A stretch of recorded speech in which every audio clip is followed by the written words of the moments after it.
that will be helpful in making these very important decisions.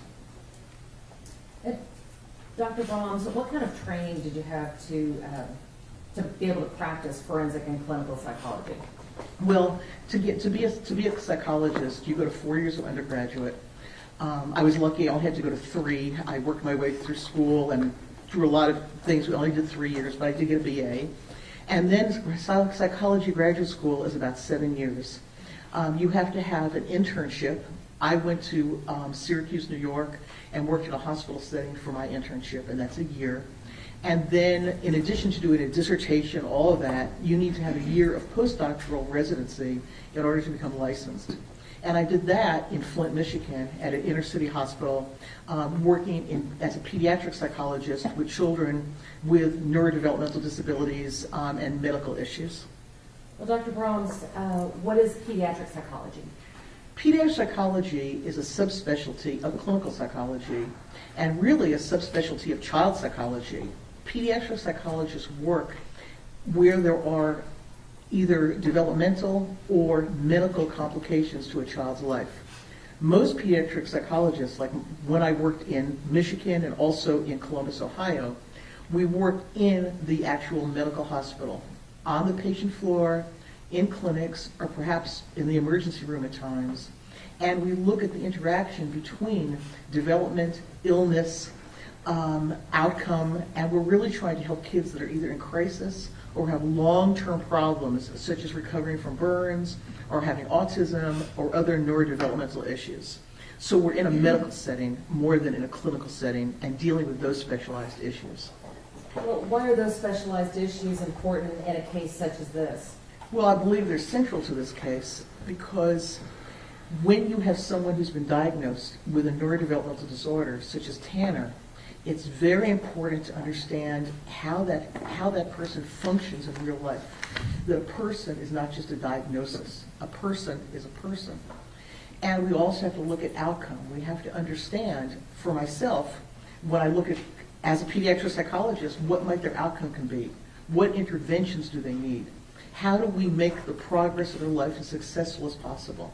Whether I'm dealing with a child who has facial burns, or a child and family that's dealing with cancer and the long-term effects of that they have neurological effects with cancer too and treatment. So what's important about the pediatric aspect of this is understanding any defendant, including Tanner, not just at a point in time, but understanding how he got to that point in time and what could have been different or made different for that particular person. Dr. Brahms, if you'll please explain to the jury a little bit about your experience in evaluating and treating children. Absolutely. I always wanted to be a child psychologist. I ended up doing something somewhat different, but all that expertise is never, and the experience is never, it still colors what I do today. So when I said earlier in my career, we're talking the late 70s and 1980s, I was a pediatric psychologist, as I stated, in Michigan and in Ohio. And then I went into private practice. I was by myself for a while and I ended up having a lot of employees. I would not recommend that. But I saw hundreds of children, adolescents, and families in that private practice setting from about 1986 until about 2019. I also, at that point, was asked to do juvenile forensic psychology. And there really wasn't forensic psychology, like formally at that point in time. But local juvenile courts were asking me to do evaluations on people much like Tanner when he was an adolescent. Juveniles, although he did not get in trouble, but juveniles who were before the court, whether they were competent to testify, whether they should be tried as an adult, where they should be placed. And so I've had all of that experience in that area as well. Obviously, over the last 40 years, I've dealt clinically and forensically with a lot of juveniles and a lot of families and children.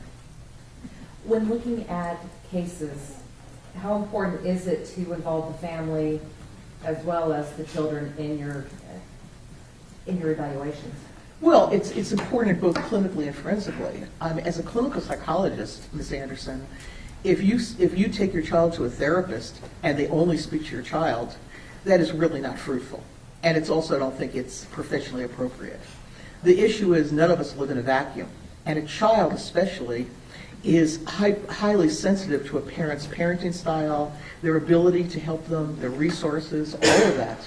And so as a clinician, I can't imagine just seeing a child without taking history and having a real knowledge of that family. As a forensic psychologist, I have an obligation to go back as many generations as I can and understand a person's history. So from a forensic perspective, it's my duty to speak to relatives, not every one of them, but pertinent people, speak to other sources of information in order to get a real holistic picture of that individual. So I would treat a forensic client, such as Tanner, in terms of gathering information, much like I would treat one of my clinical patients. Dr. Ron, you said that you had always wanted to be a pediatric psychologist. In your career, have you published a lot of papers on that topic? Early on, I did some papers. I did my dissertation working with children who were biologically dysregulated and have hard time feeding. It's called non-organic failure to thrive, where you have problematic parenting and a child who has some type of impairment. Looking back, probably something like Tanner's, and working on a program to help them be able to eat and relate and function with other people. More recently, I've had peer review publications about trauma in the courtroom and how that's assessed. But I've also written a lot of books on educational psychology, test-taking skills, anxiety management, that type of thing. Now, you practice in Ohio, so I assume you're licensed in Ohio. Yes, that's correct. Where else are you licensed? I have a full license in Texas, obviously, and I've had that for many, many years. I'm licensed in Idaho, and I'm trying to think where else I'm licensed. Texas, Oklahoma, and Oklahoma as well. And then if I need to go to other states, I get a temporary license. You talked about doing forensic psychology, and that involves the courts, right? Yes, ma'am. All right, so how many times have you testified in proceedings? Many times. Not obviously as many as I've evaluated people, because many times cases get settled or other things happen. But I have been in state courts, federal courts, even military courts. I would say I've testified maybe 100 times. That's a guess. Oh, I'm sorry. What about juvenile court? Many times. And why is that relevant to a case such as this? It's relevant because I've done so many juvenile evaluations, especially earlier in my career, that to understand how a child develops and where they are at a point in time and what their choices really were. You know, what do we do with a juvenile who has not had the family background that all of us may have had? How do we give them interventions and keep them out of that system?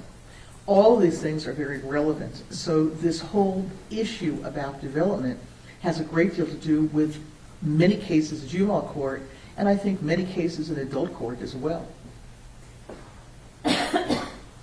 Do you often deal with cases involving capital murder? Yes, I do. How often? I don't know if I can answer often. I can say that I've been involved in approximately 50 cases over the course of my career. Many of them do not go to trial. May I approach, Your Honor? Yes, ma'am.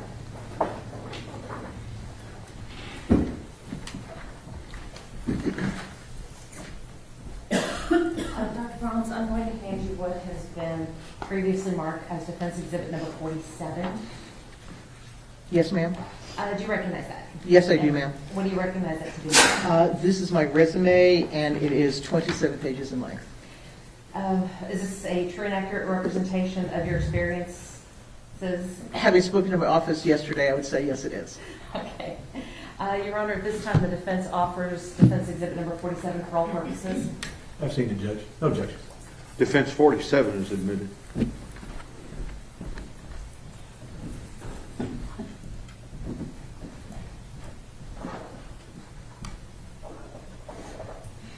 Dr. Brahms, I want to talk to you a little bit about the case involving Tanner Horner.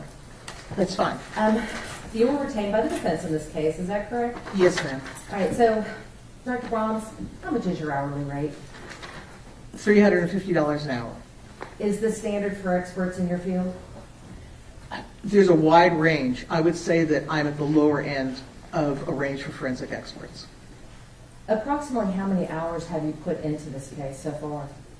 Well, That's hard to estimate. I know what my billing is up to this point, like just before this week, but I've put in many hours into this case. I have traveled, I've spoken to witnesses, I've spoken to Tanner, I've reviewed volumes of records, so it's many hours.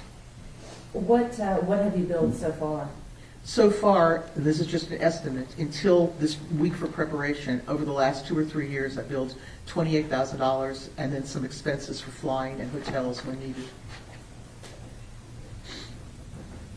One thing I didn't ask you before, but I'm curious, is do you accept every case that you're approached to take on?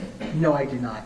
How do you determine which cases you'll accept and which ones you won't? Well, first, I mean, ethically, if someone asks me to do something that's really not in my wheelhouse, I would not try to ever go into court with it in an area that I'm just not familiar with. I also talk to the attorneys, and if I believe that the attorneys are asking for something like to be their mouthpiece, I have attorneys call me up and say, oh, just go to court, this is what I want you to say. We politely not only hang up, but do not use them again.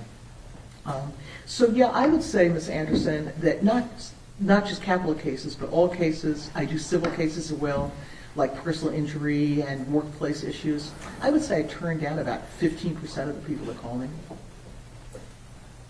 Why did you accept this case?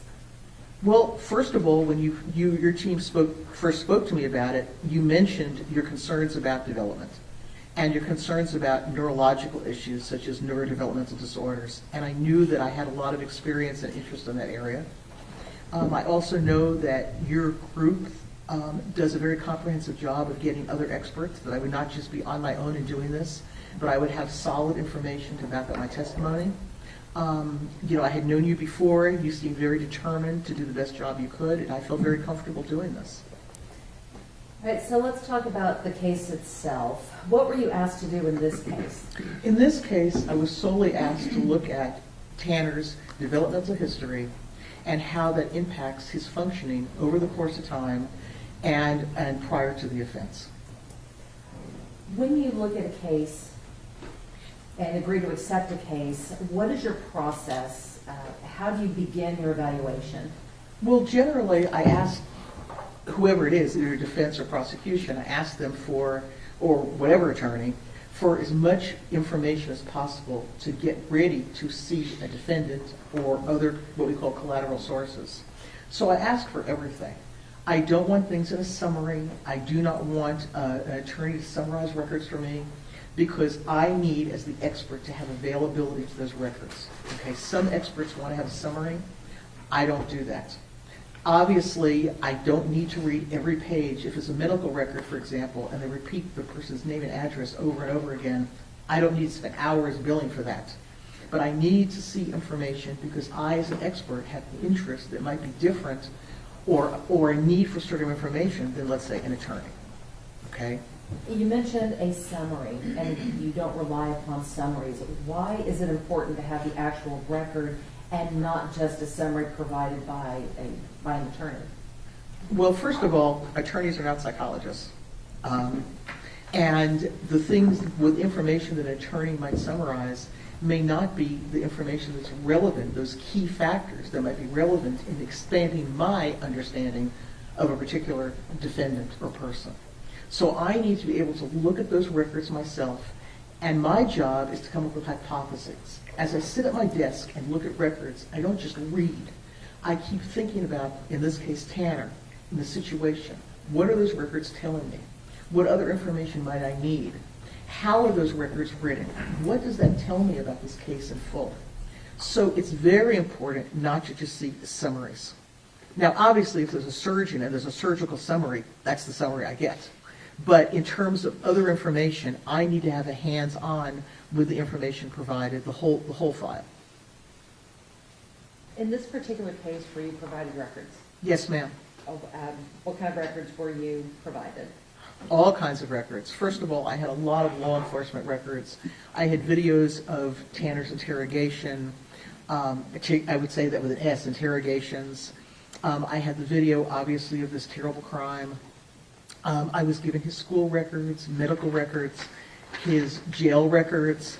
I had interviews, transcripts with other people that are involved in this case. I just had a voluminous amount of information. So it sounds like the records that you received were kind of a combination of the state's discovery and the defense's investigation? Yes, ma'am, I would say that's a good summary. Why is it important to have both, for both sides? Because my job is not to take sides, my job is to understand this case in full.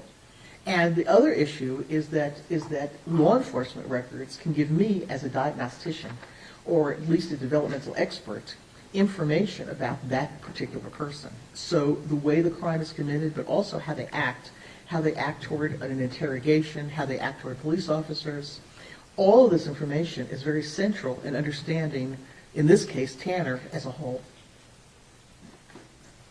Did you rely solely upon the records themselves?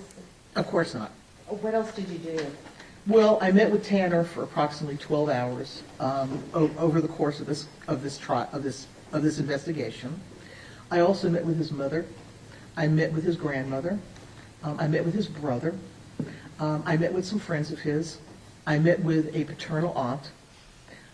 I met with one of his special education teachers. I also met with the mother of his child. So I've really had a comprehensive view in person of people's attitudes about Tanner and about their experience with him. Now, Dr. Brahms, you said you met with Tanner for about 12 hours. During these meetings, did you perform any testing? That wasn't my job, and no, there was so much testing performed that there was no reason to do that. Did you review the results of the testing that was performed by other experts in this case? Of course. Did you review the reports of other experts in this case? Yes, ma'am. I want to talk to you a little bit about the visits that you had with Tanner. You said you visited with him for about 12 hours. How many times did you meet with him? Well, I met with him, I was supposed to meet with him 3 times, and I had that blocked out. It turns out that I met with him once, and then I met with him on a longer day because we could not get an interview room while I was in town. So I met with him actually on 2 occasions. It was supposed to be 3, but it did not work out that way. So 2 occasions, but 3 sessions? Basically, yes. Okay. And where were you, or where did you meet with Tanner?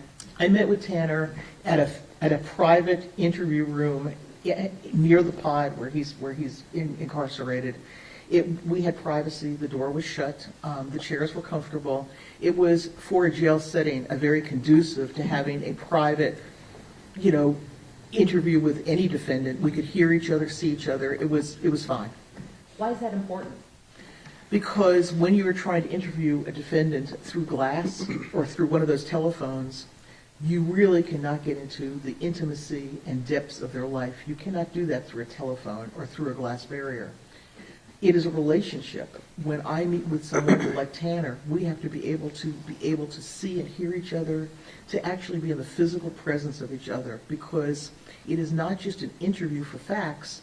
It's my ability to develop a relationship with Tanner or another defendant, and in that relationship, understand how he functions. It's one more very, very important piece of evidence. Could the fact that there were other people, let me back up and rephrase this. How would the presence of other people in the room outside of the team, how could that affect the validity or the rapport building? I'm not sure I'm understanding. I mean, we spoke privately. There were guards outside, but they could not see in the room. Would having the guards inside the room impede your ability to conduct a thorough evaluation? I would not have conducted an evaluation under those circumstances. There would be no way that private information, not just from a legal perspective, but very sensitive information, no defendant would ever, especially in an incarceration setting, divulge issues of vulnerability or loss or weakness or anything.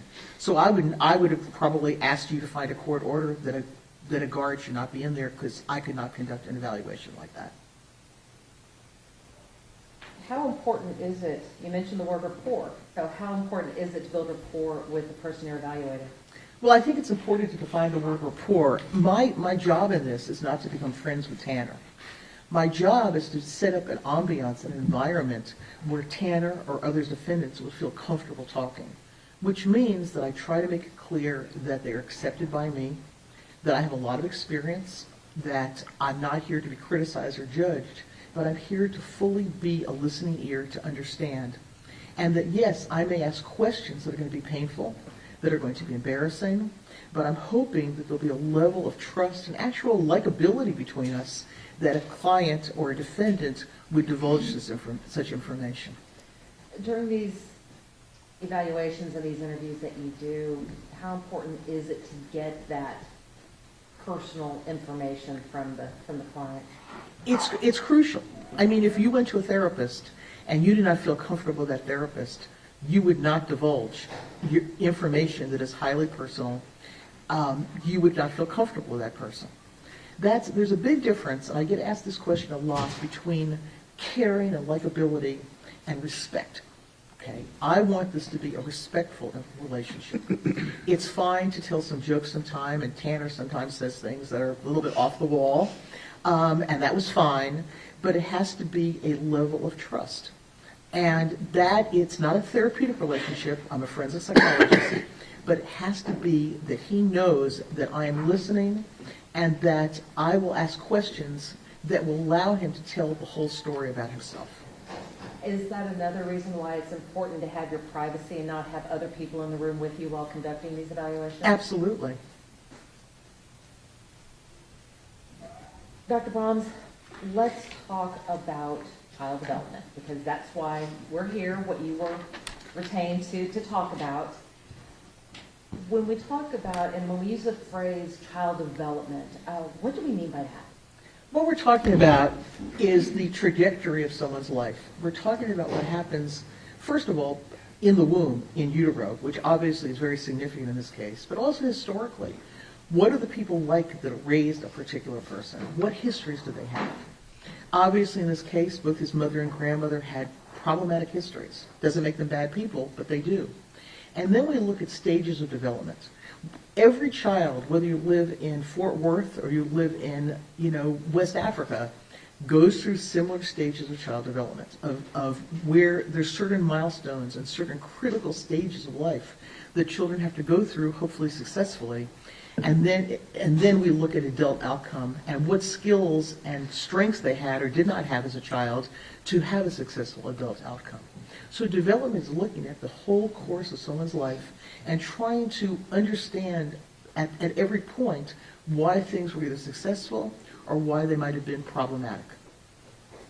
You had mentioned in utero. Does that mean that development begins before birth? Well, it begins genetically as well, but yes, significant issues can occur when there are prenatal complications. Dr. Brahms, you talked about there being stages of child development. Let's talk about those stages, okay? That's fine. What is the first stage of child development? Well, the first thing a child has to do is they have to be able to attach to others. And in order to attach to others, you have to have a caregiver that is there for them on a consistent basis. It doesn't mean they have to be perfect parents. None of us are perfect people. But it means that they have to respond to that child's needs. It's reciprocity. It is the give and take between a parent and child. And in order to do that, you have to have a parent that is emotionally and psychologically available without their own problems to actually respond to what a child needs. And it's very simple. A mother needs to be able to touch the child's face, and then the child touches the mother's face. The mother smiles at the child smiles back at the mother. But to do that, you have to be consistent, and you have to have the ability and knowledge to do that to an infant. When those things do not happen, with a regular child, not somebody who has a neurodevelopmental disability, when that doesn't happen, the child becomes very agitated. They cry a lot. They scream because the parent is not there to modulate their emotions. When an infant knows that there's a caregiver and the world will respond, the purpose of parenting in this first year is to teach a child that the world will respond to them and that they don't have to go to desperate measures to get the world to respond to them, that world will be responsive.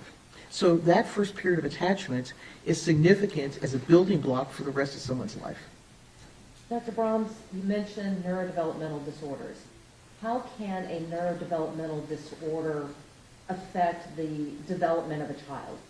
Well, profoundly. I mean, I know back in the mid-'70s, I was doing research on how children who are not, we call it biobehaviorally regulated, how that affects not just attachment, but it also affects the rest of their development in their life. So when we have a neurodevelopmental disability, one of the impairments is the ability to self-regulate. Now, Ms. Anderson, in the olden days, okay, even more olden days than me, okay, you were able to do evaluations on infants, and they had a pinprick of an experiment where you take newborns and you prick their heel just a little bit with a little needle. Some children didn't even notice it. Some children cried, but then they put their hand in their mouth and self-soothe. Self-soothing is not something that people with neurodevelopmental disabilities do. Tanner has never self-soothed except in very immature ways. Some children will just cry and cry and cry. So much of this is related to, some of it's we call temperament, but a lot of it is just basically brain development. So it does matter, because a child who is neurologically impaired is going to have a harder time when that comfort and that reciprocity is not there, because they can't comfort themselves. So how important is it to, well, let me ask this. Are interventions available for children? Oh, absolutely. How important is it to have an intervention as quickly as possible or as soon as possible? Well, I don't want to be unpolite, but it's not an intervention. It's a course of interventions. It's a multimodal intervention. So first of all, the timing is extremely important. It is important to start as soon as you see developmental differences or behavioral differences in a child.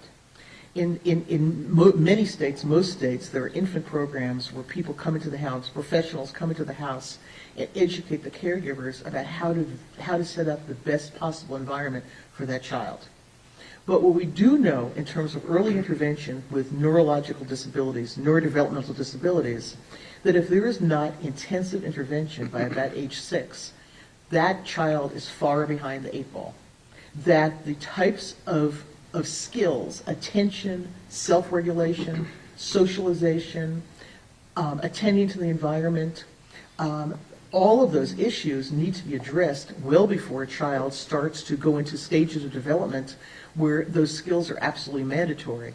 So if you do not have intervention early, and that would be occupational therapy, counseling for the parents or parent guidance, educational issues, there's a lot of interventions. If you don't have that early on, everything snowballs because that child doesn't have the basic, we used to call it learning to learn skills.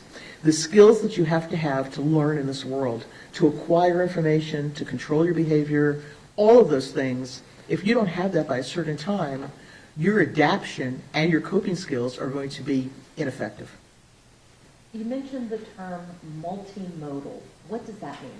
Well, it's a fancy word, but what multimodal means is that you have interventions not just in one area, but in many areas, because neurodevelopmental issues are pervasive. And what we mean by pervasive, it's not just a learning disability. You know, I have friends who actually became attorneys and doctors, and they had a learning disability, and they got reading help, or they got whatever they needed, and they went on with their lives. And some of them they listen to audiobooks now because they don't like to read that much, but they still become lawyers or doctors. That's a learning disability. What we're talking about, and I know this jury has heard this forever, but we're talking about deficits that are pervasive. They're in the frontal lobe. They're in the limbic system. They affect the way that somebody perceives and interacts with the world. So there's language deficits. There are occupational deficits in terms of learning to learn, learning how to pay attention in school, getting other skills, whether that's baseball or handwriting. And then, of course, a very important core is the parenting issue. Those parents, because the people who really intervene emotionally as well as functionally, like teaching children, are the parents. And they are probably as important or more important than any of the other interventions that are available. You mentioned occupational, you mentioned learning disabilities, you mentioned teachers. what other kinds of interventions are available for children with neurodevelopmental disorders? Well, there's psychiatric interventions. There's always the option of medication.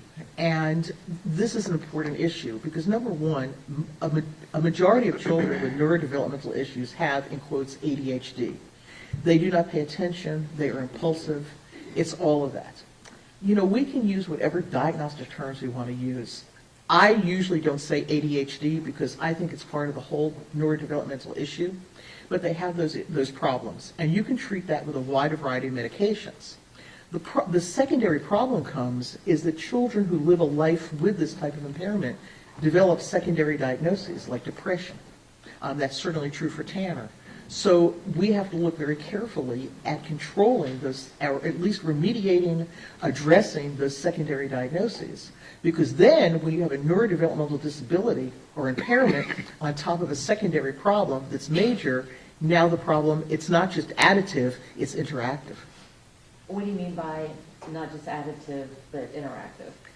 Because what happens with this group of neurodiverse people, especially those, here comes another clinical term that we call level 1, higher functioning people, people with a normal IQ like Tanner, is they tend to get overlooked. And what happens is they're oddities. They're oddities in their family, they're oddities in the world, and they develop secondary diagnoses like depression. And then the more depressed they get, the less they function well in other areas. And when they function less well, then they become more depressed. They turn to drugs sometimes. Substance abuse is common in this population, especially these higher level functioning people, because they are not out there. Everyone expects things from them that they can't do. And so they try to mimic what they can do, but they can't do it, and everything snowballs. And so these are serious issues, both in terms of medication and other interventions. Dr. Brahms, I want to take you back to the stages of development. You had mentioned attachment. Is that the phase also where children start learning how to explore the world around them? Yes, after a child hopefully becomes healthily attached to the world, there's a stage we call autonomy. And autonomy is, anybody who's had a toddler is going to understand autonomy. You don't need a lecture about this.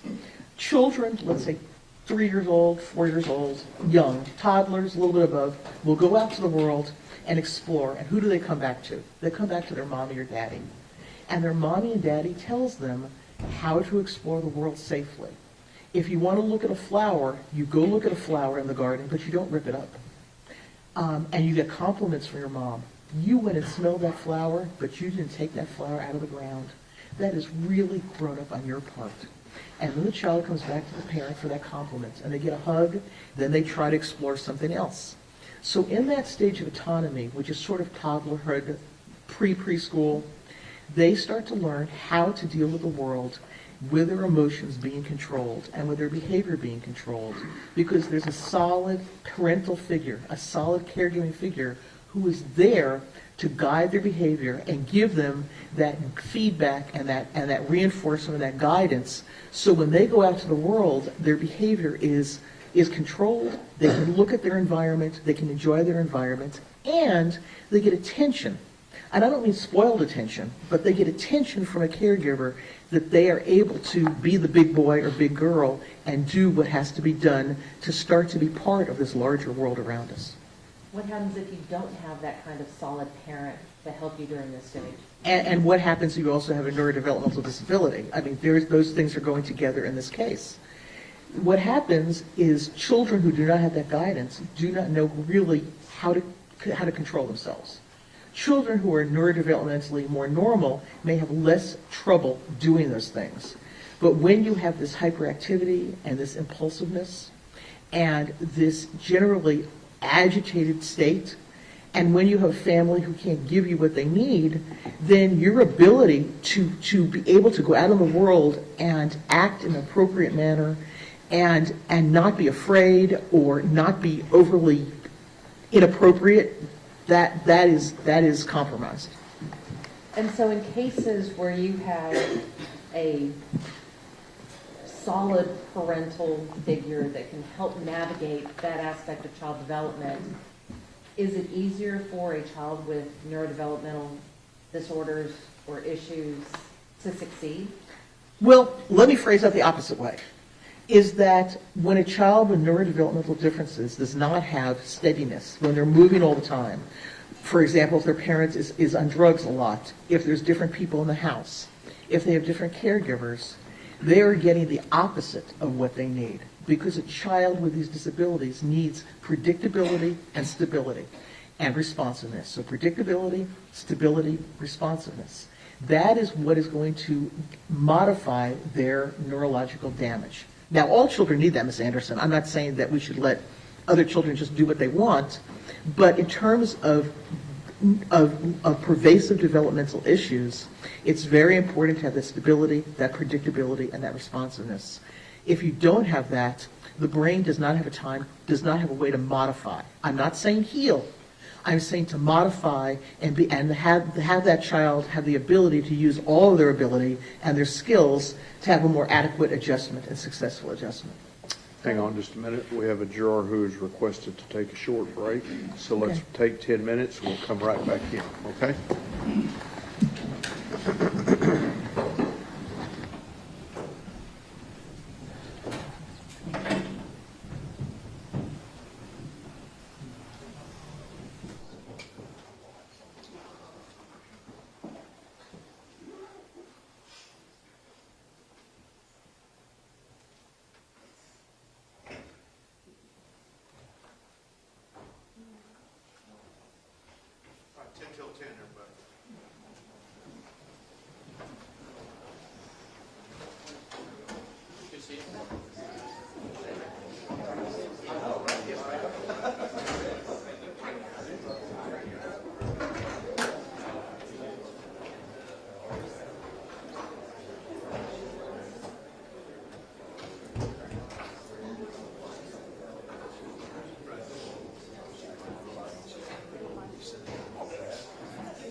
Doctorate in clinical psychology and in developmental psychology in 1981.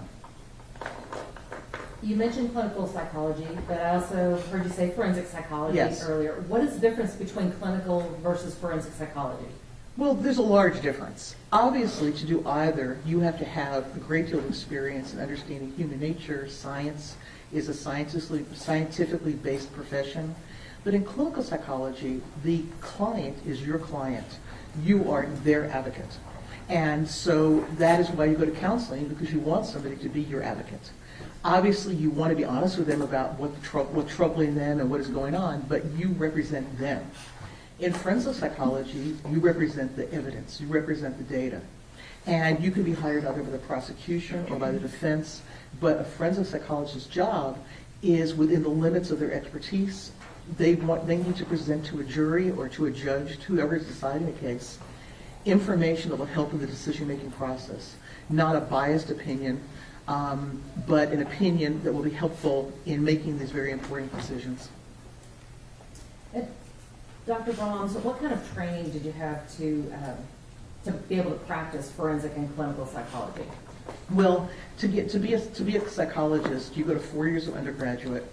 I was lucky; I only had to go to 3. I worked my way through school and through a lot of things. We only did 3 years, but I did get a BA. And then psychology graduate school is about 7 years. You have to have an internship. I went to Syracuse, New York, and worked in a hospital setting for my internship, and that's a year.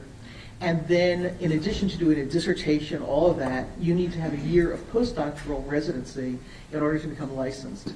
And I did that in Flint, Michigan, at an inner city hospital, working as a pediatric psychologist with children with neurodevelopmental disabilities and medical issues. Well, Dr. Brahms, what is pediatric psychology? Pediatric psychology is a subspecialty of clinical psychology and really a subspecialty of child psychology. Pediatric psychologists work where there are either developmental or medical complications to a child's life. Most pediatric psychologists, like when I worked in Michigan and also in Columbus, Ohio, we work in the actual medical hospital, on the patient floor, in clinics, or perhaps in the emergency room at times. And we look at the interaction between development, illness, outcome, and we're really trying to help kids that are either in crisis or have long-term problems, such as recovering from burns or having autism or other neurodevelopmental issues. So we're in a medical setting more than in a clinical setting and dealing with those specialized issues. Well, why are those specialized issues important in a case such as this? Well, I believe they're central to this case because when you have someone who's been diagnosed with a neurodevelopmental disorder, such as Tanner, it's very important to understand how that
be seated. Ms. Anderson, you may proceed. Dr. Ross, we were talking about the importance of predictability, stability, and responsiveness. In the household that Tanner grew up in, did he have predictability? No, we did not. Did he have stability? We're talking early on. No, it got a little bit better later, but no, in his early years, he did not have predictability or stability. What about responsiveness? Minimal. And how can the lack of predictability, stability, and responsiveness impact a child like Tanner with not just one neurodevelopmental disorder, but he also, been diagnosed with autism, been diagnosed with fetal alcohol spectrum disorder, and other issues? I mean, how does... We're talking about multiple negative effects. So when you think about what Tanner did not have in terms of the family structure and stability that he should have had, what happens to any child, not just Tanner, is that your ability to get what you need in an adaptive way becomes very limited. There's a lot of attention seeking, whether that is acting out in some ways. Like I know that he had to lit a field on fire.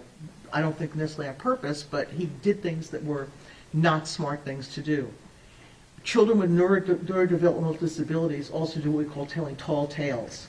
They tend to exaggerate. They tend to say things because they want to be something that they're not, because they're not getting that sense of self-worth from a family that cannot respond adequately to them. They also tend to find themselves absorbed in fantasy, because fantasy is much better than the reality that they have. And for Tanner, it's an interesting situation, because most of the cases I get are where there's profound abuse. Most of my cases, whether they're capital cases or other cases, these are children that are beaten, they're hungry all the time. There's obvious abuse. The thing with Tanner and his family is the deprivations were smaller. They were subtle. They were mom being incarcerated, not being there. He never knew. He told me he never knew where his mother would be. She might be on the streets, she might be incarcerated, or she might be home nodding out in the bathroom for him to find. So in terms of the way that he looked at the world was not in a stable, predictable way. And as such, his behavior was not predictable. Part of having autism or fetal alcohol syndrome or being on that spectrum is not being able to look at cause and effect. In his family, people really didn't talk a lot about cause and effect. His mother did what she wanted to do, and I don't dislike his mother, Melissa, at all, but she has never been able to get her life together, much be able to parent somebody, anybody, much less somebody with a pervasive impairment. So when we look at this lack of predictability, it's hard enough for, in quotes, a regular child, but it's much harder when your brain cannot make sense of the world around you to begin with. So what makes this situation with Tanner so important to understand is that we're looking at subtleties. We're looking at brain impairment. We're not looking at gross abuse, but we're looking at abandonment, being babysat by a 10-year-old, not knowing where your mother is, having a father who doesn't care about you, being with a, in quotes, stepfather who is a meth addict himself. There's all of these things that it'd be so easy for me to sit here and say, well, he was beaten every day and he was locked in a closet. That is not true. What happened in this case is that his brain was neglected. This is a case of brain neglect. It's not a case of abuse. But in that way, in all the 44 years that I've done this, that is abusive. It is a neglect of what gives somebody the opportunity to develop to be a fully functioning adult. Dr. Baums, let's talk some more about the stages of development. Certainly. After a child learns autonomy and begins to explore their world, what happens next? Well, the next stage that all children confront is mastery. When you start entering the elementary school age years, you have to learn how to master the environment. Some of that is reading and writing. Because from an educational perspective, you learn more basics between first and third grade than you do for the rest of your life. You're learning how to read. You're learning what mathematical principles are. It's the basis. Very important years. But you're also mastering your abilities to be socialized. You're mastering the ability to be part of the larger world around you. That is basically what kindergarten and first grade is about.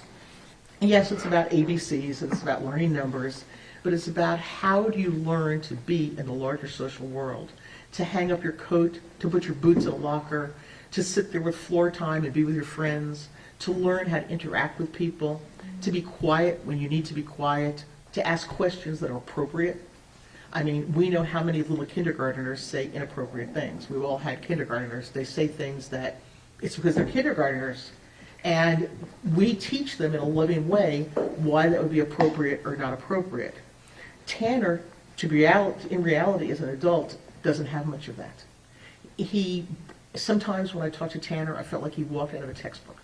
That this is something that, if it wasn't a capital case, I would use when I teach law school. I mean, it's a typical case of children who have not been able to master their social abilities and master that part of the larger world. And all of us want to master things. Just as an example, I can't take a survey in a courtroom, but I would imagine that most of us have collected something at age 5, 6, or 7. I know that for me, we used to take our bikes and collect pop bottles and return them for like 2 cents. Some people, I didn't become rich, but it was interesting. Some people collect rocks. Some collect Matchbox cars. Because why do little kids collect? Because that is their world that they can master. These are my Matchbox cars, or these are my rocks, or these are my thrown away Coke bottles. Okay, these are my pieces of glass that I put on my shelf that I found in going around my neighborhood. So that sense of mastery makes you feel competent because I can do something. I am a little kid and I can do something. And you feel confident. You feel like you have skills. I'm able to do these things. When you talk to people about Tanner, and when you talk to Tanner himself, that sense of mastery was not there. He was the one who was continually bullied. He was the one who never could do anything right. He was the one that didn't have parents. Probably he had grandma on and off, but he didn't have a family that taught him to be competent and confident. And when you're not taught that, later in life, you act like the age that you never got that at. So there's times when I talk to Tanner, I literally can believe I'm talking to a 6-year-old in terms of inappropriate comments, not sexual ones, just inappropriate comments, laughing when he shouldn't, blurting things out, all of those things. It's almost as if I'm talking to a big man who is 6 years old. Dr. Brahms, you mentioned socialization. What do we mean by socialization? Well, we all learn about values and morals from our teachers, from our parents, sometimes from like Sesame Street, from various different places. So the way that you learn about the values of society is 2 ways. One is by direct guidance, like it's important to go to church, okay? That's an important part because you were brought here by God and we need to respect God. That's verbally stated. But then there's what we call vicarious learning. You learn by example.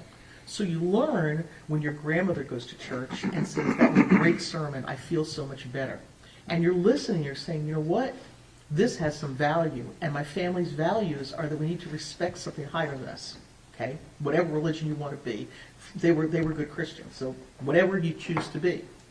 But you learn by guidance and you learn by watching. And that is part of development. Now for Tanner, I believe that underneath all of the problems here and this terrible crime, he did learn some things from his grandmother and even from Melissa. Melissa feels terrible at what she did, and she's able to express that. And she was able to express love to him even in her worst, darkest hours. And I've seen her worst, darkest hours, and they're bad. He understands the importance of family. Jackie did everything possible to have a family with really limited resources. Not a lot of education, not a lot of money for sure. She had to deal with Bill. That was not an easy task because he was against things that she tried to do for Tanner. But what he learned is love. He did learn the importance of certain things that make us human. And he learned that because despite all of their problems, there still was that sense of that in the family. And even with Bill, Bill is a tunnel rat. He's a was, and may his memory be blessed, but he was, fought for our country. And he took in Tanner, and it was not done with hatred.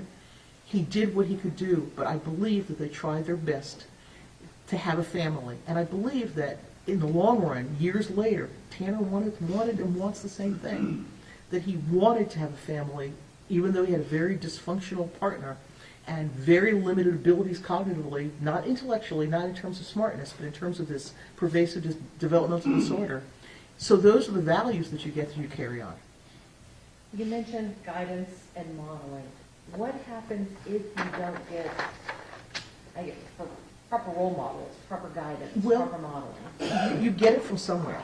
In middle school, you get a lot from your friends. I mean, we all know that middle school is hell, okay? I mean, I don't think I need to tell anybody that, but those years are very, very difficult in terms of developing who you are and understanding who you are. And then we'll talk about that probably sometime about identity. But you get it from other places. Now for Tanner, he started learning things through channels that were not appropriate. He got into heavy metal music. He got into a fantasy life of superheroes, of all of these things that were avoidant, which is so typical for autism, is you go into a fantasy world. And so I think that Tanner developed values that were not his parents' values and were not necessarily the best values because of the environment that he put himself in. Because he was socially limited, he wasn't going to be a typical person's best friend. They didn't want him as a best friend. And he needed to find some way to understand the world, and I don't believe he did that in the most pro-social, adequate way. But that is part of his impairment. Dr. Brahms, you had talked about Tanner's mother and his grandmother. Did you hear the testimony of his grandmother? Yes, I did. Did you interview her on her own? Of course, yes, I did. When she was here to testify, was she able to tell the whole story about how Tanner was raised and about her life? No, she did not. Why do you think that is? I think because his grandmother has a great deal of regret and shame.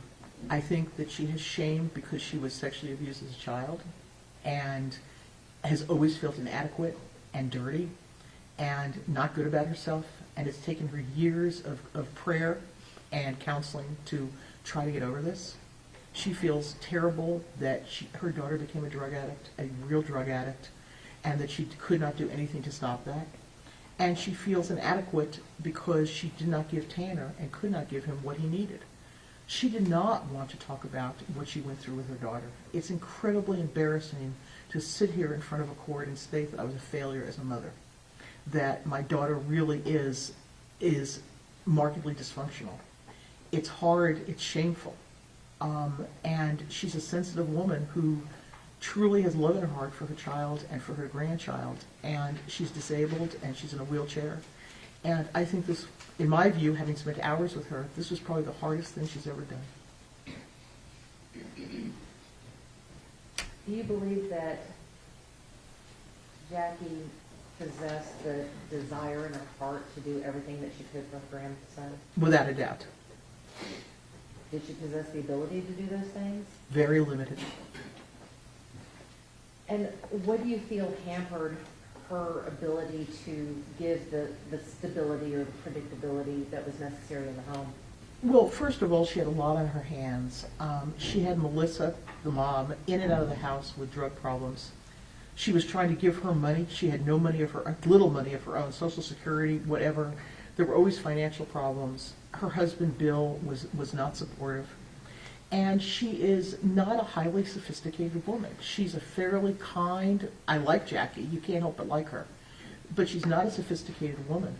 And when they got in-home help for his autism, she took it very concretely. I spoke to Jackie. She's very concrete. She doesn't see the bigger picture of what the problems are from a neurological or developmental perspective certainly with Tanner. She just didn't have the tools. This is a woman who worked at Albertsons. She was a barber. She goes to church. She's not somebody who is well-versed in child development. And she's had a very, very hard road to get her to where she was when Tanner came into her house. You had mentioned also that some of the socialization happens in school. That's correct. How does that impact the development of a child? Well, Tanner, one develops a sense of confidence and confidence in themselves when their peers care about them and when they feel that they fit in. And Tanner has told me in many different ways that starting early on that he's an alien.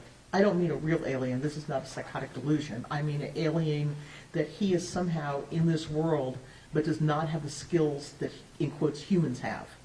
In his own fantasy way, he sees himself sort of like a robot when he was a little kid, like a robot in school trying to be a human being, which is, if I ever write a book about autism, should be the title of the book.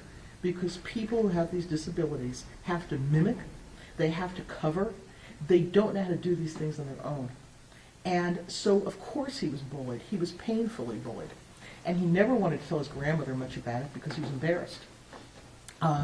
But he was bullied terribly through school.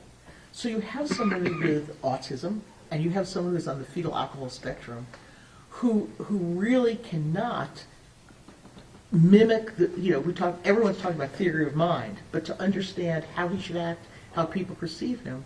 Tanner, even now, doesn't understand how people perceive him, how the guards in the jail perceive him, how I perceive him. I don't think he even knows how his lawyers perceive him. So what we have here is a child who developmentally, when we talk about mastering the environment and feeling good about himself, is that he never was part of things socially. And when you're not part of things socially, you don't learn the things about interaction and socialization that your peers are learning because you're not in that group. You're in your own little group. So when we're talking about socialization and the mastery of the environment, would interventions have assisted him in going through these stages? Absolutely. Absolutely. Even if he had received interventions through all of these stages, would he still have brain impairments? Of course. Would they still be pervasive? Yes. Would he still need guidance? Throughout his life. So how do you reconcile all of this with the fact that he had a job? He knew how to drive a car. He had friends. He went out to the clubs. He had a life. How do you reconcile the need for guidance and the need for interventions with all of the strengths that he has in his life? Well, we've not talked about this before, so I'd like to just give an example, okay? And then we can talk. I want to tell you, prior to coming to court here, I was hit by the postal man who rear-ended my car. Okay, so nobody was hurt. He got out of the car, and he clearly was neurodivergent. He was twitching. He was crying. He said he looked at the floor and that he has a hard time paying attention. He told this to me. I'm a police officer. So what we have there is a Tanner. Okay, we have somebody who has a job. He's a contract postal delivery person, kind of like a contract FedEx person. And he is begging. He's like, don't fire me, don't fire me. He's a grown man, and he's crying. And then his supervisor comes. They come to where the accident was, and they're like, well, we're going to write you up, and this and that. And he's twitching and twitching and crying, and it's obviously that he is neurodivergent in some way. Now, he has a job, but he looked at the floor instead of looking at the road and hit my car and did $9,000 worth of damage. And so what we have here is someone who on the surface you can say, well, you're a contract person for the post office. In reality, he is barely able to have the attentional skills to do his job. So when you do an evaluation of someone, you never just say, what is your job? Or what's going on in your family? Or anything like that. Or what are your hobbies? So you can say to somebody, I have a job doing X, Y, or Z. But to understand their impairments as well as their strengths, you need to have functional details. And by functional details, it's not just do you have a job, but what are your daily routines? How do you master challenges? What do you do about stress? What happens if you have to make a decision about a FedEx route or How do you stack dishes? How do you make these decisions? You know, so you could be working as a dishwasher and the dishes are piling up. You have to make an independent decision about how to stack them so they don't fall down. Do you have the problem-solving skills to do that? You can say on paper, I wash dishes at Olive Garden or wherever, at Outback or whatever. You know, I know he worked at Outback. But can you really stand the stresses? Can you maintain a pace? Do you have processing speed? Tanner has very low processing speed. Things that would be decisions for us that happen rapidly come very slowly to him. So when you're looking at functional analysis of somebody, you don't just take things face value, I have a job. You have to, Ms. Anderson, really understand what that entails. Do you believe that Tanner would have benefited from the early interventions, Yes, for many reasons. such as? Well, he has a normal IQ. I think that Tanner, even as a little boy, wanted to have interactions with others. He couldn't have good interactions, but I think he wanted that. And he found, if he had found the right therapist, the right social group, like a training group, a therapy group for kids with neurodevelopmental differences, if he had been taught some basic skills that would have helped him, like how to play t-ball, or how to be successful at something, or how to do artwork, or whatever that may be, we would find that he would feel more confident, that he would start to modulate his behavior. And as you said, Ms. Anderson, it's not going to take away what happened in utero. We're not going to fix someone's brain. This is not brain surgery. This is using every talent and every ability that this young man may have had, and also teaching him to overcome what he doesn't have. I want to go back to this postal worker that had the rear end, or had the car accident with you. Yes. You said that it was obvious that he was neurodivergent, said that he was having these twitches and whatnot. He didn't kidnap you, did he? No, he did not. Obviously, he didn't murder you. No. So I guess my question is, do all people with neurodivergent disorders respond to stimulation or overstimulation or situations the same? No, they don't. But they do respond with certain stress reactions.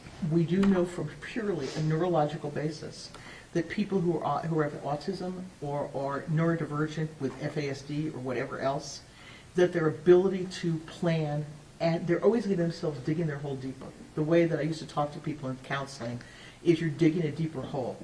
It's one thing or another. I had a very brighter than Tanner, college and graduate student as a patient.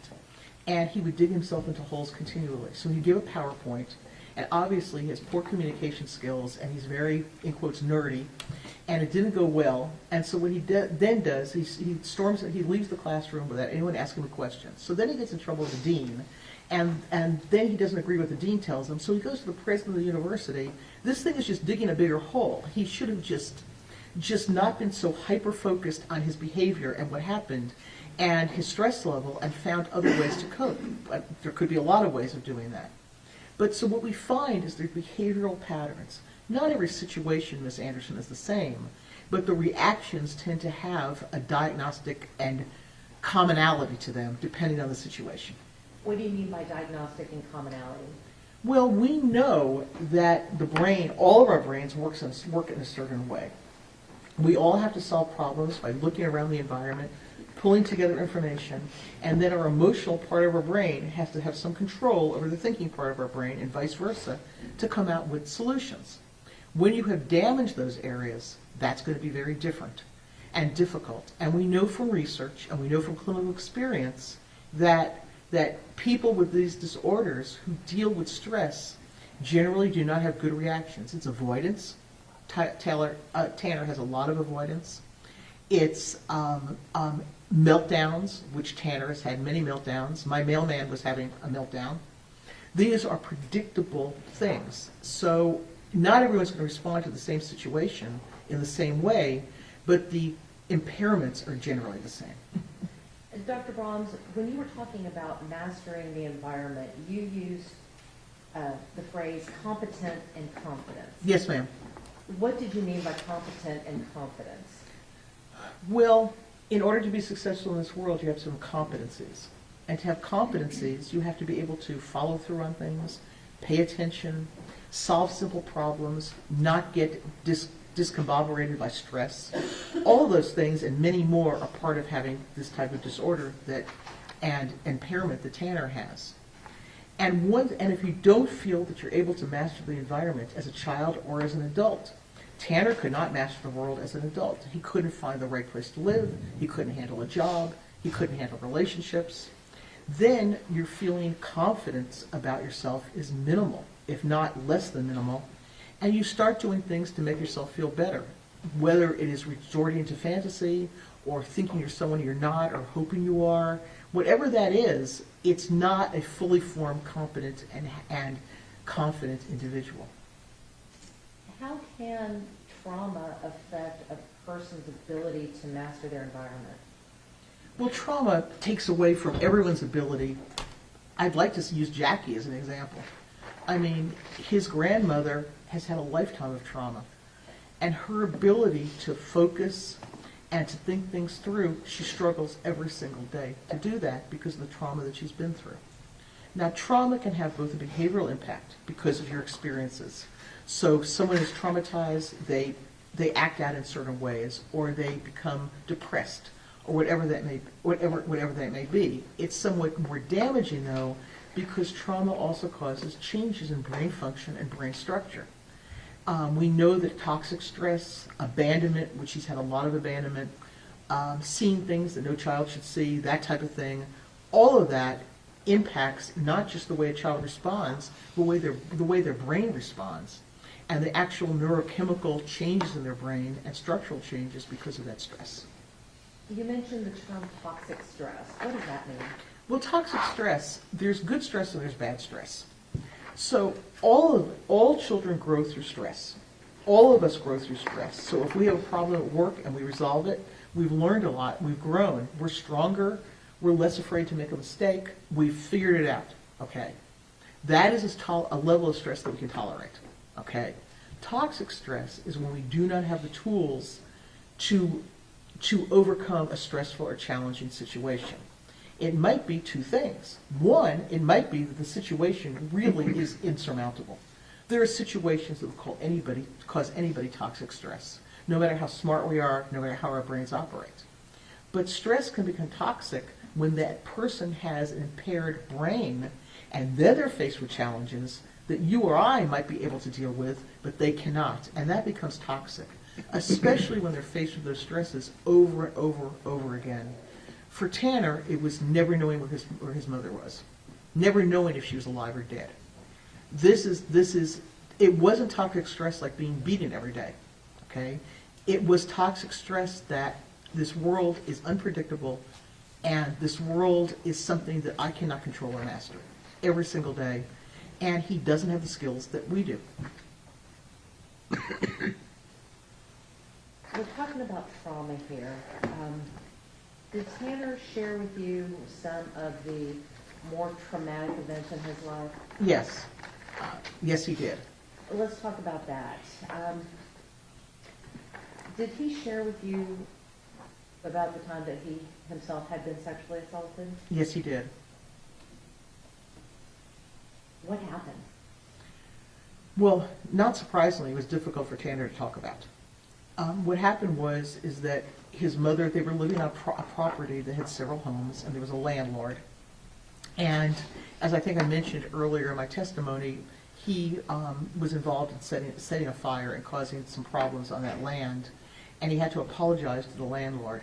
And his mother, despite her difficulties, had him apologize, and he was sexually assaulted by that landlord at that point in time.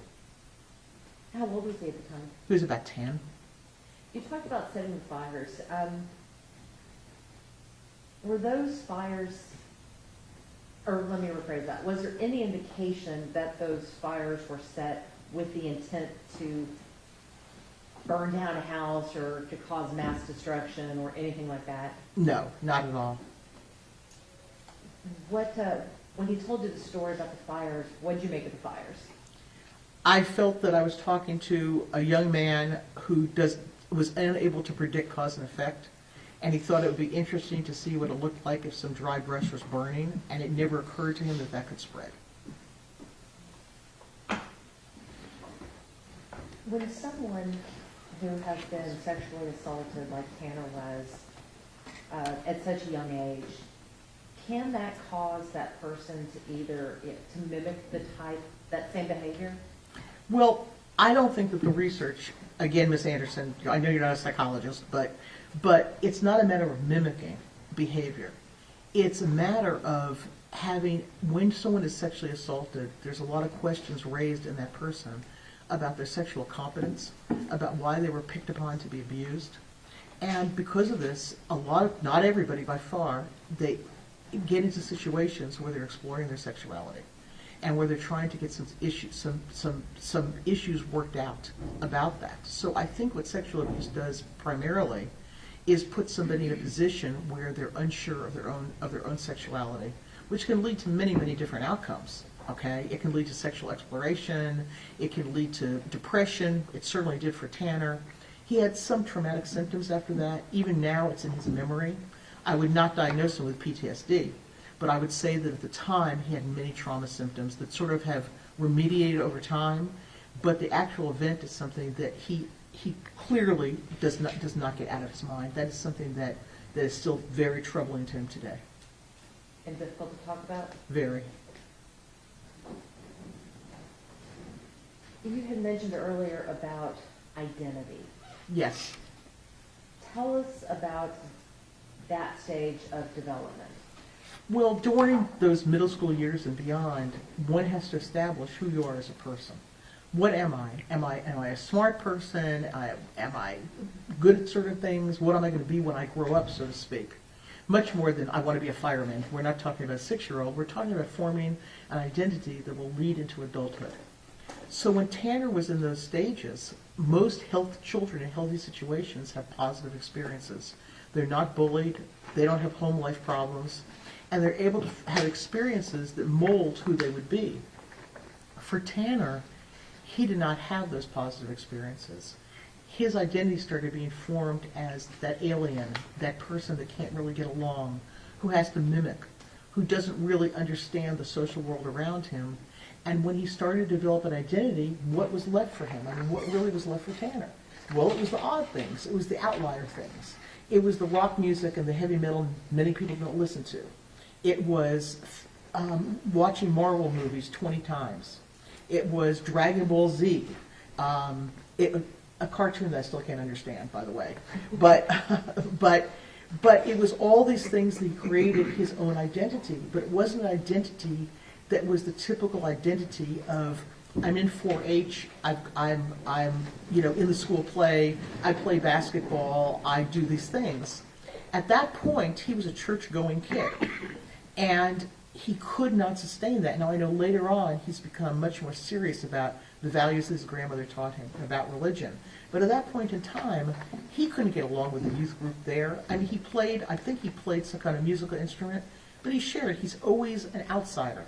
So he went to activities that made him comfortable because he found people like himself. How would a person who has level 1 autism, how would that impact their ability to navigate this developmental stage? It would be very difficult. I think having, I really don't like talking so much diagnostically. Level 1 autism, to me, is worse than more serious autism.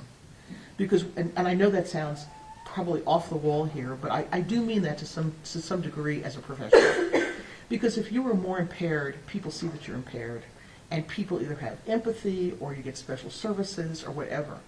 But it's the people in level 1 that are the ones that are hidden figures. Nobody sees they see the superficial. They see someone who has a job or this or that and goes to school and graduates high school. Not greatly. I think he was like 350 out of 355 or something, but he graduated. Okay? And so what the issue here is for Tanner is that he didn't stick out. He stuck out as odd, but in terms of the services that he needed, like in high school, he had minimal services because people did not understand the depths of his impairment. They saw a kind of pain in the butt, goofy guy who was sort of attached to school, who had his social issues, but nobody really understood the limitations that he encountered every day. So it sounds like when we're talking about level one, people tend to focus on the strengths and not the deficits. Or they just don't see the deficits, or they see these youngsters, teenagers, adults too, as just odd or sort of bothersome or not really doing the job they should do. But I don't think that it comes out as a impairment to the degree that it really is like to have level 1 autism. That is a pervasive developmental disorder, regardless of what clinical level we put it at. I don't care if you give him level 2 or 3 or 100. Tanner is Tanner. Tanner has these impairments, and he has struggled with them without very much help. I mean, he had Miss Weaver, who's a lovely person, but the type of intense, continual intervention that he needed till adulthood and through, he did not have. You had talked about his feelings and that he was gravitating towards outlier things. Yes, he did, for sure. So when someone sees themselves as an outsider or someone who just doesn't fit in, can their own, I guess, self-identity impact how others, I mean, is it a self-fulfilling prophecy, I guess? It is. It's a self-fulfilling prophecy. I mean, Tanner was, I'm going to say this, less capable than his peers that he chose. He chose outliers. He had 2 friends that I talked to who were punk rock, used drugs. They finally had a life, and they have a couple children, and they're very nice people. To this day, they look at Tanner as as they put it, their disabled little brother. They know that he doesn't have the judgment, that he doesn't have the social skills. So what we have here is Tanner went to a group of people, especially his bandmates, who were into all of this fantasy and all of this stuff. And even then, he told me he was kicked out of 10 bands. He does not know why he was kicked out. He has no idea how inappropriately he was from a social perspective. He told me some of the things he did. And they weren't dangerous. They were rude. They were comments he should not have made. There were things he did that were remarkably immature. And even those guys who were in that outlier group thought he was more of an outlier. So how would having someone in the home to help form this identity affect their ability to form that identity? Say that again more clearly, if you don't mind. I don't know if I can. Okay. I'll try again, though. How important is it for a child to have someone to encourage them in the home, Dee? Well, when you talk about adulthood and you talk about going into adulthood, you need to have the resources to become an adult. And I think that's kind of what you're getting at, in a way. Yes, I think you're talking about what do you need to become an adult. Well, first of all, you need to have a brain that functions well, because adulthood has complicated challenges, really complex challenges. Whether you go to college, whether you get a job, you have to have the ability to plan, to problem solve, to pay attention, to deal with stress, to control yourself behaviorally, not have meltdowns, all of that. But then you need to have a home that gives you some type of support and guidance. It doesn't matter, Ms. Anderson, if they're rich or poor. I have families that are not wealthy at all, and that their son or daughter knows that if they need $20 for gas, you can go to mom. They also know if they're having a problem with a girlfriend, they can go to mom or dad. And as you have that support, you're slowly able to start to acquire those adult skills and independence, that adult independence that we all need. But you can't just go from being a teenager like he was with these pervasive impairments, and all of a sudden he's in the adult world. There was like no transition for him, and he did not have the resources in his home or his cognitive neurological resources to really function as an adult. And I think we all see this over the testimony that's been given. When we talk about adulthood and independence, I've heard the phrase fully integrated. What does it mean to be fully integrated? It means that a person is able to accept their positive and negatives, that they're able to see themselves as a complex person, and they do not have to shut off certain parts of themselves. So if I make a mistake, and we all make lots of mistakes, if I do something that, let's say, is rude to Miss Anderson, okay, I wouldn't do that, but let's say I did. I made a comment I shouldn't make or whatever. That is still part of me. And I can analyze that that is it. I was either stressed, or there was something in my childhood that you reminded me of that I got upset about, or I was just in a bad mood. But I also can take it, I can also understand that I don't have to kick that apart and say, oh, that's just somebody else doing that. That's not really who I am. Of course it's who I am. It is who I am. I did it. I said those things. But when you're fully integrated, you're able to understand and accept and pull together all parts of yourself. And that's a challenge. That is a developmental challenge, and it takes time to do, and some people never get to that point. Was Tanner ever able to get to that point? No, he was not.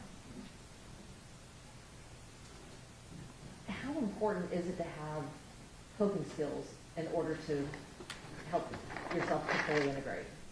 Well, the coping skills mean that if you do something wrong, like if I was insulting to you, I'm not going to not deny it. I'm not going to make up untruths, fanciful untruths that, for instance, like, I was in the Uber going to court and the guy really scared me, and then I saw somebody who I didn't like, and then I was in the elevator and I got stuck, and that's why I'm in a bad mood. These are fanciful things. It's not true. The reality is I was wrong to talk to you the way that I did, and I'm able to accept that as part of myself. But when you are on, either have signs of FASD, where many people on the spectrum have a very hard time just coming to grips with what is going on in the here and now, as well as autism with the theory of mind issues, these are difficult things to do. So Tanner has a double, if not triple whammy. He's got difficulties in his neurological functioning from FASD and from autism, but he also has a family, as good-hearted as they may have tried to be, who just were unable to give him that type of guidance and daily reinforcement about how to function. You mentioned earlier about avoidance. Is that how Tanner copes with things? That is Tanner's main way of coping, is he avoids. He avoids through music. When he's stressed, he plays music.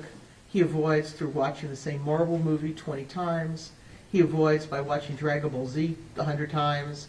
He avoids by smoking weed. He avoids in a lot of ways. He avoids, and it doesn't work because he's still anxious and he's still depressed. So how does he cope with changes? He doesn't. How does he cope with stressors? He doesn't. How does he cope with disagreements? Not well.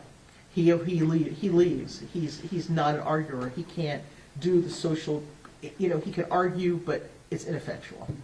How does he cope with adult responsibilities? Very poorly. And how does is he able to manage multiple demands? That multiple demands for anyone with his limitations are difficult, but for Tanner, they are really destructive. When he has multiple demands, especially in stressful situations like not having money, not having a car, having to go places, having to work, he completely melts down. It might not be crying, although I will tell you as an adult he's banged his head many times. He's self-destructive, he hits himself, he does things with a lot of self-hatred, a lot of meltdowns, all of this. But no, he does not handle complex situations, multiple demands, stress, in any way comparable to a regular adult. When we're talking about the avoidance, you mentioned that he avoided by going to music. That was a major way that he coped, yes. So how do we, again, reconcile the type of music that he has, that he loves, the screamo and the heavy metal and Yes. whatnot, with the fact that so many people with autism have issues with noise? Yes, but for Tanner, this music, which I made myself somewhat familiar with, is noise, but it's really for him white noise. Children on this, adults too, who have these disorders do very well in environments where like a fan is whirring or there's these white noise machines. Many of my clients, the parents would buy them these white noise machines where it just blocks out other sounds. But for Tanner, he knows the lyrics of every song. He has that control. He likes the loudness. It sorts out it sort of avoids the thoughts in his head. He completely goes into the music. And for him, it's calming more than overstimulating. Let's talk about the interrogations. Okay. Did you see all of the interrogation videos? Yes, ma'am, I did. Now, from a clinical point of view, what were your impressions of these interrogation videos?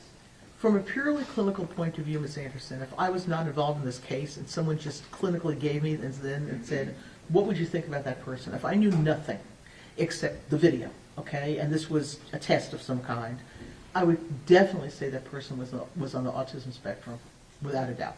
Why is that? Because he had no ability to understand what the police officers and the Texas Ranger was trying to do, how he presented to them, why the comments he made would be taken so badly. I mean, his inappropriate comments about only wanting to see his son and about Christmas, among many other comments, he had no idea how that would be taken. He didn't understand how fanciful his lies were, if you want to call them lies. They're misinformation for sure. He had no ability to reflect. You could see in him the difficulty in communicating anything but these very basic, immediate needs and not being able to see the bigger picture of what is going on in those interrogations. It's just obvious from a clinical perspective. What about from a forensic perspective? What Well- were your impressions of the videos from a forensic side? I think in his own incapable way, he was trying to not tell the truth to the officers, but he admitted what happened to Athena. He did say that he was responsible for her death. He did say that. But then he tries to either delay the inevitable, try to come up with some type of excuse or something about what happened. I mean, you have someone here who's just incapable. This was not a criminally minded lying. This was some type of ineffective storytelling that anybody who would interview him would know would not be true. How is this not a manipulation?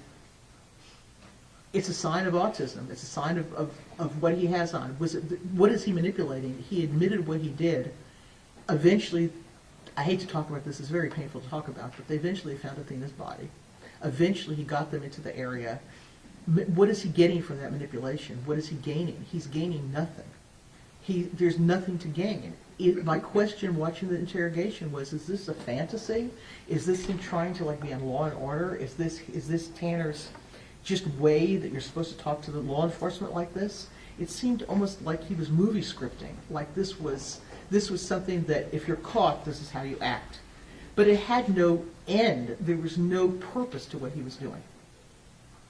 So when you're talking about manipulation, generally does a manipulation have a purpose to the end? It has gain generally at the end, whatever you're manipulating for. And in this particular case, there was no gain at the end? I didn't see any gain at the end.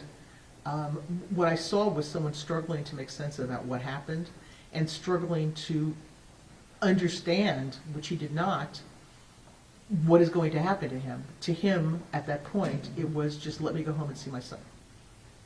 I don't think that he understood the gravity of what was going on or how the police and law enforcement, those Texas Rangers, would perceive him.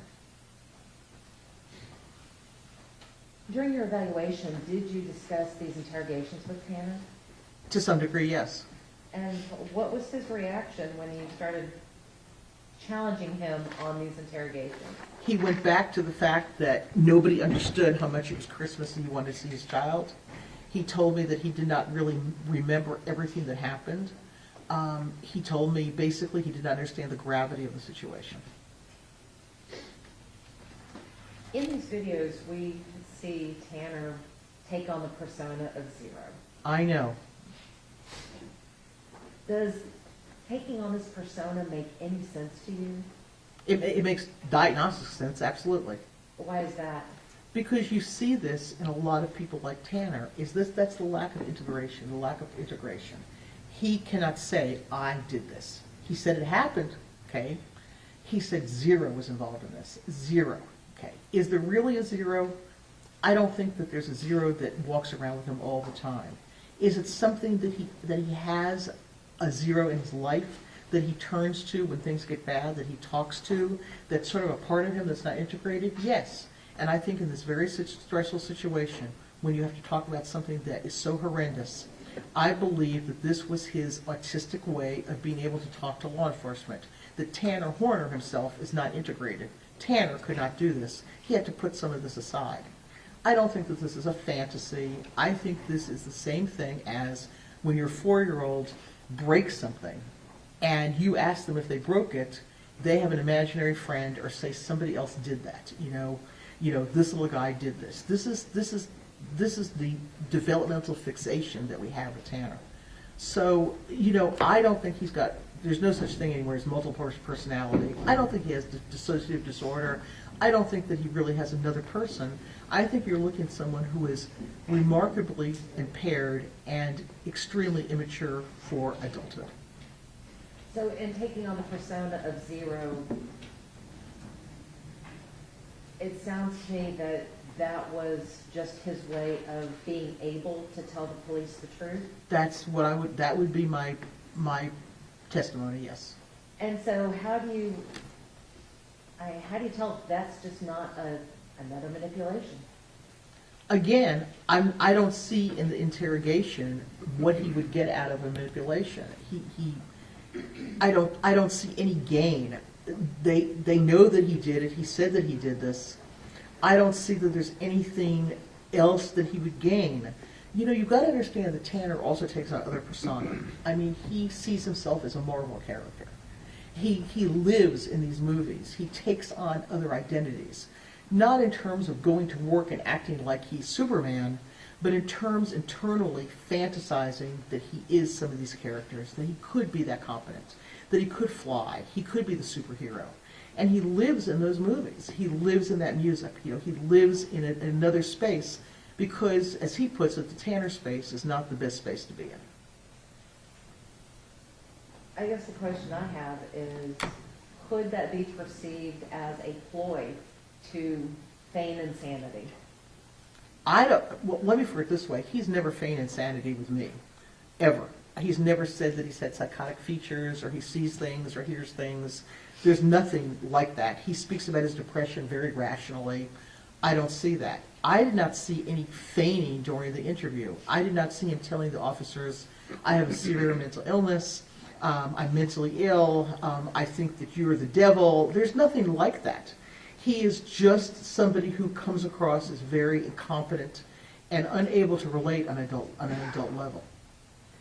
Dr. Brahms, I want to shift gears a little bit, and Okay. I want to talk about antisocial personality disorder, Okay, also known as ASPD. yes. What is ASPD? Well, obviously it's antisocial personality disorder, okay? And I don't want anyone to get it mixed up with AS, which is autism. Okay, antisocial personality disorder is a long-term ingrained way, a maladaptive way of perceiving and interacting with the world, like all other personality disorders. Antisocial personality disorder means that the core of your character, the way you perceive the world, the way you interact with the world, is antisocial in nature. That your primary responses to situations would be to act in ways that are criminal or in some ways against the values of our society. So it has to be long-term, chronic, and it has to be really the core of who you are. When you evaluated Tanner, did you find that he met the criteria for a diagnosis of ASPD? No, I did not. And why not? Why did I not see that? Okay, number one, you have to look at differential diagnosis. Tanner has done some things that people might think are a little creepy. He's done some things that are not right. He may have been involved in some sexual other activities that may have been illegal. Never was convicted of those, okay? But he does things that are impulsive and not always in his best interest or that of others. However, when he thinks about the world around him, I never saw anything that he thought about things in a criminal sense. I've dealt with criminals for over 40 years, and their attitude is always criminal. They talk about their past experiences with bravado. They talk about being so tough and, I can sell drugs on any street corner. I can do this, I'm the toughest criminal. I don't see anything like that with Tanner. I don't think that the things that he emulates are superheroes, not criminals. The movies he watches are not, criminal movies. They are fantasy movies. I don't see anything in him chronically, and I spoke to Jackie and his mother and people who knew him, his teachers. Nobody ever felt that there was a criminal attitude about Tanner.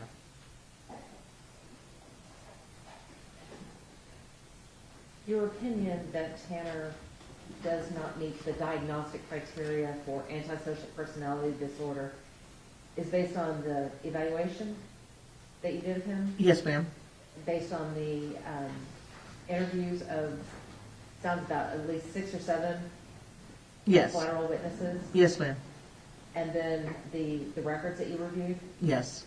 And the hours that you spent with Tanner? Correct. And nothing in any of that would lead you to believe that he meets the diagnostic criteria for antisocial personality disorder? That's correct. Can the symptoms of his autism spectrum disorder, how do you determine what is autism and what is antisocial? Well, you have to understand what it means to be autistic and understand patterns of behavior. You know, when I said Tanner's textbook for a lot of this, he really is. So you have to look at, the fancy word is etiology. You have to look at the foundation for where certain behaviors came from. So when you look at Tanner doing certain things, you have to understand that it's from the perspective of someone that has a neurodevelopmental disorder.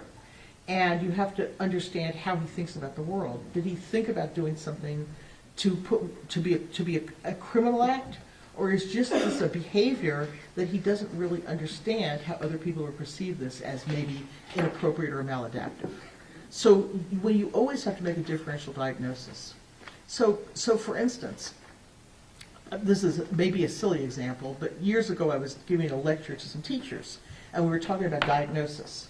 And one lady raised her hand and she says, you know, I think my husband's crazy, this is what he does. And so this is what he does.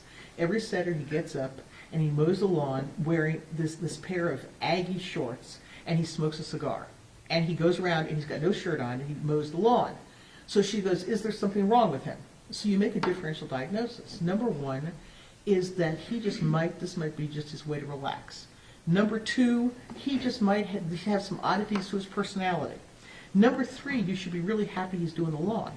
I mean, these are the differential diagnosis. Now, I could come on and say that it's inappropriate. He's wearing a shirt and no shirt and these stupid Aggie shorts, and he's showing off because he's a narcissist and he's a pervert and this, that, and the other. But then I ask her about him. He's a wonderful father. He's very silly. He makes stupid dad jokes. He is a stupid dad joke person. So she was just raising her hand in a teacher's workshop.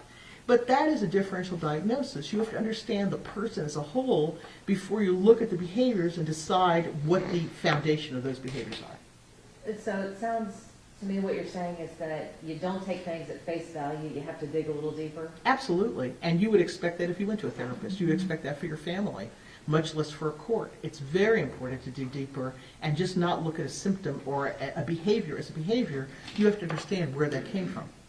Can someone have an antisocial trait and not be diagnosed with antisocial personality disorder? Well, all of us have antisocial traits. All of us have done some antisocial things. There's not a person among us who has not anything could be considered antisocial. You know, what does that really mean? Have you ever filled your cup up at McDonald's twice and you're really supposed to get one refill? Many people have. Okay. We've all done things. Have you ever run a stop sign? I have. Okay. Have you ever done things that are probably wrong? Yes. Everybody has done things that you know are against the law. Okay. And little things or bigger things. The question is, we all can have some traits and some behaviors, but that doesn't mean that we are diagnostically antisocial. It may mean that when we're risk takers than others, I mean, somebody on the jury might never fill up their Diet Coke again. I have. I mean, okay, I have because I had to be in court and I'm in a rush and I just put some more Coke in there. Is that stealing? I guess. Although one of my clients worked for McDonald's and said all their profit comes from pop. So I felt less bad. But the reality is that an antisocial attitude, Ms. Anderson? Probably a little bit. But does it give you a personality disorder? No. Well, can someone commit a crime as horrible as the one that Tanner has committed and has pled guilty to? Can someone do something that horrific and still not be antisocial? Yes. The last thing that I want to talk to you about his impairments. Dr. Brahms, did Tanner's impairments cause him to commit the act to which he pled guilty? No, but they set the stage for his life. Are his impairments and his deficits any sort of excuse for what happened? No, and I need to say that none of my testimony in any way should be implied as an excuse for what happened. This is only an explanation of who this defendant is so that whoever decides his fate understands him as completely as possible, but this is absolutely not an excuse. What about a justification? Do his impairments justify the kidnapping, assaulting, and murder of a 7-year-old child? This has nothing to do with justification. It has to do with understanding the person who's before the court and being able to weigh their strengths, their weaknesses, and their abilities, their ability to be compared on a level that maybe you or I would be. And lastly, Dr. Brahms, you spent time with Tanner in the jail, That's correct, ma'am. saw him interacting with guards, Yes. saw him interacting with other people in the jail. A couple, but mainly correctional officials. Based upon your review of the records and your observations of Tanner, how well has he adjusted to life in prison? I would say he's adjusted very well. May I have a moment, Your Honor? Yes, ma'am.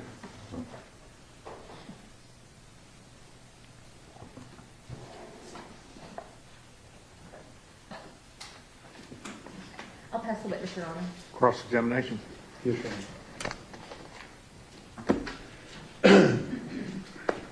Ma'am, how many psychologists does Tanner Horner have in this case? I cannot hear you. I'm sorry, you're drinking water. I couldn't understand you. How many psychologists does Tanner Horner have in this case? As experts, Yes. I've never counted. I can try. Well, he has Dr. Ryan, who you talked to, right? Is she a psychiatrist, psychologist? What is she? She's a psychiatrist. Okay. And you got Dr. Spence and Dr. Emhoff. Yes, one's I think is more of an they're both autism specialists. Right? And then you have some other people. You have Dr. Davies, who you talked about, had the fetal alcohol thing, right? Right. I know Dr. Davies, yes. And so would you agree with me, there's been a whole lot of people interview him consistently over the last several years. That's correct, sir. Interviewed him and asked him the same basic questions you're asking him about his family history, how he grew up, traumas, all of those things have all been asked multiple times. In different ways, yes, and for different purposes, but yes. Right. And so in this particular case, let me ask you, did you review all of their reports in this particular case? Yes, I did. Okay. And let me ask you, where's your report? I do not have a report Well, why not? because my testimony was going to be based upon all of the other people's reports, and that is what was agreed to by the defense, that I would wait until all the reports were submitted and testify from the information I have, not just from the reports, but from obviously many other sources. Okay. So I guess what I'm trying to figure out, you didn't do any testing. No, he's been tested and tested. There was no need for me to do testing. Okay. So part of what you're doing today is just simply repeating what other people have already said in this case. Absolutely not. Well, you're repeating things that you got from Dr. Ryan. I didn't know that I was repeating directly from her report at all. I'm talking about Tanner's development. She's talking more about diagnostic issues, but I don't believe that I quoted her report in my testimony. But you don't have a report that we can look at with regard to your findings and tell us that before we came in here today and you testified. That seems to be correct, yes.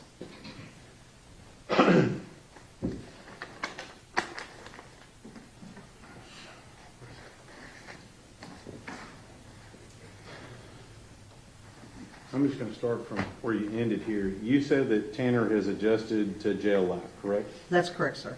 And that's because he's been in SEG the entire time, correct? Well, it could be SEG is difficult to adjust to. Sometimes people have a lot more problems in segregation than they do in general population, so that's a difficult question to answer. Well, being in SEG, he's had no changes because he's been in SEG. Not any meaningful changes, not a lot. Some, He's had structure because he's been in SEG, correct? that's correct. He's had a routine because he's been in SEG, correct? Yes, And he hasn't had at least access to any other inmates, correct? not really, Physical no. access, No, okay? And the only people he would have access to would be guards that come by and interact with him at some point. that's correct, sir.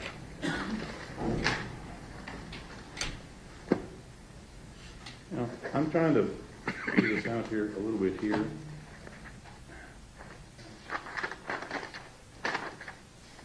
You talked about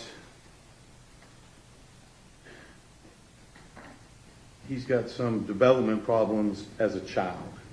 Is that right? He has many problems with his development over the course of his trajectory of life. Yes, that's true. First thing you said is that he had a problem with reciprocity and attaching to others.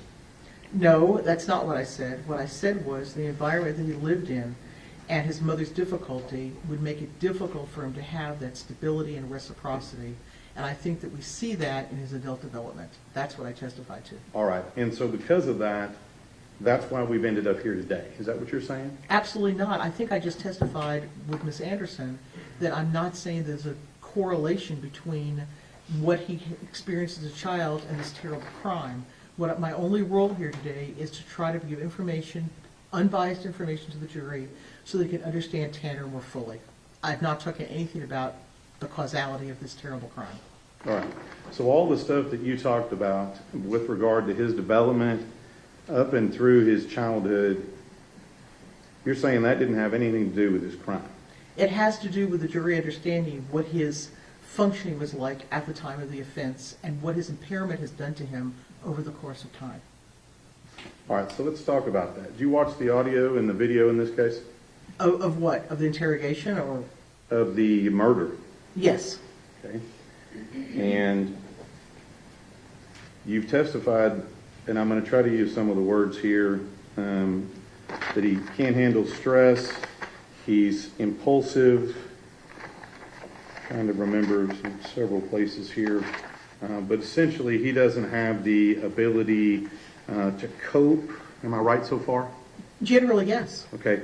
And Well, to cope adequately, cope adequately. yes. So what is your belief as to what happened that precipitated him kidnapping Athena Strand? What's your belief on that? I do not have a hypothesis. I've thought about this a lot, but that's not my job to address that. Okay, what did Tanner tell you went on before he kidnapped Athena? What he told me is that he believed that she saw him snorting coke, and he felt that this would be detrimental to his job. That is what he shared with me. So do you agree with Dr. Ryan that this was all some form of catastrophe and cascade of decisions because of his disability that resulted in Well, this? Do you believe well, that? Let me slow you down for a moment. Dr. Ryan did talk about catastrophizing, which is a term that's used often in autism. Do I believe that he catastrophizes or digs himself deeper in a hole? Absolutely, 100%. He's done that in relationships and jobs. As a middle school student, I mean, that is Tanner. So I don't know about Dr. Ryan. I believe that what her observations and her findings are correct. At least they're in agreement with what I feel independently about Tanner. And so you'll agree with me that everything with regard to that theory begins with what Tanner says he saw at the time before he did it. Everything begins with that. Is that right? My job is not to talk about the offense. You asked me, does he catastrophize? I agree with Dr. Ryan. I might use a different word, but I totally agree that he gets himself in situations that he cannot get himself out of. Yes. I mean, don't you think the facts of the offense in this case are the most important thing that we can talk about? But that's not, well, it's important for you to talk about it because you're the prosecutor. My job in this is only to talk about his development, only to integrate what we know about Tanner, what we know about his disabilities, or I would like to say impairments. More, it's not really disabilities. It's a pervasive impairment. It's not to talk about the offense. That is for other experts to talk about, not for me. But you would agree with me, you're offering it as some form of explanation as to why he did what he did. I'm not sure you listened clearly to Ms. Anderson's questions, and I apologize if I was not clear enough. I am not offering this as an excuse or explanation for anything. I'm offering this because in a court of law, it is the jury or judge's responsibility to understand who they are sentencing and what that person's capabilities are. I am not talking about the offense. I'm not hypothesizing about the offense. What my role here is to present to the best of my ability what this man's development was like and how he ended up to be the person that he is. And that is what I was retained to do, and I've hoped that I've been clear as I possibly can. Let's talk about his capabilities, since you mentioned that. In the murder video, you're aware that he had a pattern of covering up the camera immediately before, on 2 different days, before he arrived on the same exact road where he kidnapped Athena. You're aware of those facts, correct? Not in detail, but I've heard those facts, yes. Okay. And if those facts are true, you agree with me that that's some form of pre-planning or planning before he goes and does this to Athena? I don't know that. I never discussed that with him. And then at the point at which you said that he has, I think you said he has problems with impulsivity and problem solving, and I think you mentioned the word meltdown. Is that right? He's had a long history of meltdowns in various ways, ever since he's been, 2 or 3 years old. And when you watch that video of the murder, there's no evidence of him having a meltdown at that time, is there? Well, I do not know what was going on with him in terms of his thinking, because his meltdowns as he became older are more like the stress reactions that I testified to about before. The confusion, the not knowing how to get out of a situation, the anxiety. He has continual anxiety. So I don't know. I do not see behaviorally a meltdown, but I cannot say that he was not, in terms of his emotions and anxiety, was not having difficulties in figuring out how to handle a situation. I don't know that. Well, where did you see on that video of the kidnapping murder that he was confused? Again, let me say that I did not see that he was confused. I do not know what was going on with him, but I do know that this massive reactions to stress, that his inability to get himself out of situations, that his ability to plan and to think about the best way out of things, this has gone on throughout his entire life. I mean, he ran out of Outback Steakhouse because the dishes were piled too high. That is how Tanner copes. He just cannot figure out a way to interact with people, problem solve. That's what he does. But, I do not know what happened in that truck, nor it was my role to talk to Tanner about what happened. Whatever he volunteered, I took into consideration, but that's not my role in this hearing. You used the example at Outback, and you said the dishes were too high. You know that's not the complete truth, right? No, it's part of the truth, yes. Okay. So what's the whole truth? He did not show up at work at some point. I know that. I don't have all the details about Outback, but what he did share with me was avoidance, was leaving, was quitting, was sitting there and looking at the dishes and having a panic attack, which is absolutely prototypical textbook for someone with autism. It's nothing that would be unexpected. I've had dozens of young people tell me that they've left their place of work because they're of overwhelming anxiety and confusion. So what he's telling me was not something to write home about. It's very much diagnostic. Just wasn't the truth. I don't know what the truth was. I know that he was honest and told me he didn't show up for work. He told me he became overwhelmed.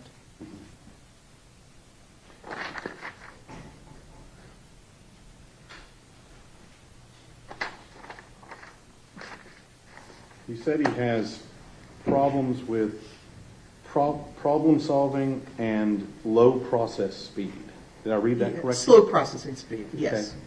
Okay. When he's committing this offense, is he having problem solving issues and low processing speed? My guess would be that if you look at this, and again, I did not talk about the offense, is that I think making decisions is difficult for him, and it would not surprise me if he did not have a well thought out plan about this, but I do not know that. I know he does not have a well thought out plan about many things, and I know his ability to process information effectively, both by testing, is very clear on the testing, and also by other people's evaluations, is limited. That's all I can answer. You talked about Zero like being an imaginary friend, and you said that when it came to the interrogations, that was his way of talking to law enforcement. Was I right about that? It was his way of trying to share what happened without, the word wouldn't be taking responsibility, but it would be very difficult for him to talk about those things, and this is how he's learned to cope. This is something over the course of time. This is not new to this evaluation. To that interrogation. But in that interrogation, whatever imaginary friend he created didn't actually tell the truth, did he? No, I'm very well aware of that. Is that what he does is I use an imaginary friend example of a 4-year-old, but what we're really talking about here is a not integrated person who copes in a way to try to distance himself. Instead of being an integrated part of him, he distanced himself with a 0. It's very easy to focus on 0, but we have to focus on the totality of Tanner. Well, you understand that when he was playing his imaginary friend, like you said, he was making up a consistent pattern of lies during the entire time, wasn't he? There were a lot of untruths, that's true. And he was also able and consistently to make up a pattern of information, where things were, details, directions, and things like that, correct? Well, many of them were not correct, but yes, he finally gave details that led to finding Athena. But still stuck with his lie about backing into her and everything else. Whatever that was, yes, he told a story that clearly was not true. And he still lied about that in January of 26 when he got interviewed by Dr. Fritz. I remember He came that. back to that too. Yes, I don't remember the month, but yeah, it was earlier this year. So is his imaginary friend back when he's talking to Dr. Fritz? His coping mechanisms are the same. His So- coping mechanisms of whatever his inability to tell the entire story is there. I didn't know that Dr. Fritz was going to ask him about the defense. I certainly was not. So he copes by lying. At times, he certainly does.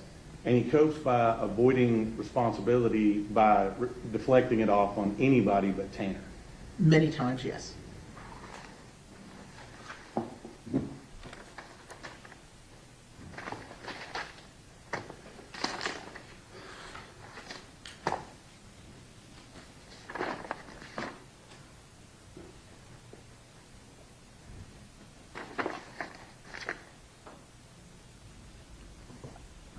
I think you mentioned before talking about theory of mind, and I believe you said, and correct me if I'm wrong here. Certainly. It's a problem with person having an understanding of other people's mental states, desires, intentions, emotions, things of that nature. Is that right? I wish I was that articulate. You did that very well. Well, I'm repeating what you said, so. I said that? Yes? Oh, that was good. For that, I'm proud of myself. Yeah, it's a difficulty in perceiving how other people perceive you, and a difficulty in understanding like your own emotions. So it's this whole thing about how you perceive others and how they perceive you. Right. And so what I look at that is that's also how you understand other people perceive you, right? Are you talking about me personally? No. In this particular, when you're talking about here, it's also when a person like you're talking about the theory of mind, it's also their understanding of how other people perceive them. Yes, there's a lack of understanding about how my actions would be perceived by you. Right. Right. And so I guess in that role, when I watched the first part of the kidnapping video, you'll agree with me that Tanner Horner knew that Athena would be upset, and that's why he covered her mouth to keep her from screaming. I know that he covered her mouth to keep her screaming, and I'm sure that he knew that she would be upset. Right. And he knew that he was taking her to that first location where he stopped and calmed her down and talked to her the entire time. I Correct? do not know what was going through his mind. I cannot answer that because I don't know about the first location. I do not know the actual specifics that you might be addressing. Okay. You didn't ask Tanner about it. No, I did not. That was not my role. Now, we talked about, I think you said that Tanner has difficulties in functioning in the outside world. Well, yes, he does. He has marked inadequacies. So things like having a relationship, job, friends, social life, being a parent, those are all problems for him. All of them, yes. But you'll agree with me that he had a job operating a FedEx truck for almost a year total, right? Isn't that right? If you count, I guess, the two different contracts, Yeah. yeah. And so in doing that job, he would have to, operate the more simple task of operating a vehicle, right? But he would also have to operate it in a rural environment, correct? Many of his routes were rural, yes. He would also have to operate a GPS and operate package delivery, things of that nature, correct? Probably so. And you saw in the video where he's operating the FedEx device to be able to scan and deliver packages, correct? Right. And so, and he's doing all of that, and you don't see him having any problems doing all of that, do you? Well, this is what I do know. He does all of those things, but when he changed the routes, he had really an internal breakdown. He had tremendous anxiety. He could not get to work on time. He had all kinds of other problems. So I don't know. I'm not saying Tanner has an average IQ. He is able to use a FedEx scanner. There's no doubt about it. My mail guy is able to do whatever he does with the mail, but he can't drive a truck because he has some kind of disability or impairment of some type. So yes, of course, no one has ever said that this is an intellectual disability. Let me be very clear to the jury. Tanner is not intellectually disabled, which is what makes this case so complicated for everybody to consider. This is not, in the olden days we called it mental retardation. That's not what we're talking about here. We're talking about a complex neurodevelopmental syndrome. Ma'am, I'm gonna stop you right Yes. there. Let me just go back to this here. You said he can't get to work on time. Sometimes he can't. Sometimes he had no car. You know he just got a new car at the time this happened, correct? I think really recently to that. I don't remember the dates. Right. Yes. And is it possible that him not getting to work on time is because he's partying on the weekends and doing cocaine? That could be possible. Is it possible that he can't get to work on time because he's playing video games and watching Dragon Ball Z all night? Objection, Your Honor, that calls for speculation. Overruled. I don't know. I don't know. I know that he loves video games. I know that he watches TV. I also know, like other people on the spectrum, he's incredibly disorganized. Getting his life together, the way that they lived, which was horrendous, just dealing with the daily tasks of life were very confusing to him. He was inefficient. That's the best way I could put it. He was inefficient. And that's just a sign of his impairments. So back to what we're talking about functioning in the outside world. You read Dr. Emhoff and Spence's report, correct? Yes, sir. Where they indicated that they felt satisfied that he had friends and things and a social life. You'll agree with that's what they said, right? I'd have to look at the exact quote in the report, but I remember them saying that, yes, he had friends. Okay. And he had a social life. I don't remember those exact words, but if you say they're there, I'll take you at your Well, word. let's talk about this. You'll agree with me that he did have a social life, being in bands, going out with his girlfriend, things of that nature. Well, the bands were a failure, but he had friends. He did have friends. Okay. And he had a social life. He went out, did things like normal people do, right? Well, I don't know about normal, but he did go out and do things at times. They also stayed home a lot. Okay. And then also was able to be a parent and have a child with his girlfriend, correct? With as much outside help as possible from the mother's mother, who happened to be a nurse, and with as much help as possible from his grandmother. Despite his best desires and best efforts, it was incredibly difficult for them to take adequate care of that child. But you'll agree with me, you said before that he has difficulty functioning in the outside world, but don't you agree that with job, friends, social life, parent, he is functioning adequately in the outside world? Not if you take those apart functionally. No, I don't agree with that. He's doing everything else that everybody else does in life, isn't he? No, he's not. Doesn't have a job, doesn't have friends, doesn't have a social life? How is that? He's not doing that in a way that would be productive, in a way that's effective, in a way that would be reflective of his IQ. He is not functioning. Yes, he has a job, and he has a child that was an incredible, as much as he loved that child, struggle to take care of. He has jobs that were struggles. He has friends that are struggles. All of these, you could, again, we're getting back to the superficial, and my role here is to go beyond the superficial.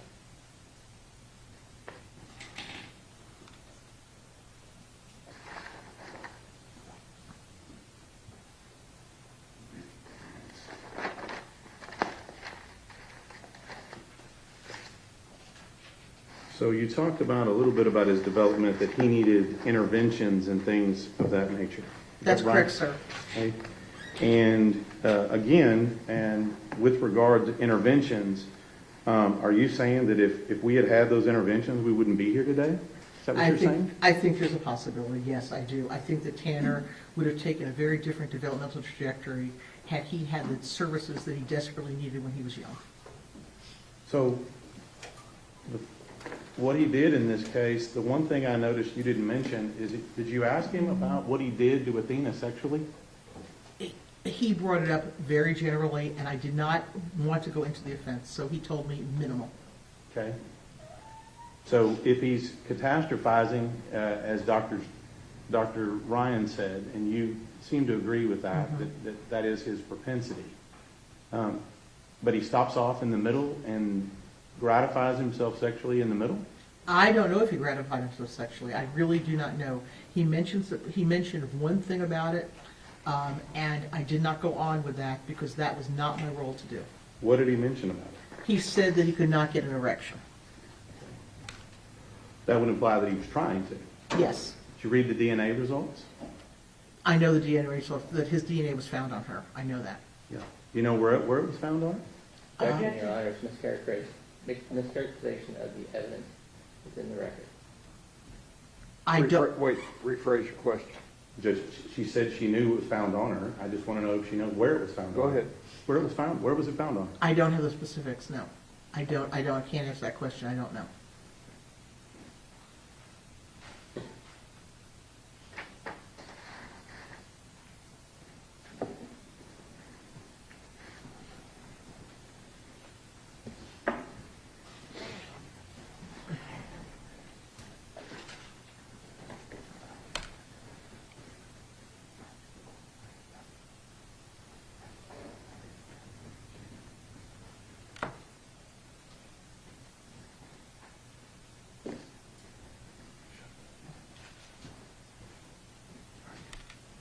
Pass witness, Sean. Redirect. Yes, Your Honor.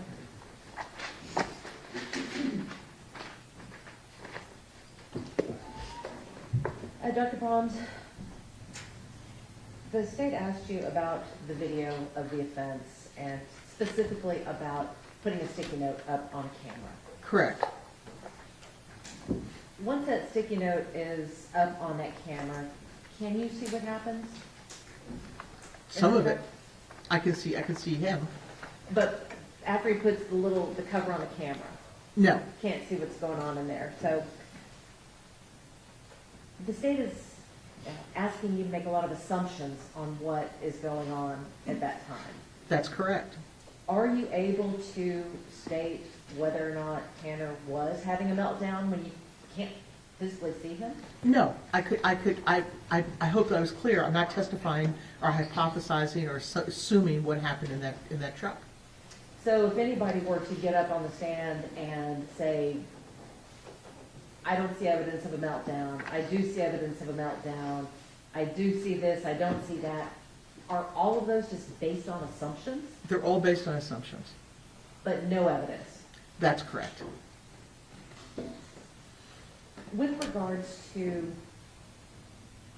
this grand criminal scheme and plan that Tanner is supposedly engaging in, would it make more sense for him to cover the camera before he abducted Athena or after? Well, that's Tanner. It would have made much more sense for him to have the camera covered before any of this happened. But that didn't happen in this case. Certainly not. So if he were actually planning to do something like this, would it make more sense to have covered the camera beforehand? Oh, without a doubt. With regards to Zero, you had stated that Zero was a coping mechanism. How important, or how does Zero tie into Tanner's propensity for avoidance? It is a prime example of a propensity for avoidance. Tanner's coping mechanism, based upon his developmental issues, based upon the way that he was raised, is avoidance. whether it's smoking weed or watching movies, as the prosecutor stated, until whatever time in the morning, or playing video games. His life is complicated. Life is very stressful for Tanner, and escape and avoidance is how he's dealt with things throughout his life. That's what he knows, because he never learned any other way. Despite his grandmother's love for him, and despite everything, he just doesn't have that. Dr. Brahms, you were talking about intellectual disability. Is this case about intellectual disability? This is why this case is complicated. I think Ms. Anderson, an hour ago or more than that, I testified that this case is not a simple case of like abuse. It'd be very simple to come in here and say his mother was in a gang, she beat him every day, and she gave him a gun, and then he killed somebody in a bar. That'd be really easy. This is not easy. Okay, he is not intellectually disabled. He is neurodevelopmentally impaired, and there's a very big difference. This case is not about intellectual disability. This case is about neurodevelopmental complexity.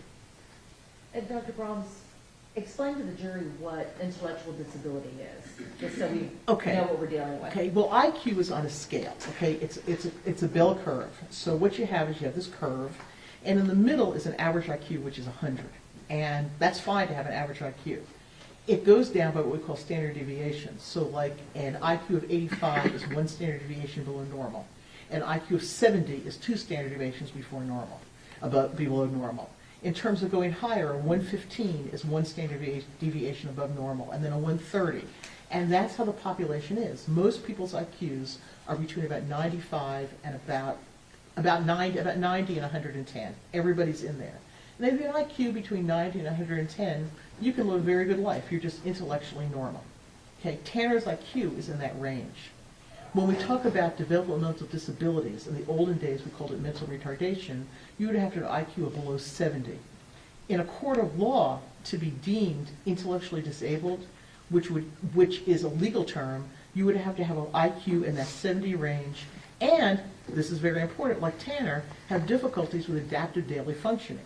Tanner has marked difficulties with adaptive functioning.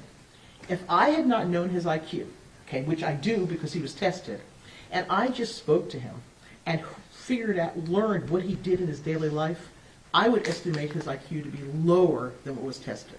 Okay, that's how he functions, lower. But he is not, in quotes, mentally retarded. This is not a case about that. It's a complex issue. Can someone have an active social life and still be impaired? Of course, he did.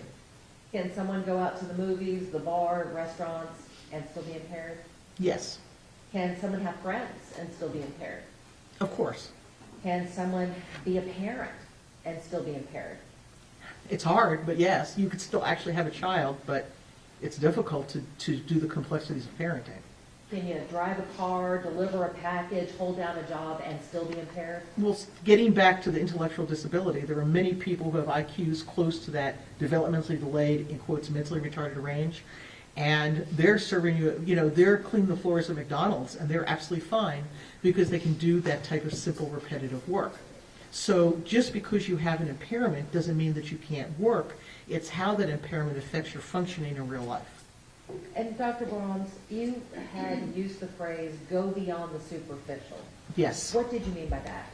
I meant just what I testified to, is that it is, okay, if we take a clinical situation, if you go take your child to a therapist, that therapist better go beyond the superficial or you should not come back, because they need to get to the core of what is going on, not just the behaviors. In terms of forensic responsibilities, it's my responsibility to go. Anybody can say he had a job. You can say he has you don't have to have a PhD, Ms. Anderson, to say that he had a job, or that he had a baby, or that he had a girlfriend, or that he had friends. The question is, what were those like? You mentioned going to a bar. He kept saying things at bars that would really aggravate people, and he thought he was funny. He wasn't. But did he go to the bar? Yes.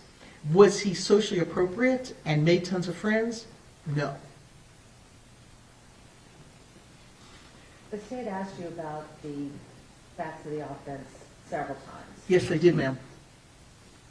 In this particular case, did we ask you to talk to Tanner about the facts of the crime? No, you did not. would it be important for your evaluation, the development side of it, would it be important to that evaluation to know about the facts? Oh, well, I had to know I had to know about the offense, obviously, Ms. Anderson. But I did not, in no way would my understanding of his development have anything to do with what happened in that truck. I am here to talk about how he developed, who he is, what his limitations are, and in real life, what it means to have these neurodevelopmental impairments. Not just a diagnosis or a test score, but what it means for him over the course of his life. And lastly, Dr. Braun, the state mentioned that you didn't write a report in this case. That's correct. Is that uncommon? No. But the state had the opportunity to speak with you before about your findings in this case. Well, they didn't ask me. That's true. The state can call me. They had the chance to interview me in a Daubert hearing, so they knew what I was going to testify about. There's a pre-hearing where you talk about what you're going to testify about, and that was, I don't know, a couple months ago, maybe less than that, something like that. And they also have a right to contact me at other times, and you might want to have the defense attorney on the phone or on the Zoom with you, but it's their right to talk to me, and I would have talked to them. I have nothing further. Mr. Staton? Ma'am, Senator Horner knew exactly what he was doing when he kidnapped Athena, didn't he? I don't know that. I did not ask him about the offense. He knew exactly what he was doing when he sexually assaulted her.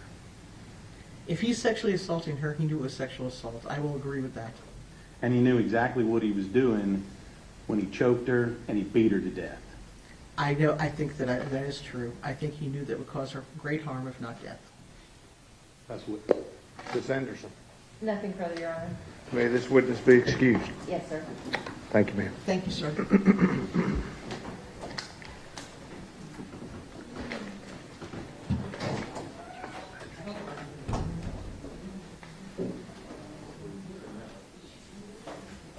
Your Honor, ladies and gentlemen, the jury, the defense rests. Let me see the lawyers just a minute.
All right, everyone may be seated. We are ready to proceed, ladies and gentlemen. This witness has been previously sworn to testify truthfully. Ms. Dool, Mr. State. Yes, Your Honor, thank you. Tim, would you introduce yourself to the jury and state where you're currently employed? Yes, sir. Good morning, ladies and gentlemen of the jury. My name is Timothy Fitzpatrick. I'm employed with the Texas Department of Criminal Justice. And what is your position title at the Texas Department of Criminal Justice? I am the Director of Classification.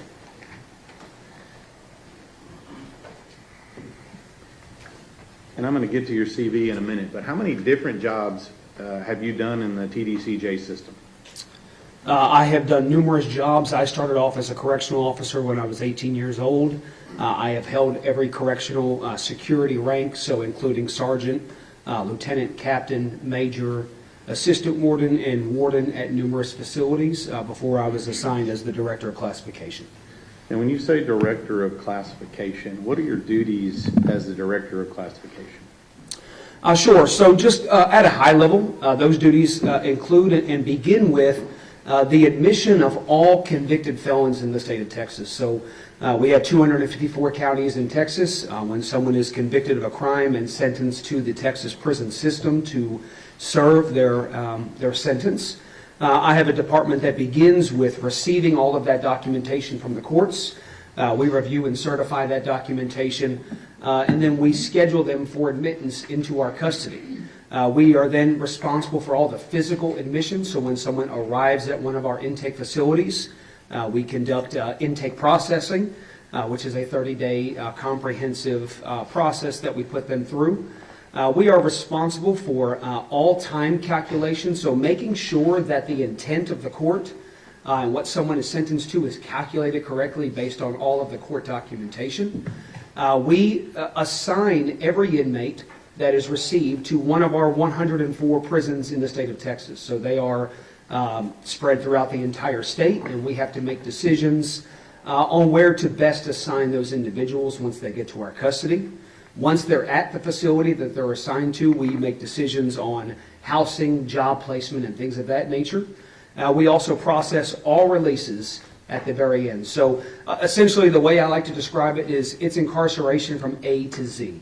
It starts at the very beginning before they even get to us while they're in the county, and it ends the day they go out the door. So we are involved from start to finish. All right. And in this particular position, does that also include the Polinsky unit or death row in Livingston, Texas? Yes, sir, it does. All right. And how long have you been doing this particular Director of Classification job? I've been the Director of Classification for about 4.5 years. And in this particular capacity, how many people do you manage in this position? My division particularly has a little over 2,000 employees for the state. And when we talk about, I'm going to use the term staff, is staff, is that term defined, is that just prison guards in the TGCJ system, or who is that? No, sir. We have a wide array of public servants who work within our prison system, so it's not just the correctional officers. All right. So what other kinds of people would be considered as staff in the TDCJ system? Sure. So we have staff that work, like I said earlier, in the classification and intake departments. Those folks do not wear uniforms like our correctional officers. We have maintenance personnel. We have employees that work in the commissaries. So there is folks, all kinds of support functions that have to operate at prison center. And in addition to those people that are employed by the TDCJ system, are there other people who work in the system but are not technically TDCJ employees? Yes, yeah, we have a large base of contract employees, so all of our medical care is conducted by contract personnel. We also have the Wyndham School District that comprise all of our educational services for the prison system as well. So there's a lot of different contract employees that work inside the fence. And then what about volunteers? Do you have volunteers who participate in the TDCJ system? Yes, sir. We have about 29,000 or more volunteers that are approved to come into our prisons around the state. Okay. And as far as the things that they provide, is that things like clergy, teacher, things of that nature? Is that what they provide? Sure. So a lot of that volunteer base is for religious purposes. So you have different, whether it's a church group or religious organizations that have volunteers that come in. But also you'll see a lot of things like Alcoholics Anonymous, Narcotics Anonymous, anger management courses, things on how to be a better parent, things of that nature. So there's a lot of different organizations that have volunteers that spend their time to come in and try their best to help on that rehabilitation of the population. Now, what I'm going to do is talk to you a little bit about the classification of people that are in the prison system, as we talked about, and then the difference between people that are in the Polinsky unit, death row, okay? So let's start and focus on classification for people that are actually serving an actual sentence, okay? I'm familiar that there's a G scale that we classify those people on, correct? Yes, sir. And I'm just going to focus on two parts of that, just in the nature of brevity here. What's the difference between a G2 inmate and a G3 inmate? Sure. So just for the jury's understanding, G just stands for general population. And we have a scale, like he mentioned, it goes from G1 to G5. G5 being the worst, G1 being the very best. The vast majority of individuals, when they're received within our custody, they start off as a G2 custody inmate. G2 just means that they're going to be serving less than 50 years in our custody. If they are going to be sentenced to more than 50 years, anything 50 or above, up to and including life without parole, they're going to start as a G3. So they're starting right there in the middle. And then anything above is going to be a behavioral issue, and I believe we get into that a little bit later, or I can cover that now. And then anything below that G1 is going to be reserved for a very select group of nonviolent individuals that work outside the fence. I want to talk about offenses and potentially some myths here.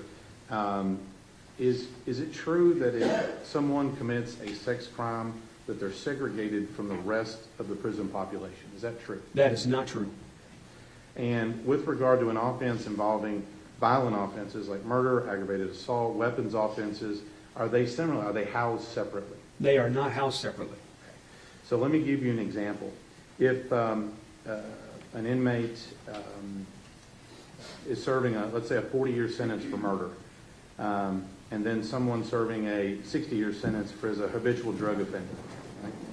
What classification would the 40-year sentence get based on the G scale? That individual would be a G2 if they have a positive, no disciplinary history. They would be a G2. Right, walking in the door. Sure, walking in the door. And then the person that's a 60-year sentence because they're a habitual drug offender, what are they classified as? They'll be a G3 walking in the door. And somebody there for serving life without parole for capital murder, they're going to be what? They would be a G3. Okay. The same as our habitual drug offender. That's correct. All right. Now, let's talk a little bit about the G4 and 5 quickly. G4 and 5, you said that had to do something with behavior. What do you mean by that? Sure. So as I explained, the G2 and G3 is solely based on the sentence and the charge when they're received. G4 and G5 has nothing to do with their charge or their sentence. It has everything to do with their institutional adjustment. So how are they behaving once they're received into our custody? Are they complying with rules and regulations? Are they listening to the staff? Are they not getting into fights or altercations? All of those higher custodies, the G4 and G5, is based on the behavior of the individual once they're received. All right. Let's talk about, just for information, let's talk about prison housing. In the TDCJ system, what are the two basic types of housing that inmates in the system, whether they're G2 or G3, that they have? What are the two basic types? Sure. Two basic types is going to be a cell block environment, which is your typical cell that's going to have two individuals living in sort of a bunk bed environment on top of each other in a cell. The other environment is going to be a dormitory. So surely want to share this, that 51% of the beds in the Texas prison system are a dorm environment. 49% are cells. So those dorms can range anywhere from a small dorm, 8-10-man dormitory, all the way up to about 150 men or women in one dormitory together, essentially in cubicles. Okay. And so, and again, I'm going to stay focused on just our G2 and G3 inmates, just trying to be efficient here. Sure. With regard to G2, G3 inmates, do they have access to either housing arrangement? Yes. And then let's talk about movement around the prison. What I mean is when G2 and G3 inmates are moving about the prison, are they secured in any way, handcuffs, shackles, things of that nature? No, sir. They walk to wherever they're going to be going. Okay. Even if they're serving life for capital murder? That's correct. Is this the same when they go outside? Yes, there are instances where we have job assignments where individuals could work outside of the fence under armed supervision, but they are not restrained with hand restraints or leg restraints. Let me back up. When a G2 or G3 inmate that's not going outside the fence, I'm assuming they go outside at some point. Recreation and things Recreation. that, sure, yes. And during that time, is our G2, G3 inmates, are they chained or shackled or limited when they go outside? No, sir.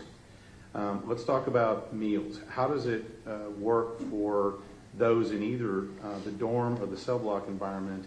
How does it work for them to go to meals? When it's time for a meal, the living area where they are at are notified for the meal time. They then walk 25 at a time down to the dining hall. Some dining halls hold around 100 individuals. Some hold up to 400 individuals in one dining hall together. So they go in groups of 25, but then once they arrive at the dining hall, it could be a much larger group that's eating together. And so this is the same whether you're serving 2 years for DWI or or life without parole for a capital murder. That's correct. They would be in there together. Right. Is that the same for church and medical? Does that work the same for both religious services and medical? Yes, it does. Same way. All right. You said something about jobs. Let me ask you, are there inside the fence jobs available for inmates? Yes, the best way I like to describe this is think of prison like a small city. And so inside of a city, you need every type of job, right? Folks that are going to be preparing and serving food, folks that are going to be fixing, doing plumbing work or other maintenance type jobs. So there is a vast array of jobs for the prison, for every single prison. And it is our goal to ensure that everyone is being as productive as possible while they're incarcerated. And so we do assign jobs to the fullest extent based on their medical considerations. Yeah. And so is that, whether or not they have a job or not, is that limited by the type of offense they committed if they're a G2 or G3 inmate? There is very minimal limitations. Is it limited by the type of offense as far as violent or nonviolent? No, it's not. Is it limited by the type of offense, whether it's drugs or theft? It is not limited based on that. I'm going to talk a little bit about transport. Inmates that are serving time, including our capital murder inmates that are serving life without parole, are they sometimes transferred between locations? Yes, we as TDCJ has to make decisions on those placements around those 104 prisons, as I mentioned earlier. We move anywhere from 1,500 to 2,000 inmates a day on buses or vans all around the state of Texas, so they are moved frequently. And again, kind of the same similar question with regard to jobs. Is that movement, who you're moved with, limited by virtue of your offense? No, sir. It's only based on the custody. So when an individual, any individual G2 or G3 custody could be on a bus, and that's with up to 40 other inmates traveling together on the road. We talked a little bit about medical treatment. Who provides all the medical care for the Texas inmates? So we have two university partners. So the University of Texas Medical Branch provides the vast amount of medical services and mental health services for the entire eastern and southern part of the state of Texas. and then the northwestern part is provided by Texas Tech University. Talked about housing, jobs. Let's talk a little bit about commonly, how does visitation work with people serving a sentence in the Texas prison system? So we have two different main forms of visitation. We call them contact visitation and non-contact visitation.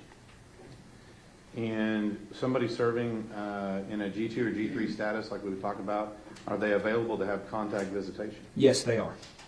And what does that look like for those of us who are fortunately not presently in the prison system? Sure. So many of them are around a room this size. And within the room, you would have multiple small tables. It could be round or square tables. And the family members, whoever that might be that's coming to visit, including children, would come in and sit at those tables around the whole room. And then the inmate would come into the room and they would sit. I mean, it's contact, so they're allowed to hug. They're allowed to hold hands. They're at the table with the person that's coming to visit them in the room with the other visits that are happening simultaneously. Okay. And any limits on which G2 or G3 inmates are allowed to have this type of contact visitation in these rooms that you're describing? There are no limits as long as the visitors are on their visitation list and meet the policy. Now, what process is in place to kind of warn these civilians that are coming in there as to who's sitting at the table next to them? What process in place to let them know who's sitting around them? That there is no process for that.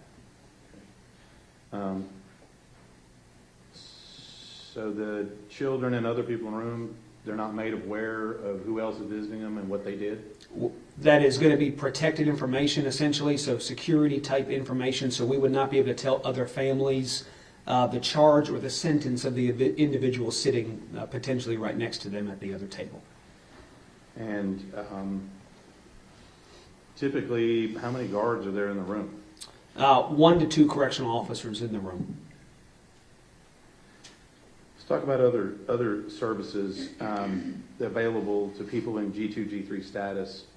What type of things, for example, like entertainment, TV, internet, what types of things are available to those G2, G3 inmates in the prison system? Sure. So almost every living area has what we call a day room area. It's just a common area where there's televisions. They can watch television throughout the majority of the day.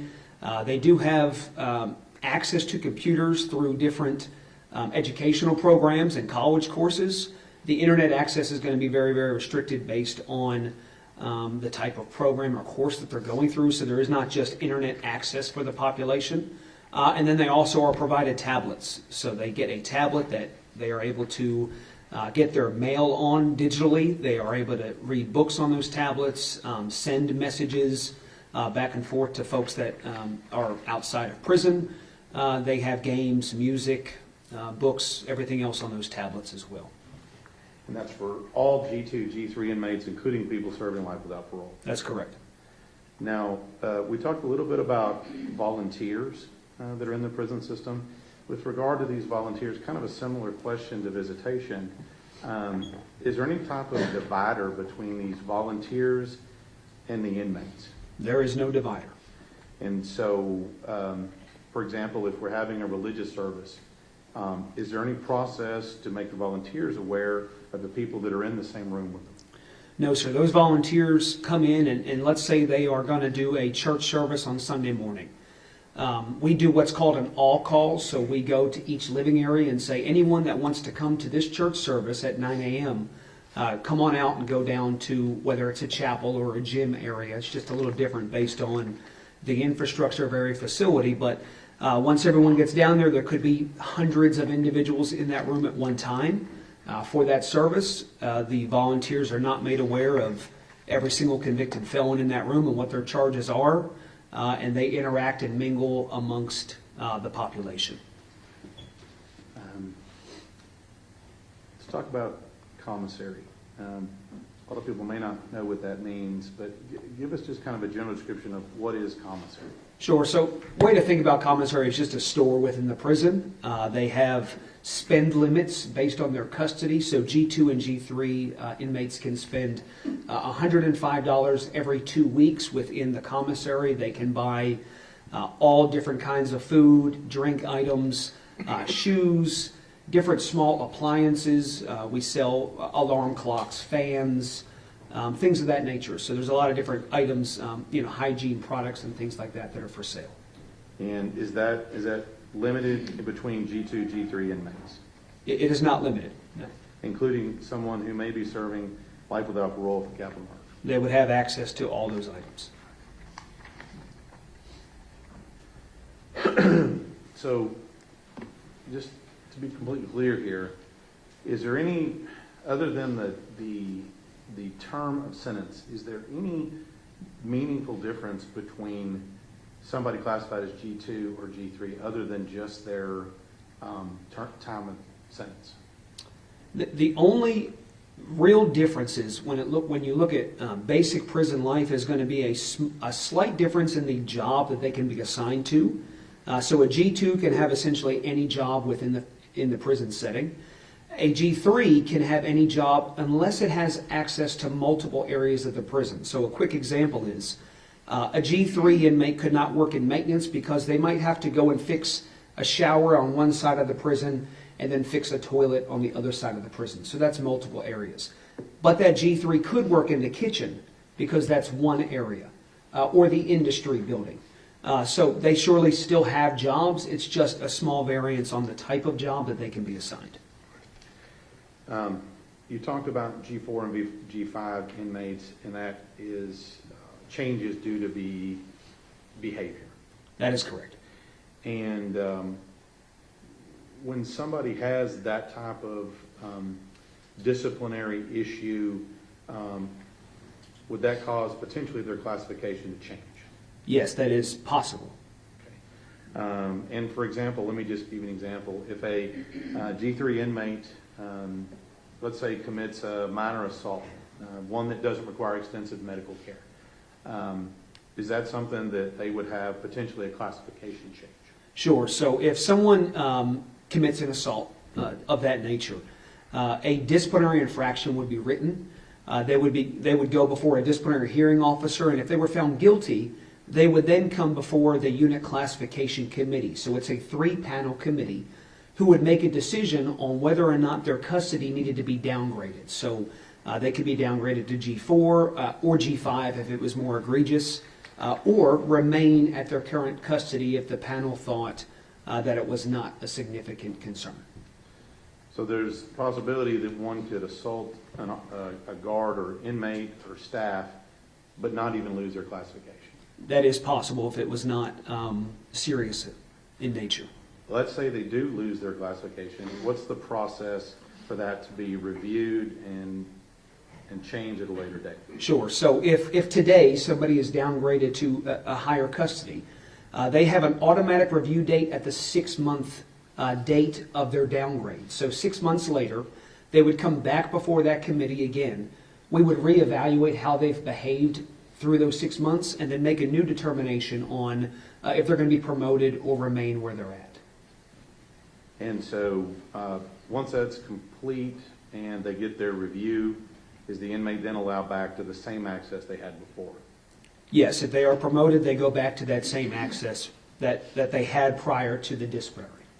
And is it possible that somebody could commit multiple disciplinary infractions, including assault, over a long period of time and simply just move back and forth every 6 months between their classifications? Yes, sir. It happens often. It's very fluid. So a classification is a very fluid process, and we do see that often where individuals violate rules and regulations, get downgraded, get promoted again, get given another chance, and then continue down that path of negative institutional adjustment. So we do see that often. I'm going to talk to you just briefly about, I think it's called restrictive housing. Sure. These would be people that are, I would assume, are G5 inmates, is that right? No, sir. Restrictive housing is actually above G5, so it's a more secure housing environment that is above the general population. And is that based upon the offense you commit when you come into prison, or something you do while you're in prison? It could be a culmination of both. So there's only 3 reasons why we place individuals into restrictive housing. This makes up a very small portion of the Texas prison population, about 1.8%. They have to be a confirmed member of one of our security threat groups or gangs. These are one of our this is not a street gang. These are organized prison gangs. They have to be a member of one of those 5 gangs. Number 2 is they have to be a current escape risk, or they have to be a current significant threat to prison operations. So this is someone who has consistently displayed aggressive behavior towards staff or other inmates. So they have to fall into one of those 3 categories.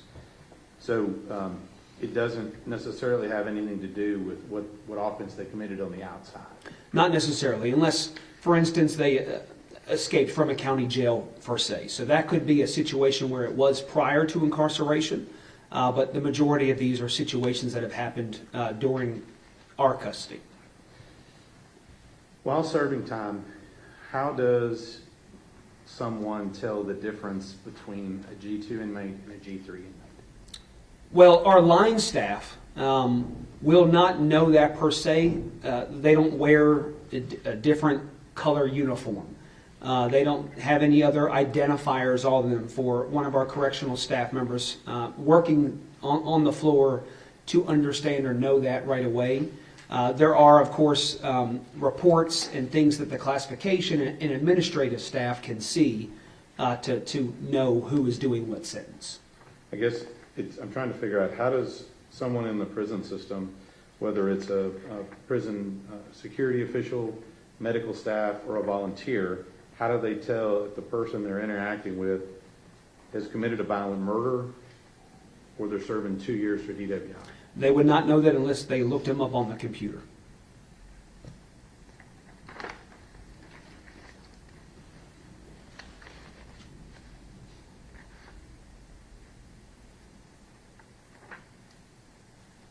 Let's talk a little bit about behavior management. You talked about how people have reviews in a committee and things. In your experience, what's the best motivator for people to act right in prison? In my experience, the very best motivator is going to be the possibility of parole. All right. So the hope of getting out. That's right. Hope is a critical piece that we try to tap into through management and rehabilitation. But yes, someone's ability, knowing that they have a parole review coming up sometime in the future, is a keen driving factor behind positive behavior. Just in general, is prison a stressful environment? I think that could be a very good way to put it. It is inherently negative, right? You have an environment where you have thousands of people who don't want to be there. And so, yes, it can be stressful. It can be a negative environment. And that's something that we have to manage daily. Now, I'm just going to talk about a little bit how the prison system interacts with the inmates. Do inmates have any direct control over where they live and who they live with? No, they do not. Do they have control over the type of housing that they may have? You said it was dorm or cell block. Do they have any control over that? They do not.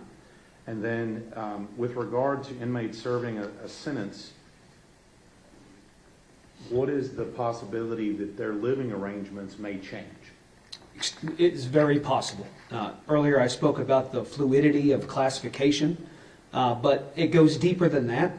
So each of our prisons have different missions, right? Whether it's a security reason, a medical reason, a treatment reason, there are a large amount of reasons why someone could be moved internally within a prison or to another prison altogether. So that is something at the state classification level that we monitor on a daily basis and then make those decisions on those 1,500 plus moves a day around the state. So with regard to prison life, is it possible that an inmate's location within the actual unit they're in, is it possible that that may change? Yes, sir. Is it possible that who they are housed with in a dorm, is it possible that that changes? Yes, sir. I think I already asked you this, but I want to make sure. Is it possible that they may be in Beaumont one day and in Wichita Falls the next? Yes, sir, that is possible. And that's just based upon what the prison system decides is in the best interest of population and efficiency. That's correct. Yeah. And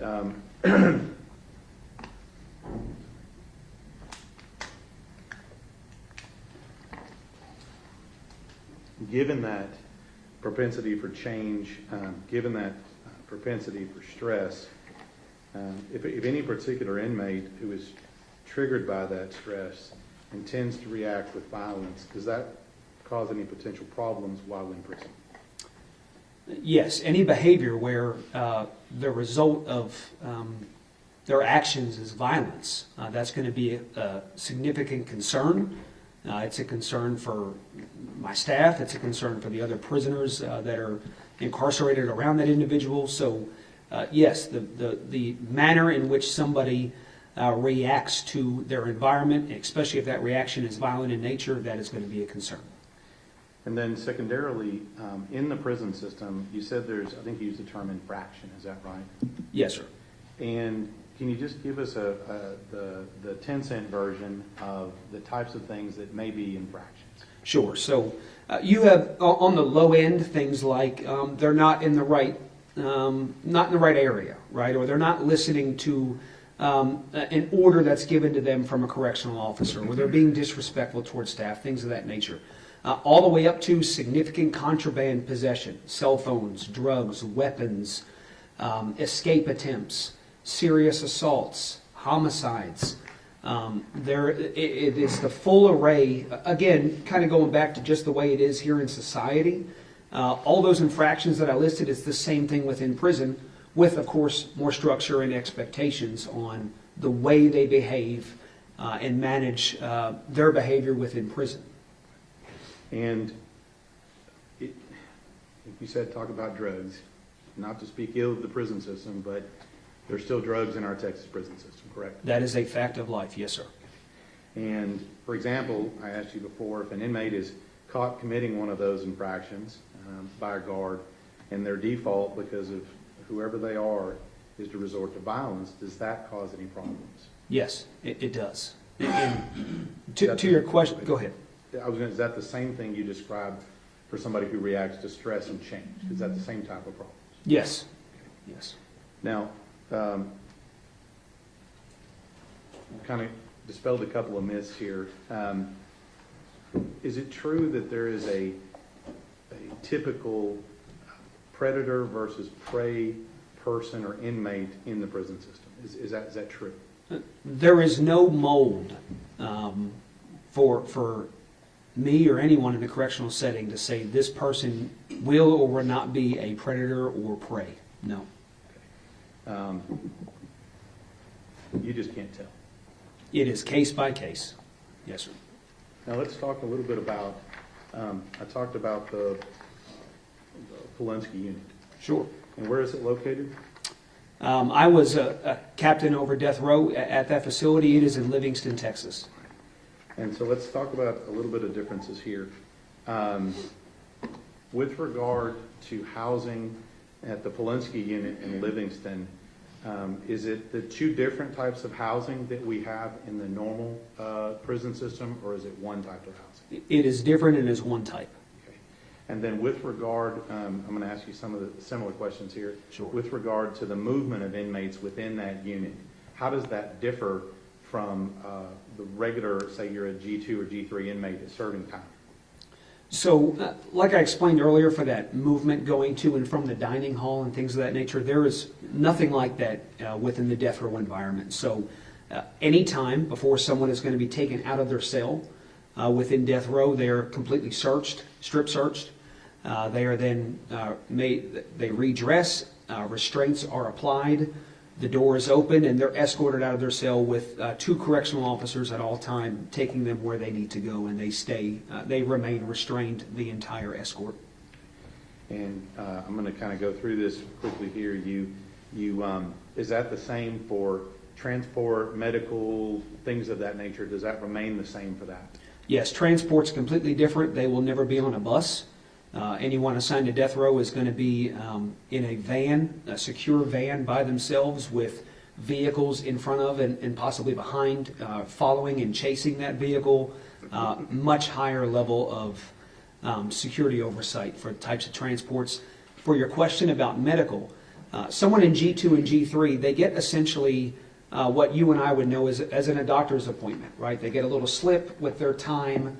They show that slip to the correctional staff, and they walk down to the unit medical department. You contrast that with death row. Those individuals, again, are restrained and escorted to that medical appointment. There's no one else around. The hallways are cleared, and that staff remains with that individual the entirety of the medical or mental health appointment. So they are not going down there alone. We talked about structure, routine, and change. Talk to us about the difference between structure, routine, and change between normal prison unit and the Polinsky unit in Livingston. Sure. So death row, by nature, is far more structured. It is they remain at that facility for the entirety of their incarceration up until that sentence is carried out. The structure of their movement is much different, as I just explained. So it is very different compared to the general population movement. The living area, they are in the cell by themselves. There's not a cellmate that's assigned to their cell. So everything about it is far more structured and a lot higher level of management and oversight. Pass the witness, Sean. Let's break for lunch, okay, and we'll start up at 1:30. All right, see you then.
fashion and showing you this from Mark's exhibit 310. Can you tell us what that is? This is my CV, sir. Right. A true and correct copy of your CV. Yes, it is. Okay, and does that reflect the things you talked about earlier with regard to your work in the prison system? Yes, sir, it does. So it's this time we'd offer stage 310. No, you actually don't. Stage 310 is admitted. Now, all right, cross-examination. Yes, Your Honor. Good afternoon, Mr. Patrick. Good afternoon. Good to see you again. Now, Mr. Stanton asked you some questions that made it sound like you're just terrible at your job. The prisoners are running amok, you have no way to know who's violent, and God forbid you transport them in a bus or they're just free and roaming. That's not accurate, is it? No, sir, that's not accurate. Now, what's your top priority for your division? Our top priority as an agency is public safety. That is our number one core function, is providing the safe incarceration of individuals in Texas and protecting our citizens. And that also includes the safety of the staff, the visitors, and the inmates. That is correct. Now, let me clear up a couple of things. You went through it pretty quickly on the Wyndham School District contracts for educational. Nobody's going to a school, right? That's them educating the prisoners, the inmates.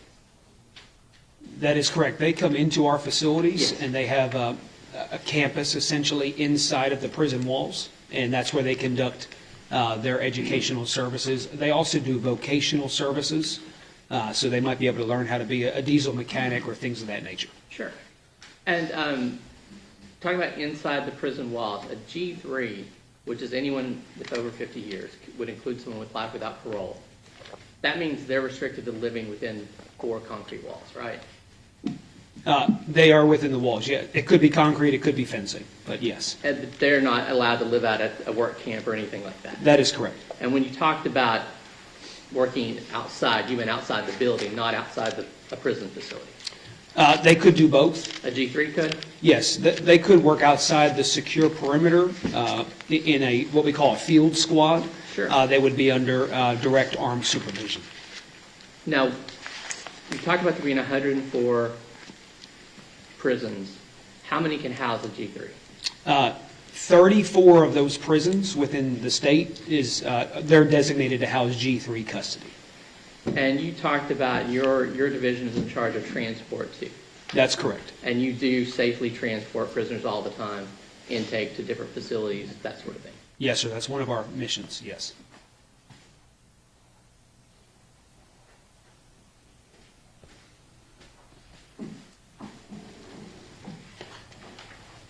Now, let's back up and talk a little bit about some of the things we've talked about before. How many employees does TCDJ have? We have around 34,000 employees throughout the state.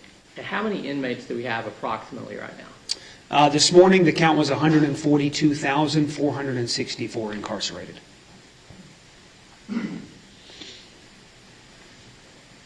And it's your job to determine, your division, I guess, not you personally, but your whole division's job to determine which facility best suits the needs of an inmate. That's correct. That is one of our goals. And that's an ongoing process throughout their incarceration. That's correct. So when we're talking about reviews every 6 months, that's not because you're looking to be easy on people or turn them loose. That's because you're wanting to be current. That's correct. That 6-month time frame was more specifically geared towards when someone gets a disciplinary infraction. Sure. But there are many reasons why someone could receive a classification review. It could just be because they've been accepted into a new program or things of that nature. So it is very fluid, and it does change often. Now, let's talk a little bit about that. Your that determination involves more than just security, right? Correct. And what are some of the other things you're looking at? Some of the biggest driving factors behind classification and placement is going to be their medical needs. Mm-hmm. So, for instance, if someone needs dialysis, well, that 104 prisons becomes much smaller on the options that I have on where to send and place somebody. Their mental health needs, their treatment needs, programming needs. So classification is surely a dynamic process of systems that encompasses a lot of different correctional professionals, medical professionals, all giving input and using tools to best assign someone where they fit. Now, I think when we talked before, you said for the individual inmate classification, you're using a holistic approach. That's correct. And what does that mean to you? So holistic, that's going to mean it's not just based on their sentence. It is not just based on their charge or their crime. We have to look at many factors. Some of them I just mentioned, right? Their medical needs, treatment needs, their criminogenic history, their demographics, their age. We look at all of those different factors and find the best placements for them around the state. And for example, you mentioned before about how they've behaved in other facilities. An example of Tanner Horner, he's been in 2 different jails. That's something you would want to know and what happened, right? Sure. At the beginning, I talked about the intake process. Yes. And so when a county sentences someone or a court sentences someone to prison, the county has to provide what's called a penitentiary packet, or PEN packet for short. One of the documents that has to be included in that packet when it comes to the TDCJ is a jail conduct history. So, yes, I surely need to know what that conduct was like in the jail leading up to their transfer of custody to the TDCJ. And we mentioned before, now, are all of your staff non-uniformed in your division? No, sir, because I also oversee inmate transportation, so we do have a large portion that are non-uniformed. We have a couple of hundred that are uniformed. And it's a couple hundred out of, you said roughly 2,000 in your division? Correct, yes, sir. Now, when someone is convicted of capital murder and sentenced to life without parole, where would they go for their intake? Say that again, where would they go? Where would someone who's convicted of capital murder, given life without parole, where would they go for their intake? We have 5 main intake sites around the state, geographically located based on the county. So we have a facility in West Texas called the Middleton Unit. It's in Abilene. We have a facility up near Palestine, Tennessee Colony area, the Gurney Unit, the Holiday Unit in Huntsville, the Byrd Unit in Huntsville, and then for South Texas, we have the Garza West facility that's in Beeville. So an individual sentenced to life without parole, depending on the county of their sentencing, we would schedule them to the closest facility for intake. And that's not all of the facilities you have for doing intake, correct? No, we have other facilities that do state jail and probationary type intakes, but those are the main institutional division intake sites. And so those 5 will have the training necessary and expertise necessary to do that classification on someone who's convicted of capital murder and sentenced to life without parole. That's correct.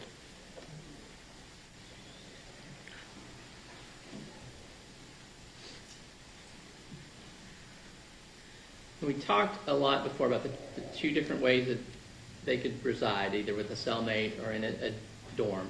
And some of those dorms are pretty large, right? Yes, sir. And that persons who are G3 would have access, there may be volunteers, there may be staff members, things like that, that they could have contact with, correct? Yes, sir.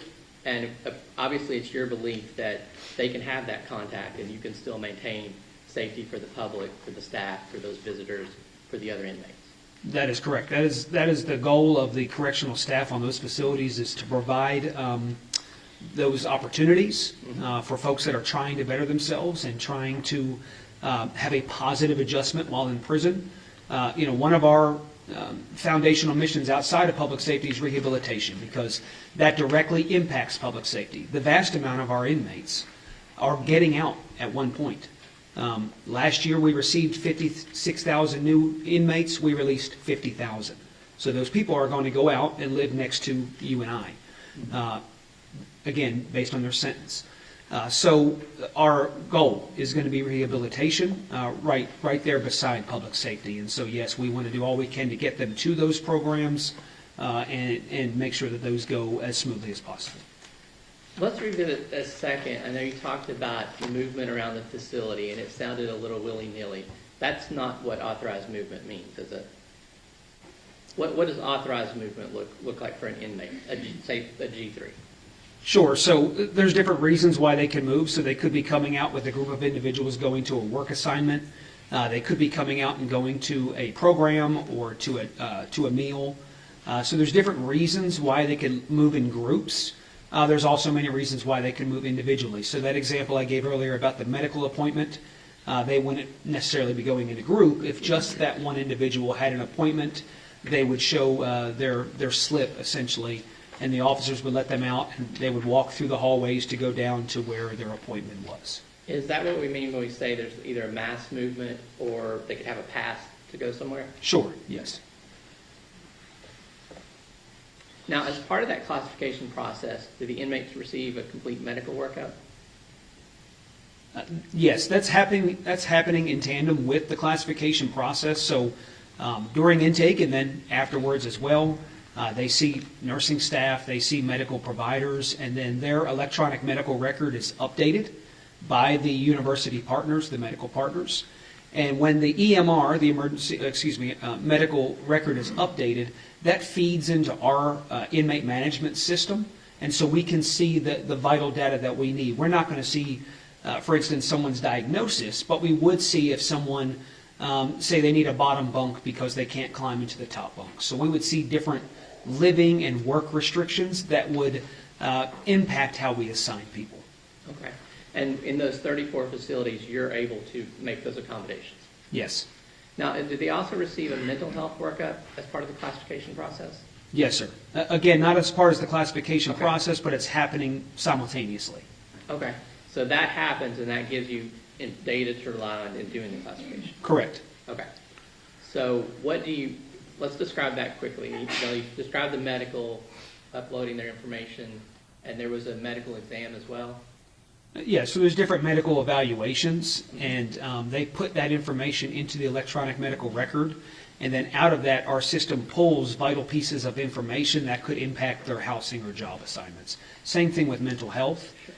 So for instance, if someone is in a crisis event or has some kind of critical mental health need, the mental health providers might tell us, well, that person needs to be assigned to a specific inpatient program. Which would give them a certain psychiatric score, is what we call it. That would then tell us that individual can't live on certain units, they can only live at inpatient mental health units, as an example. There's other things far down that spectrum where it might just say, well, he or she is taking medication. Well, that medication is not going to dictate where they live. Okay. So that's both an exam and I assume they're looking at mental health records? Yes. Now, is G3 the minimum classification for someone who's convicted of capital murder and serving life without parole? Yes, that is the minimum. So they would never be in G2? That is correct. What is institutional adjustment? The way I like to best describe that is when they arrive to the institution, how well do they manage that change? How well are they interacting with other inmates, with the staff, with volunteers, anyone else around them? Are they complying with rules and regulations? And ultimately, are they making the most of their time, or are they going down more of a negative path and violating rules and regulations and getting themselves into trouble? So it's how they are adjusting to prison life. But once again, are you looking at how the institutional adjustment on the county level too? Is that something you take into consideration? We do evaluate that during intake, yes.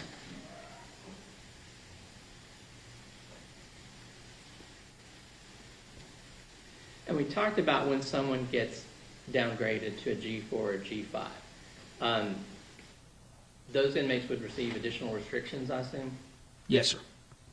And you talked about you have different restricted housing available. Do you also have safekeeping housing available? We do have safekeeping, yes. How is that used? So we have a small portion of our population that's in safekeeping. They still are in a cell block environment with cellmates. But we have a very robust Safe Prisons program and a PREA program, which is the Prison Rape Elimination Act. So you have a lot of different factors that go into evaluating someone's potential likelihood of being a victim within prison, or the fact that they have been victimized. We evaluate all of that, weigh it out, and then if the committee, again the UCC committee, that 3-person panel, decides that someone is in need of a higher level of safety or safe living, they could be placed into safekeeping status. They're still in general population buildings. They are just not in a general population living area. They're separated. They can still have jobs and go to the dining hall with other inmates and all those other examples. They just live separately. Okay. So that could be within those 34 facilities we're talking about. That's correct. Okay. Let's go a little bit bigger picture. Now, is there guidance available for how to manage and maintain a prison classification system? Yes, it is. There is many different guiding policies and evidence-based practices that guide classification. Now, I believe we talked before about the National Institute of Corrections had some guidance from the federal level. Yes, the National Institute of Corrections puts out federal level recommendations and things of that nature that, depending on what that guidance is, could or could not influence the state of Texas policy that drives classification. Now, obviously, Texas may have some of their own guidance from the legislature, that sort of thing, correct? Correct. Now, are you able, in your role, in your division, to take that kind of guidance and then build on it to improve the system? Yes. And how often are you updating policies, procedures to try to make this a better system of classification? It's frequent. There's many different standard operating procedures, policies, and plans. It's kind of 3 different buckets of information that are reviewed frequently. They could be updated because of new technology. They could be updated because of new, again, evidence-based data that shows us we might need to move in one direction or another. We look at different genders and how we're classifying females versus males. So there's a broad spectrum of changes that can and do happen throughout the years to make sure that we are providing for the mission of our agency, and that's protecting the public. And so we do not want to stay stagnant. We always want the most informed decisions guiding how we play out our mission in the state. That was going to be my next question. And I assume when you talk about a prison being kind of a city, a secure city, you're also looking out for everyone within that city. That's correct.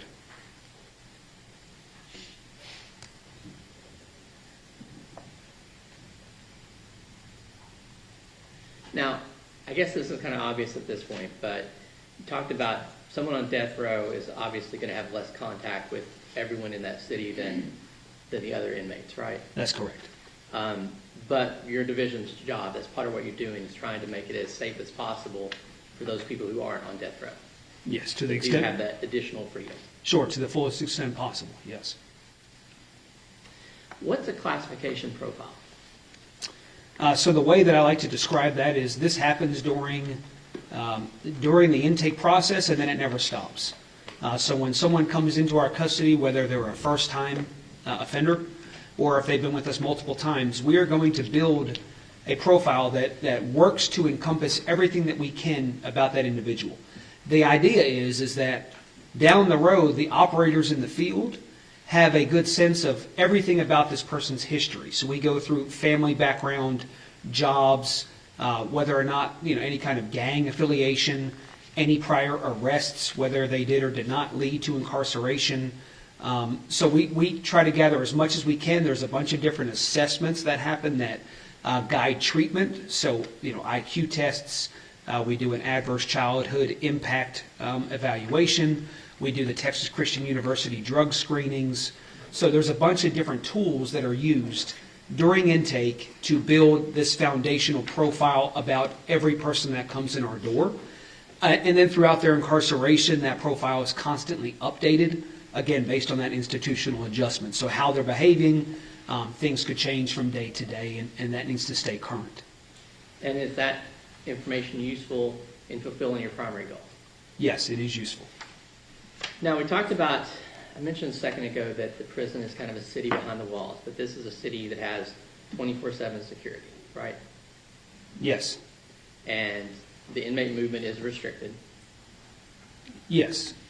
and the staff members are properly trained, Yes. and the civilians who enter are appropriately screened. They are screened, yes. So, in your expert opinion, is the process that you're using a reasonable and effective way to house someone who's been sentenced to life without parole while ensuring the safety of the public, your staff, the visitors, and the other inmates? We do all we can to provide for the safety of the staff and for the public, so yes. Council Witness Young. Redirect. All the same exam processes that you went through and talked about with regard to someone serving life without parole in the prison system, did those exist in the Polinsky unit on death row? Yes, sir. Okay. And you talked a little bit about your goals and what do you use to be effective and provide a safe and effective place. But regardless of your goals, does violent conduct against staff still occur? Again, just like the society analogy, we have laws to prevent violence against citizens. When you are dealing with a prison environment and in a society that's built up of, or made up of hundreds, if not thousands, of convicted felons, no matter how hard we try as an agency, we still have violence and concerns within prisons. Is that your same answer when it comes to potential violence against volunteers that have been screened and in your prison system? Yes. That's what it is. Mr. Goble? Couple quick questions. For the G-freeze, are there any incentives for housing, things like that, that are available to them? There are some incentives. So again, this goes back to the conversation of parole eligibility and hope. And so when I talk about hope within a prison, hope is a very intrinsic thing a lot of times. It's hard to tell who is going to act out because they do not have any hope. So we have, as an agency, an obligation to try to incentivize someone who may not, in other words, have any incentive because they might not be have a parole eligibility. So we do have some certain living environments within some of those prisons where if someone does not get a disciplinary case for X amount of years and they show good behavior and they're working hard at their job assignment, they might be able to live in an incentivized dormitory. But they're still within those 34 maximum security prisons. It's just certain dormitories within those prisons. Okay. So there is positive reinforcement for even someone who's sentenced to life without parole.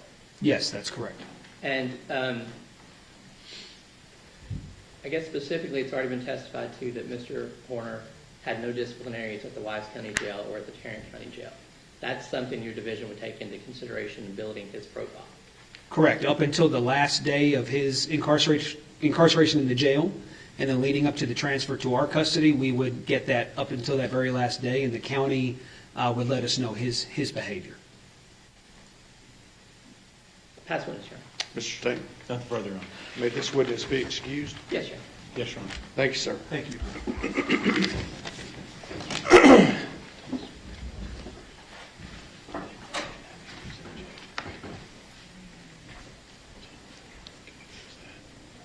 You ready for your next witness? Yes, Judge. Okay.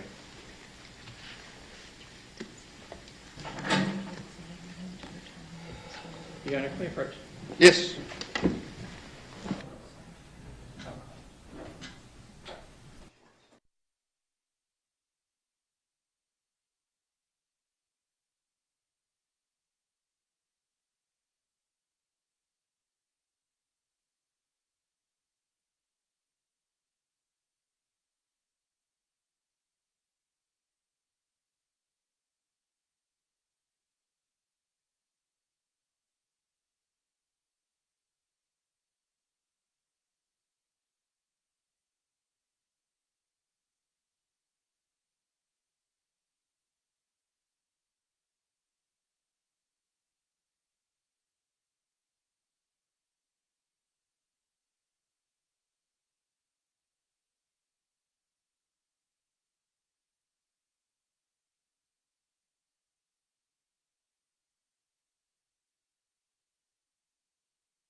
Visibility. Okay. Do you want me to go through, I don't know how much they want me to go through the questioning. Do you want everything that I'm going to ask? Well, you'll have to have enough evidence to Well, under, prove yeah, just, that it's admissible. it doesn't have to be a full-blown jury issue, but enough for me to determine whether or not it could be proved beyond a reasonable doubt.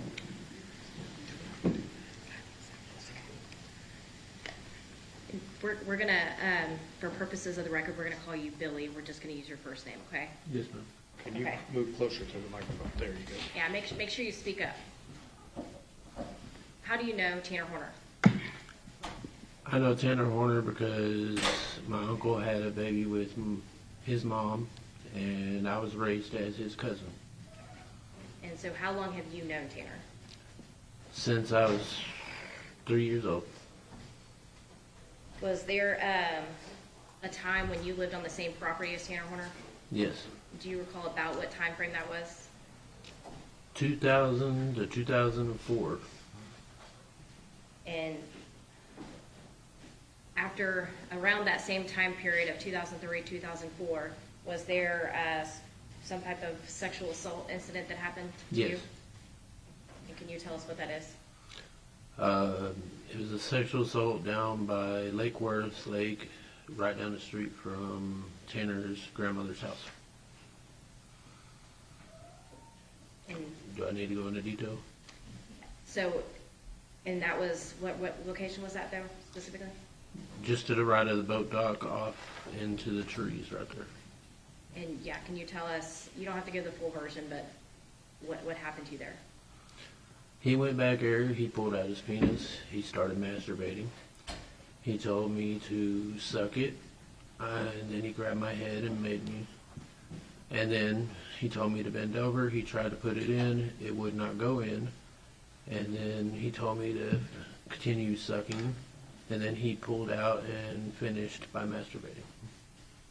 And did you tell Tanner no, or did you go along with it? What happened? I was scared of Tanner. He was bigger than me, he's beaten me up before. I went along with it.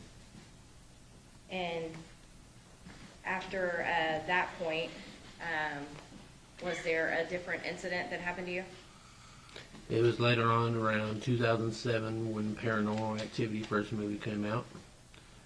I woke up to him masturbating above my head. He pretended that he was asleep. I moved out the way, yelled several times, and he just kept on doing it. And then I waited till he went back to bed, and I laid down and went back to bed. After these incidents, did you ever hang out with Tanner and one of his best friends, Cody? Yes. And can you recall anything about that event? It was 4th of July. Tanner's grandmother had parked her van at the fireworks stand. It ran out of gas because I guess she was sitting on a hill. It wouldn't start. It rolled back. Cody gave us a ride home to his house, and in the car on the ride home, Tanner had mentioned he'd wondered what it would be like to kill somebody. And how old were you about that time?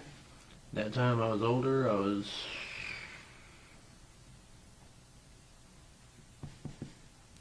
had it been 2008 or 9. And so that first sexual assault was around 2003, 2004? Mm-hmm. And the second sexual assault was 2007? Mm-hmm. How old were you at those times? 2004, I would have been 10 years old. And 2007? Let's see. 13, 14, somewhere around there. And then this other event was in 2009 when he made that comment. Mm-hmm. And how old, what is the age difference between you and Tanner Horner? About 3 years. Have you spoken to anybody about these sexual assault incidents before? Yes, before the trial started, I spoke to the defense. How many times? Once she came out to our house. It was warm outside. I believe my kids had just started back to school. And she was in a white SUV, tan overcoat, and tan pants. And did you have a phone call with anybody from the defense as well? Yes, it was 2 to 3 weeks ago. in both of those conversations, what did you tell the defense? You don't have to go into detail, but. The first one, I told her about the sexual assault. And the second one was over the phone. She initially called my mom, and I told her about the sexual assault when I jumped on the phone with her.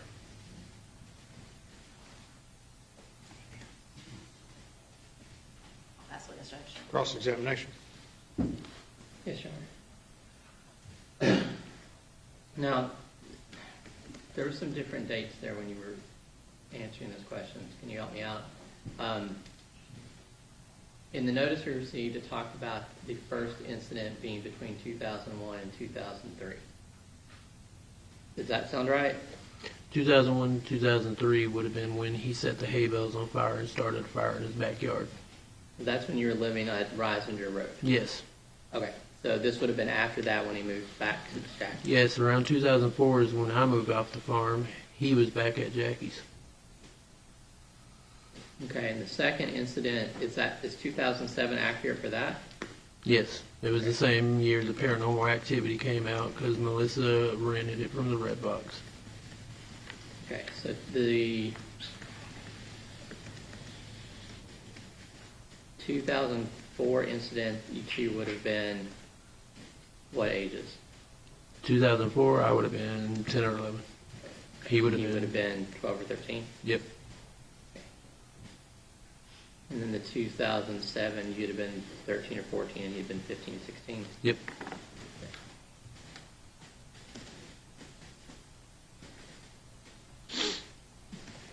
And the statement about wondering what it'd be like to kill somebody, you said that was 2007? That was around 2007, 2008. Okay. So once again, he's 16. Ish. Yep. Is that a yes? Okay.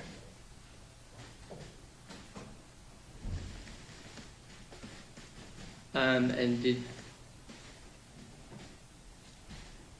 you speak to your mom or anyone else about this incident? No, I never told my mom about the sexual assaults or any of that.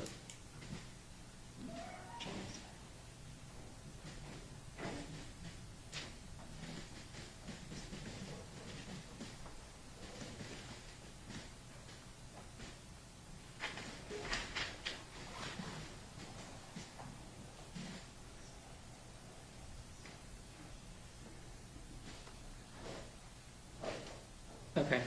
Now, when you say you spoke to the defense, you don't mean Susan, right? No, over the phone call the second time, she named herself Shawnee. And was your mom present for either of those conversations? Yes, my mom was present for the phone call one, and my mom was present for the one where she showed up at her house. I just happened to be at my mom's house when she showed up.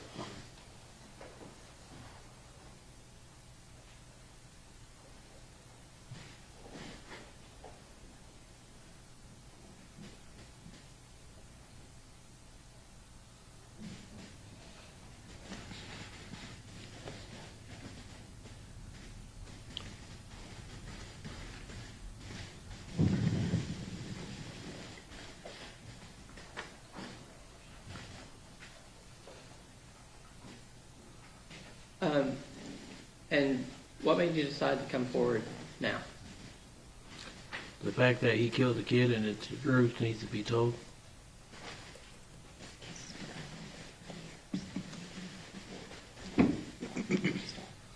I talked to defense and I told them many times I wanted to speak to the prosecution, and they never got me in contact with the prosecution, so I posted on Facebook. You said many times, you said you spoke to him twice? When I spoke to the lady the first time, I told her I wanted to talk to the prosecution. Okay. She never got me in contact with them. When I spoke to Shawnee, I told her I wanted to talk to the prosecution. She never got me in contact with them. So I went to Facebook, and then the state contacted me off of Facebook. Okay. You posted on Facebook, and then Ranger Espinoza called you, came to see you. What happened? WFPD Wichita Falls Police Department left a card at my door, and I made the choice to make the phone call to the Ranger Espinoza.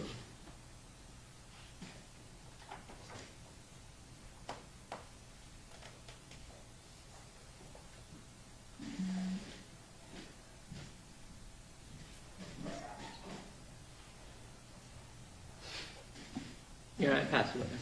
Redirect. right now, Judge. Any objections?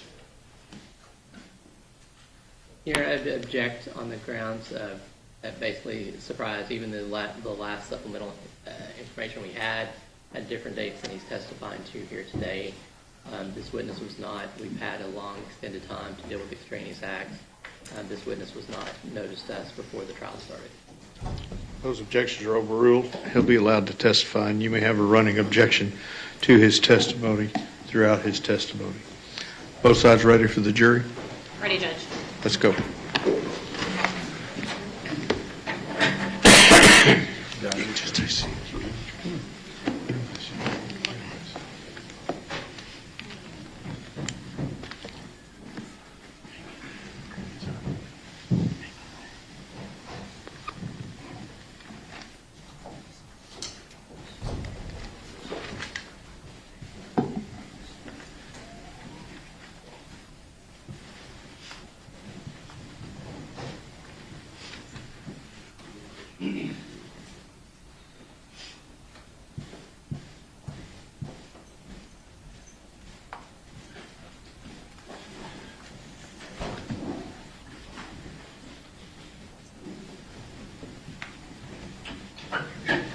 All right, everyone may be seated.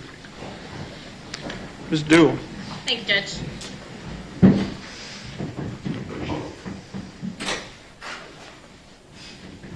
Again, you can just use your first name, but can you introduce yourself to the jury? My name is Billy. And who do you currently live with? Currently live with my wife, my mother-in-law, and my 3 kids. And how are you related to Tanner Horner? My uncle had a baby with his mother, and I was raised as his cousin So how long have you known Tanner Horner then? since about 3 years old. And during your childhood, were you around Tanner Horner a lot or a little? I was around him a lot. And what did you guys do when you guys were around each other? Usually playing, he liked to pretend play Dragon Ball Z, and it ended up him just beating us up. Throwing rocks in the rivers, creeks, out there on Rising Road.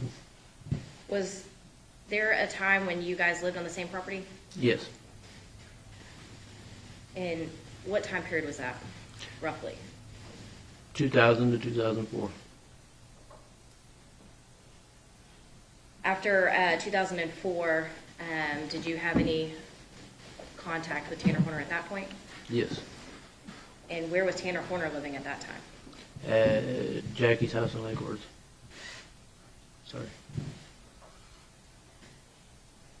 What got you into contact with us, the state, in this case? The fact that I told the defense I wanted to speak to the prosecution, and out of impulse, I made a Facebook post. You made a Facebook post. When did you post that? I posted that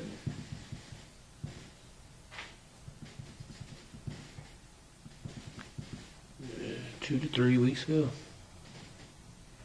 And what did you post? It was a post about, let's see, Zero is fabricated, Tanner Horner sexually assaulted me, and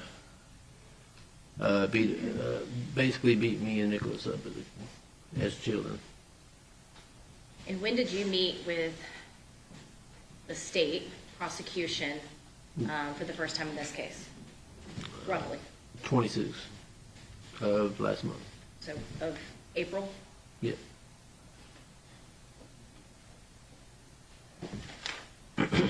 From that Facebook post, you just mentioned that there was some type of a sexual assault.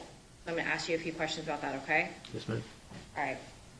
The event that you posted about, and you don't have to be exact on dates, okay? But do you know about when that first incident happened? The first sexual assault? Yes. The first sexual assault happened right around 2004. And where did that happen? Down the street from Jackie's house, Lake Worth Lake, by the boat dock, off in the wooded area. And you say from Jackie's house. How far away from Jackie's house is this boat dock? Not even 5 to 10 minutes. So how did y'all get there? Walk. So it's a 5-10 minute walk. Mhm. Did you guys go there frequently before this, or have you been there before?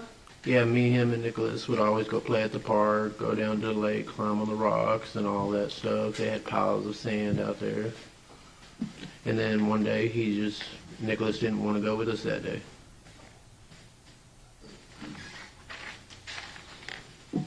Now, how old are you at that time, and then how old is Tanner Horner at that time?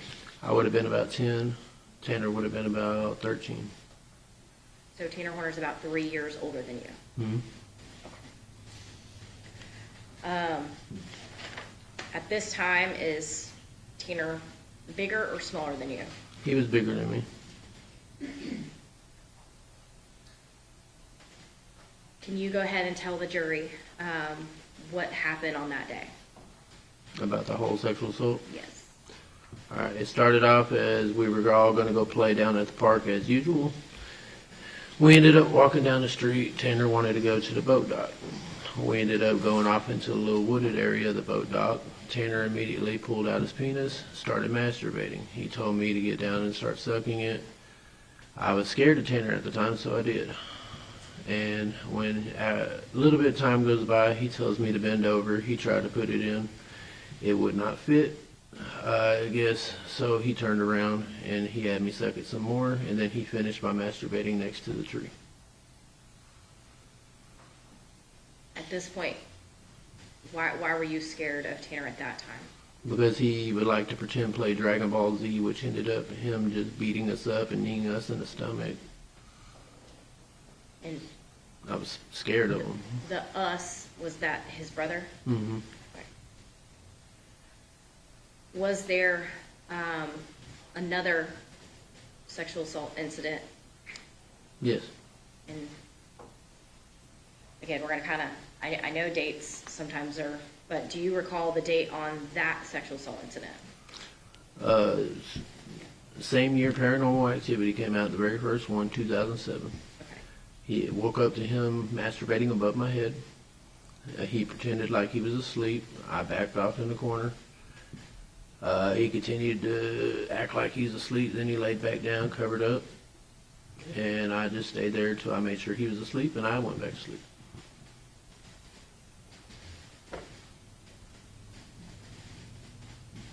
Now, at this point, I think you were probably around 12, 13 years old, Mm-hmm. and with the 2007 incident. Mm-hmm. Yes. Yes. The court reporter has to take down all your answers. Sorry. No, it's okay. So just say yes or no. Yes, ma'am. So after these two sexual assault incidents that happened to you, past when you were 13, did Tanner Horner ever sexually assault you again? No, he didn't sexually assault me again. Okay. After this point, though, did you still have some contact with Tanner Horner? Yes, I got dropped over there to hang out with him. My parents were going through their own issues.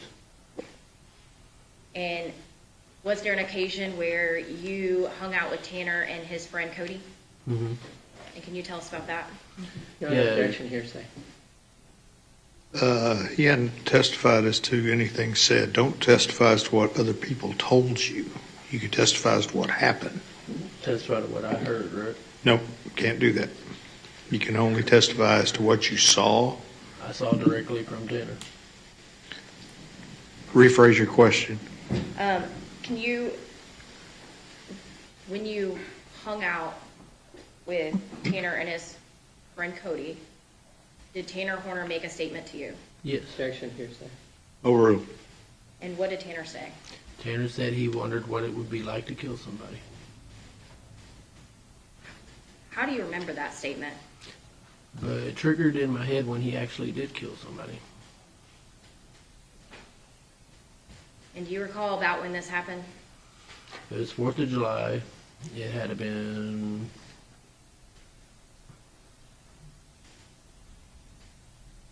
after 2007, so about 8 or 9. So 2008 or 2009? Mm-hmm. The sexual assaults that you posted about, you just told us about, who else have you told about these? I told Objection, relevance. Sustain.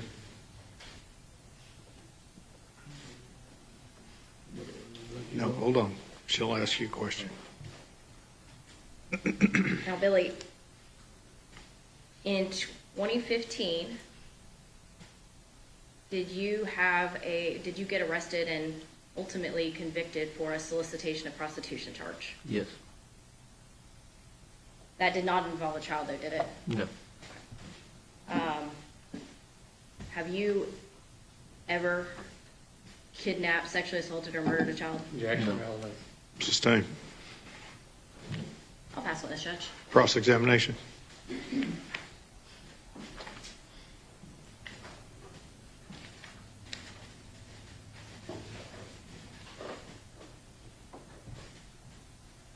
Billy, I have a question for you. At the school records show that Tanner moved back in with Jackie in 2002. Would that change the dates we're talking about for you? I guess I'm going off my memory. Okay. So if he was in the Azle School District in 2002, then we back those years up a couple years. Would that still fit your memory? Would you may have been, what would that make you? Maybe 8 or 9 and him 10, probably, yeah. something like that? 10, 11, something, 9, 10, something. Now,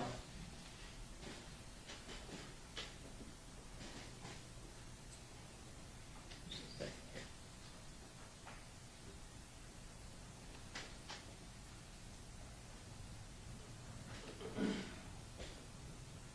Now, the second incident, when you two were teenagers, there was no physical contact? No physical contact.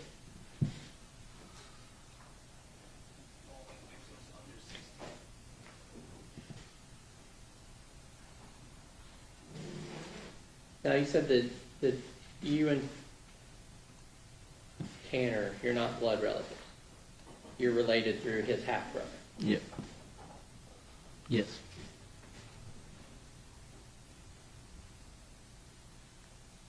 And your family and his family, before he moved back in with Jackie, rented houses on a farm, Mm-hmm. separate houses. Yes. So that's why you were around each other so much then. Yes. Now, at that time, when you and Tanner were forced to hang out a lot, were your parents struggling with an addiction? Yes. And Tanner's mother, and I guess her boyfriend at the time, your uncle, Mm. were they struggling with heroin and meth addiction? Yes. And did you tell, I guess you stated to Ranger Espinoza that Jackie was too busy dealing with those addictions to actually raise Tanner and his brother? Yes. Is that how you felt? That's how I felt. Did you and Tanner witness Tanner's mother chasing your uncle out of the house with a butcher knife? Yes, it was me, Tanner, and Nicholas all put up a tent in the living room, and Melissa comes through chasing Eddie out the house with a butcher knife. Okay, so That all was of you on saw that. Rising Road. And after that is when Tanner moved back in with his grandmother. Mm-hmm. Did they get evicted? I'm assuming so, yes. Now, the time that you knew Tanner, was he ever depressed? Not that I know of. He was just over energetic. What about suicidal? There was one time in my life when I stayed the night with him, and I woke up to Jackie taking him to the mental ward for a suicide attempt. You remember, was that overdose or cutting? What was that? I believe it was right after he got his shack, is the bedroom in the backyard.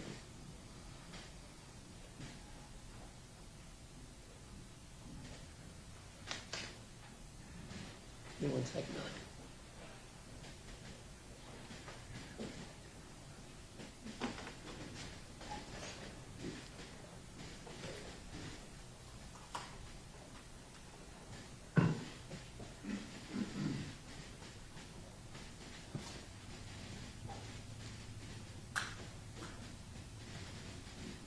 I think you said that the last contact you had with Tanner was in 2018. You helped him get a job. Yes, I got him a job at all my son's moving and storage.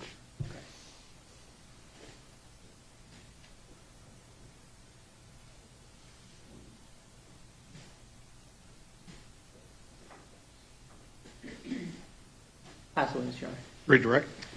Very briefly, Judge. Seems like the dates may be a little foggy, but is what Tanner Horner did to you, is that clear in your mind?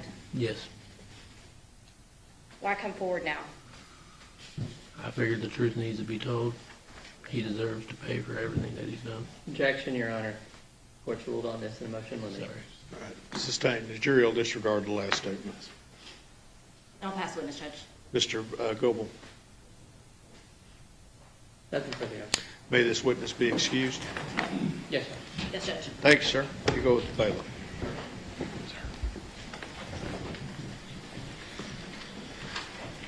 I got to do one more thing outside your presence, okay? So let's take our afternoon break. I'll call you right back in.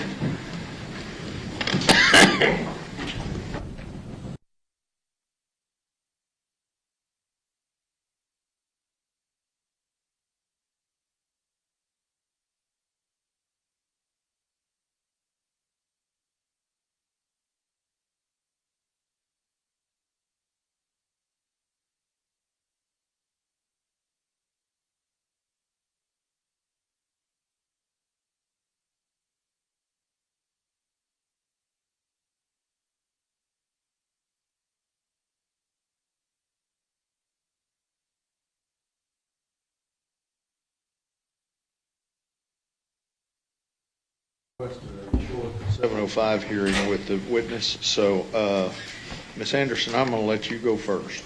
Okay. Dr. Rambula, how are you? I'm good. Thank you. Dr. Rambula, have you received any additional records since we spoke, or actually since you wrote your report in April of 2026? Yes. What records have you received? Numerous reports by your expert witnesses. Some of the notes, I didn't review all of them. The handwriting, I think, of Dr. Ryan was not as bad as mine, but I had trouble reading it. And then, let's see, I looked at the testimony from Cassie as well. And then I just listened to Billy's testimony today. Did you listen to any of the experts who testified in this matter? Briefly, there were two that I was able to follow about an hour each one. Who was that? The first one, I think it was Dr. Specht. I'm not sure. He was from A&M. Dr. Edens? That's it. That's him. Yes, sir. He might have been the first witness you had. And then briefly, Dr. Ryan last week sometime when she was on direct. Okay. Based upon, and which, you said it was an interview with Cassie. Which interview? It was actually not an interview. It was, I guess, court testimony from Cassie Wyatt. Okay, do we know, was it her civil deposition? Was it the hearing that we had in this court? Which hearing are we talking about? It was, as I put together, related to this case, so not the civil suit. I didn't know there was one. Oh, let me ask you this. When you looked at the transcript of that, were there lots of black lines on certain pages? Yeah, there were some holes. I can't say that I remember big black lines standing out, but there were holes. That's the best what I remember. Okay. What do you mean when you say holes? In other words, it wasn't confluent. There were gaps, so to say. So it wasn't the complete transcript? It looked fairly complete except for maybe some omissions or things that were either not transcribed or something like that.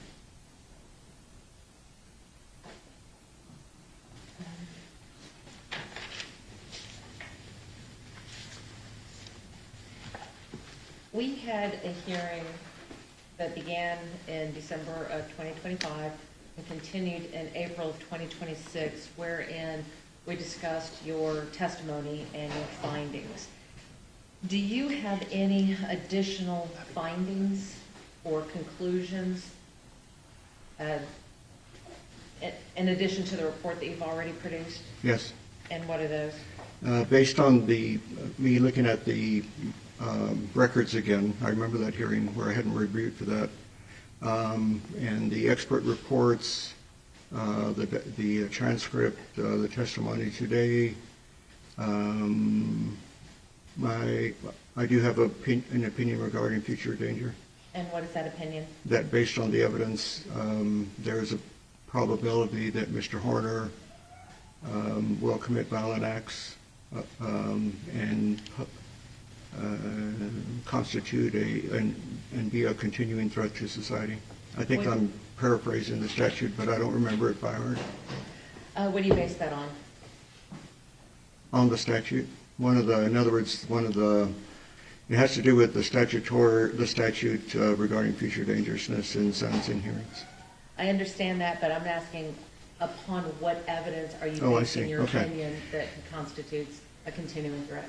So previously, I expressed concern about his temper, his ability to control himself, the outbursts he had. I think I mentioned his attitude towards women in general, based again on the audio recording that I listened to regarding his mistreatment of Athena. And then after looking at the rest of the reports from the experts you provided, it was clear that he had some issues with executive dysfunction, difficulty with emotional processing, self-regulation, basically anger, so to say, and that he was also impulsive. And so because of their reports and the evidence they provided in those reports, coupled with my concern already about his ability to manage stress, control himself, his behavior, and particularly keeping in mind what I heard regarding what he did to Athena, that was the basis for my opinion. Are you going to render an opinion on any particular diagnoses that you feel would be appropriate for Mr. Horner? Well, if anyone asks me, sure. What diagnoses do you feel would be applicable to Mr. Horner? So based on let's see, let me state it this way. So when I submitted my report, I had reviewed records that covered approximately 20 years of his life, perhaps more than that. And based on that information, I rendered diagnoses of depression, anxiety, long-standing. I didn't point out in the previous hearing that per the records, major depression recurrent was something that came up, unspecified anxiety. There may have been some features of panic attacks, but nothing was really codified in a diagnosis. Additionally, and I think I stated in my report, I suspected that there were some traits of PTSD based on the sexual assault he endured as a kid that he didn't want to talk about, but I still nevertheless included it as a possibility, not necessarily a disorder per se. Based on the records I reviewed up to my report, the diagnosis of ASD had been, I guess, by testing closed, that door was closed, so to say. In other words, the two psychologists concluded he didn't have it. But after looking at the reports from your doctors, who probably see ASD a lot more than I do because they see kids, I didn't have any issues with that. At the time that I looked at the records and interviewed him, there was an uncertainty on my part about how restrictive and repetitive his behaviors were, his interests, and that's one of the components and the criteria for ASD. But I knew he had some social issues. I mean, he'd had that all his life. But you have to meet two, and that's why it looked like he didn't meet the criteria. But once again, your experts, I don't have any issue with their diagnoses because they collected a lot of evidence and they see it more often. I spoke about personality pathology. That remains the same. He has significant features of antisocial personality pathology. There may be some borderline personality pathology undercurrents in there as well, perhaps narcissistic, and that's about it. And lastly, after my evaluation, I was not very impressed with the amount of drugs that he had been using before. He rather minimized that, and so I took his word at face value. And I saw some inconsistency in the records regarding his drug use, but your experts, particularly Dr. Ryan, uncovered a lot of evidence that he was using drugs a lot more.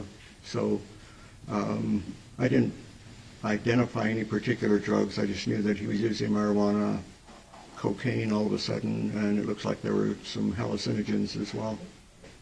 What about paraphilic disorders? The same. He has some features of sexual deviance, and I refer to that. That was based on what I listened to in the audio tape regarding what he did to Athena. And then this morning or this afternoon when I heard Billy talk about it, that would infer that there's been some aberrant sexual interests that have been longstanding. So it's your opinion that if something happens when a child is 10, that can create a long-standing issue when that person is an adult and does something like this at the age of 30? Not necessarily, but it's unusual for somebody to exploit somebody like that, particularly when there's a 3-year difference, the size is different. There's a lot of force involved. I had expressed some concern regarding how forceful he was during sexual activity with his peers, and that's normal as long as everybody's consenting. But there was a question about Cassie, saying not, I'm at the stop here, so he was perhaps pushing the limits more. And then when I read her transcript, she talked about some of the role playing that they did. In particular, what caught my eye was when they role played that he was her daddy and she was a little girl, which could very well resemble what happened between him and Athena.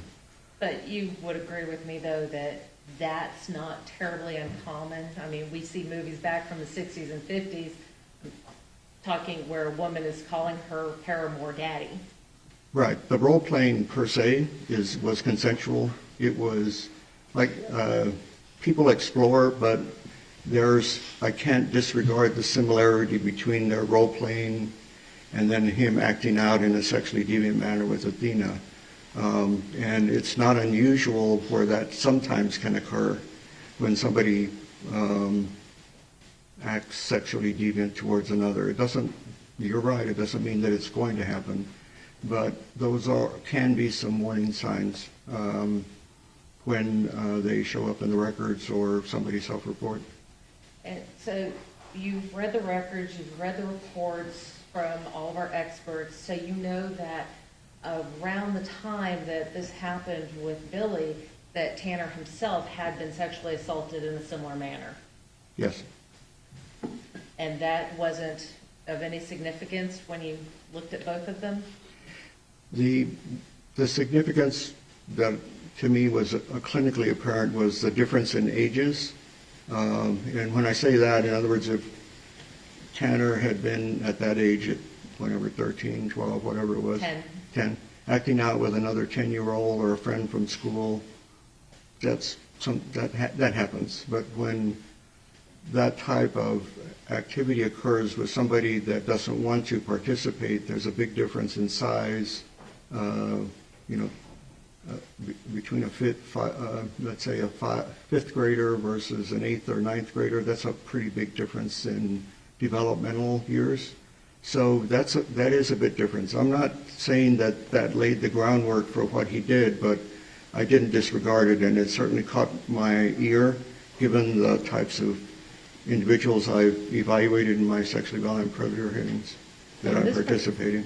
I'm sorry for interrupting. In this particular case, we're dealing with a 10-year-old and a 7-year-old. Right.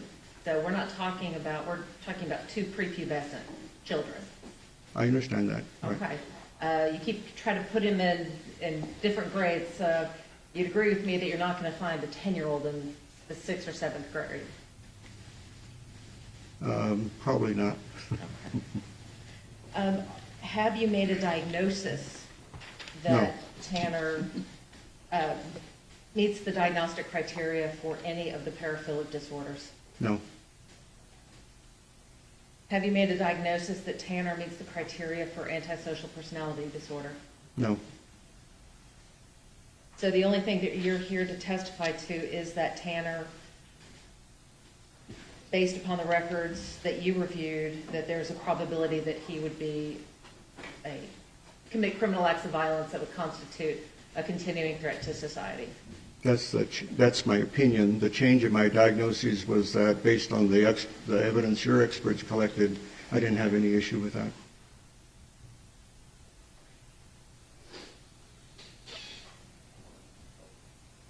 With regards to the records that you reviewed, did you review all of the records from the Wise County Jail?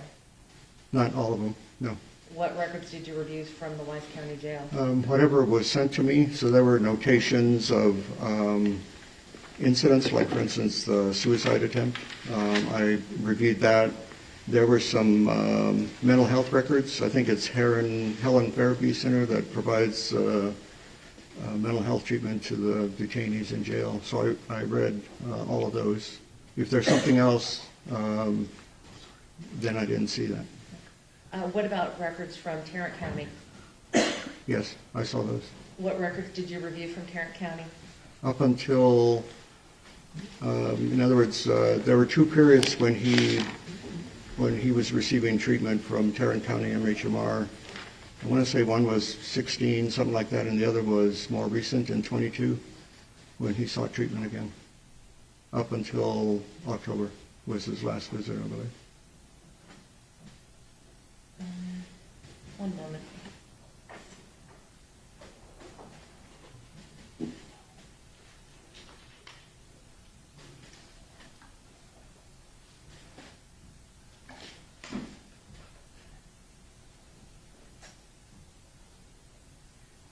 Dr. Rambula, just one last thing, and it had to do with the records. Did you receive any of the Tarrant County MHMR records from the state?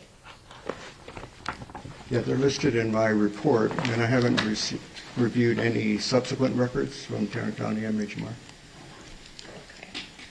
Lost his, pardon me, Doc. I've lost your report amongst all my papers. Hold on one second. Okay.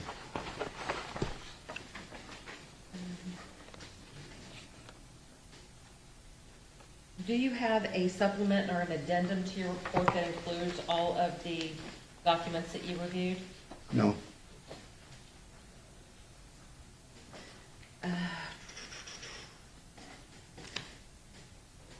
I think that's it, Your Honor.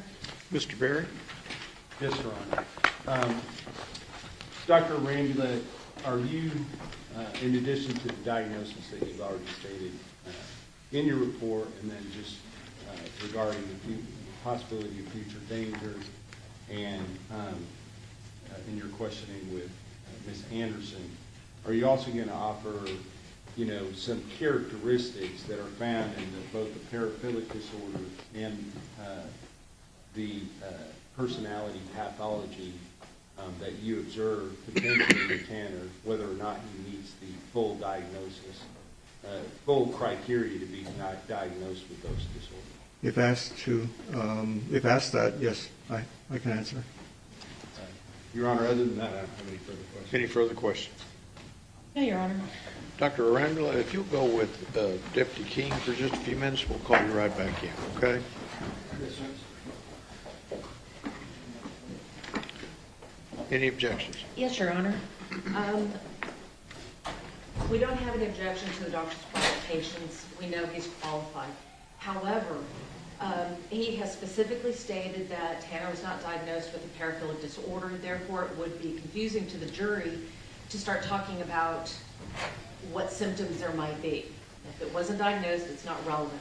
Same with anything with antisocial personality disorder. If we're talking about symptoms, it's not relevant because the doctor has already said that Tanner does not meet the criteria for antisocial personality disorder. We also have a couple of other things with regards to Dr. Arambula. One is he's used the term sexual deviance. That's not a diagnosis for the DSM, and if he were to be able to use the term sexual deviance, again, it can confuse the jury. Same thing if he were to try to use the phrase psychopathology or psychopathy. He has done that in the past in previous trials, and so we would ask that he not be allowed to speak about psychopathy for several reasons. One, it's not a diagnosis. And two, if he's allowed to speak about that, then it could confuse the jury. And Your Honor, there is ample research that shows just how prejudicial calling somebody a psychopath or speaking of psychopathy is. In fact, the research has stated that it's almost as prejudicial as referring to someone as a pedophile. So we know that the research supports the prejudice that it causes, and so we're asking the court to order the witness to basically stick to the diagnoses that are in the DSM. Same thing with sociopathy. It just goes along with the line that it is not a diagnosis per the DSM, and allowing the doctor to speak in colloquialisms, one, is going to confuse them, and two, creates a false impression in their minds as to the symptoms that Tanner may or may not have, and three, is unduly prejudicial, and the prejudice clearly outweighs any probative effect. Your objections are overruled. You may cross-examine him on those statements. Let's take 10 minutes. We'll start up at 10 minutes to 3.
All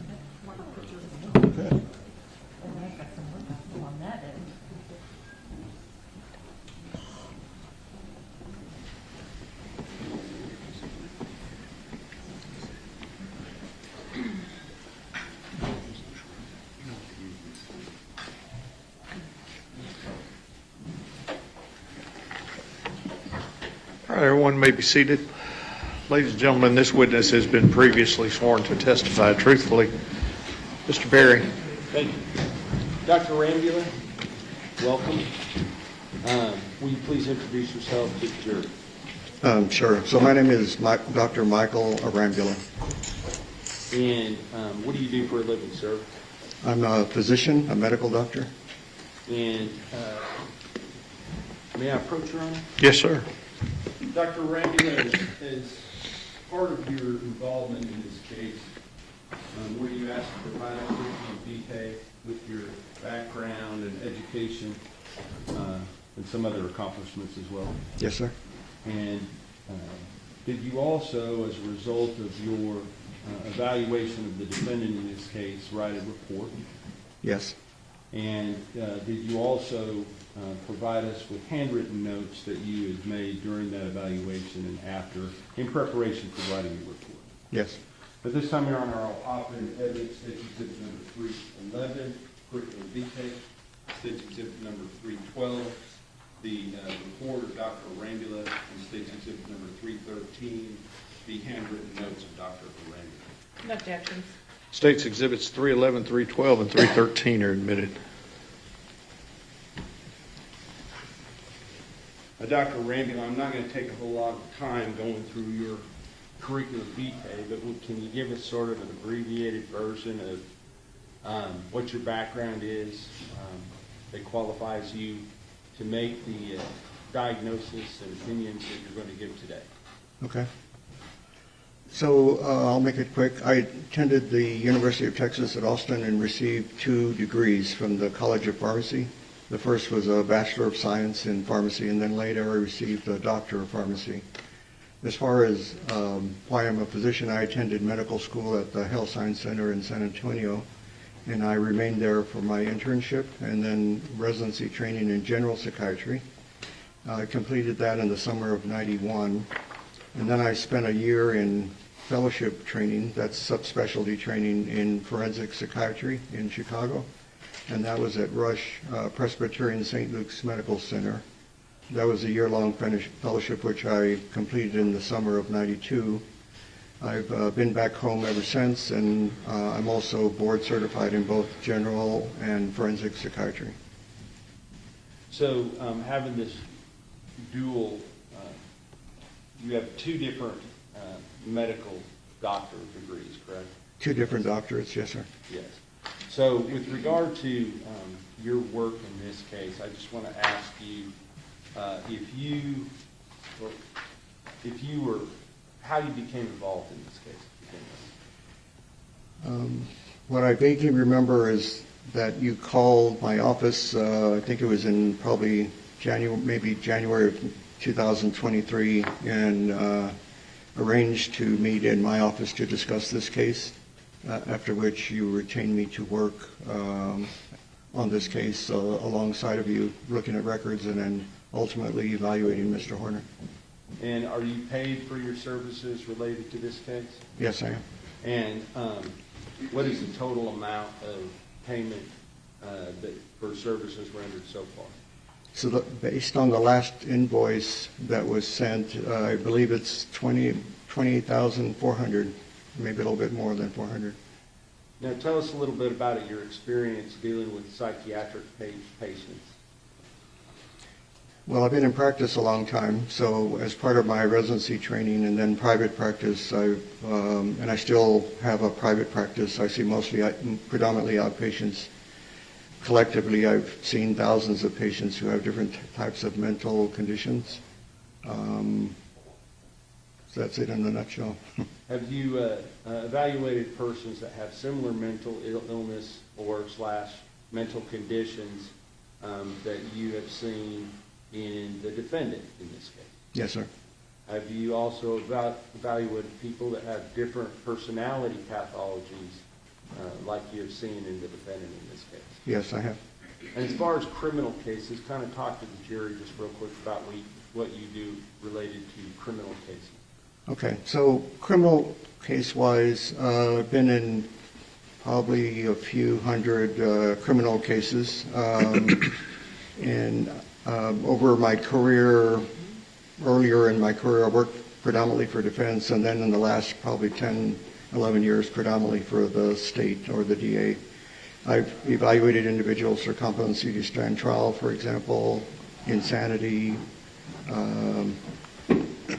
mitigation for like probation, sentencing, and I've done some evals for federal judges. A couple of federal judges asked me to evaluate someone representing both sides regarding their capacity to waive habeas corpus. So with regard to this particular case, you said that you were asked to look over some records. Do you have a list of those records in your report? Yes, sir. Okay. And I'm not going to ask you to read those, but just so the jury knows, those are listed in your report on page 1. Is that correct? Yes, and those are the records that I reviewed prior to and as a basis for the report that I submitted to you in April of this year. And we're talking about April of 2026, correct? Yes, sir. So now, at that time, was that report rendering opinions and diagnosis based upon an evaluation that you did of the defendant? The defendant and also the record review of Mr. Horner. So with regard to the record review, I want to ask you some specific questions. At the time that you did the record review and also the evaluation of the defendant in this case, did you know at that time that he was going to plead guilty to the offense when it came time to go to trial? No. And does that create some limitations with regard to whether or not you can give a complete evaluation of the defendant regarding punishment special issues? No, sir, because of the evaluation that I conducted, and before the evaluation I discussed with Mr. Horner that it would probably be related to guilt, innocence, and maybe sentencing after. So because of that informed consent, so to say, I collected information regarding both. I just didn't submit a sentencing report, so to say, because he hadn't pled guilty, or I didn't know what was going to happen, so I wasn't going to do that. Understood. So the type of report that you did submit to the court was based upon your knowledge at the time, which was that he had not pled guilty. Is that correct? Yes, sir. And in fact, up until that time, pled not guilty. Is that right? Right. Now, what records, talking about the specific records that you reviewed, did you review audio and video recordings in this case? Yes, sir. And can you kind of talk about the kind of basic audio and video recordings that you reviewed in this case? So the audio-video recordings were the investigative records, and that had to do basically with Mr. Horner riding in his FedEx truck before this crime. And then I also reviewed the audio and some of the visual of the day of the crime. When I say some, because there were times when he would cover up the lens with what looked to be a sticky. And then I also reviewed subsequent audio-video recordings after the crime. And then, with regard to one more. Pardon me. Sorry. And then I looked at the audio-visual recordings of the detectives who were interviewing Mr. Horner afterwards. I believe there were 2 of them. And did you also have access to some sworn statements in the form of deposition or prior testimony in this case that you've had an opportunity to look at? Yes. And did that relate to persons that were family members or close associates with the defendant in this case? Yes, sir. And do you consider those to be collateral sources as far as your opinions go in your evaluation of the defendant? Yes, they are. Did you also have access to mental health, education, medical records of the defendant leading up to his arrest on December 2nd of 2022. Yes, sir. And are those also considered collateral sources that you used in making your diagnosis and opinions regarding the defendant in this case? Yes, that's correct. With regard to, are there a number of your findings in your original report that are based solely upon that documentation that you had prior to that time? Yes, that's the basis for my opinions. Now, as far as the investigative agencies that you referred to, did you receive records from all the different agencies that were involved in the investigation and the apprehension of the investigation of the murder of Athena Presley Monroe Strand and the apprehension of the defendant in this case? Yes, sir. And did you also review some records related to prior sexual assault victims that came from the Fort Worth Police Department here in Tarrant County? I did. Are those also considered by you to be collateral sources which you use to render your opinions and make your diagnosis in this case? Yes, sir. Now let's talk about what were you asked to do pursuant to a court order by Judge Gallagher in this case? Pursuant to that order, as best as I can remember, it was to conduct a mental health evaluation of Tanner Horner relative to the criminal proceedings going on at the time. And at that time, you were focused on possible guilt of the defendant, is that correct? Guilt, and well, it's not for me to determine, it's the jury, but yes, it was the guilt innocence phase of the trial. And what date did that evaluation take place, or well, the interview take place upon? It was February 27th of this year. And where did that interview take place? In this courtroom? So here in this room, is that right? Yes, sir. And who all was present during that interview between you and the defendant? So obviously myself and Mr. Horner, there were 3 deputies, but they weren't standing next to us, but they were in the courtroom. And then Ms. Anderson came in and out periodically when Mr. Horner,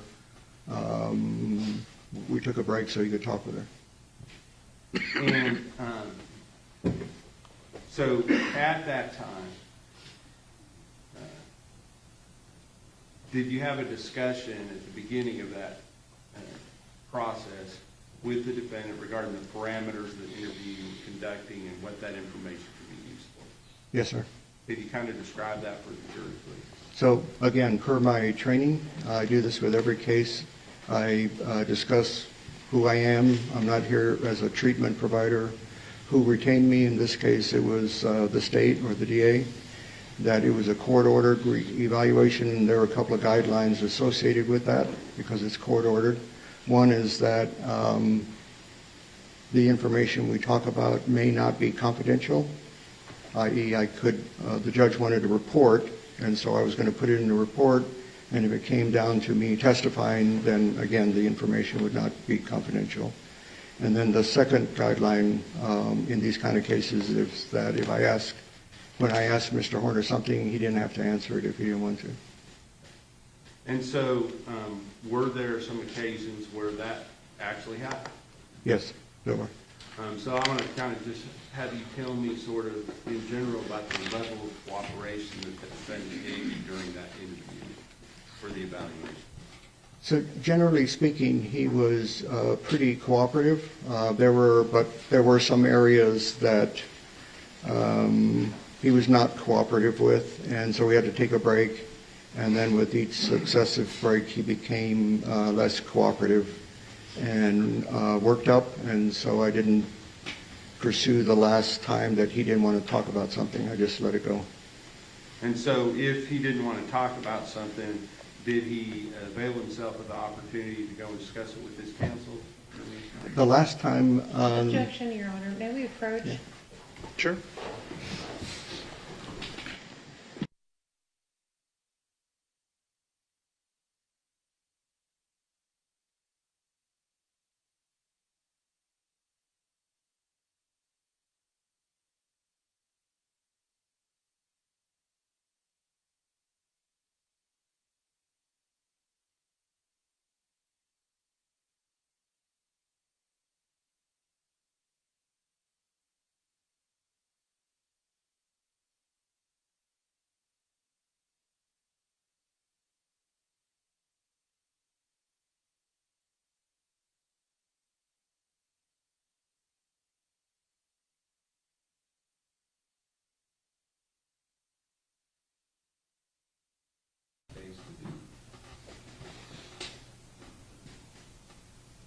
So it's, again, it's based on my training. I don't ask questions that might get somebody in trouble, for example. So I don't do that. And if somebody doesn't want to talk about suicidal ideation or drug history, it depends on whether that was important at the time of the offense. I can let it go. Sometimes I'll revisit it in case the person has a change of heart and may want to talk about it more. In some cases, when the refusal has to do with the mental state at the time of an offense, that's an important subject matter to cover. And so in that case, then I will ask the person to reconsider, which I did in this case. And then with further resistance, then I would suggest perhaps you might want to talk with your attorney. Objection, Your Honor. And then that's it. And then I let it go with that. And if they decide not to talk about it, then at least I've given them, the option to talk with counsel. All right. So let's talk about what is contained in your report. Can you just give us a brief synopsis of not the details, but sort of the sections and how that report is set up? So if the jury wants to read through that report, they can do that. So the way my report is arranged is I list the medical records first, and then I'll list a synopsis of my opinions. Okay? When you see the history section, that's based on the records that I reviewed. So there are no opinions or analysis in there. And then within that section, I will add the interview, because that's also part of the history. And then after that, then I go on to the discussion section. And that's where I repeat some of the findings in the history section, arrange them according to diagnosis that I've arrived at based on the records and his self-report. And then also my analysis of what's going on and how it relates to the offense, if at all.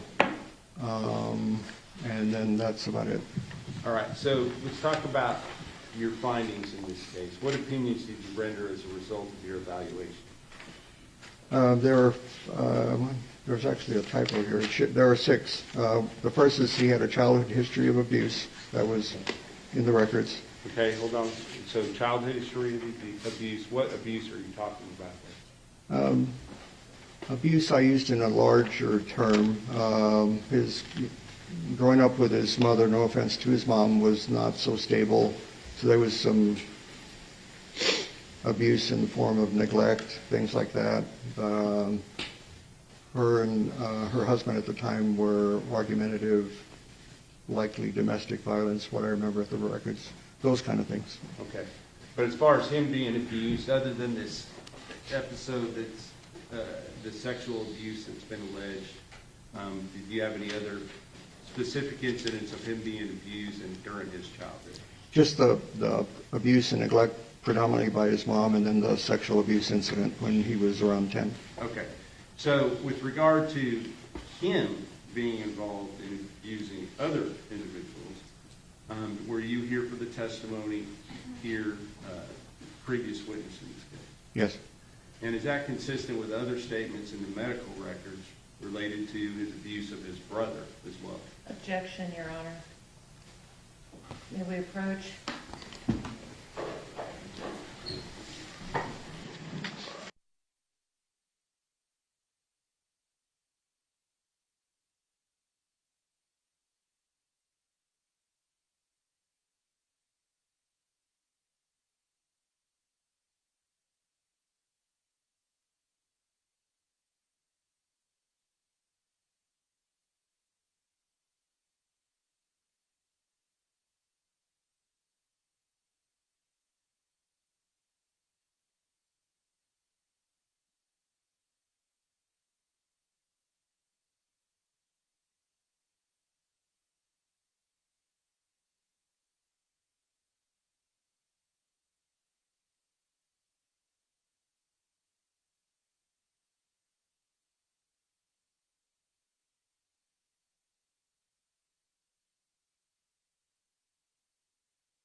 There was a history of him having mixed symptoms of anxiety and depression.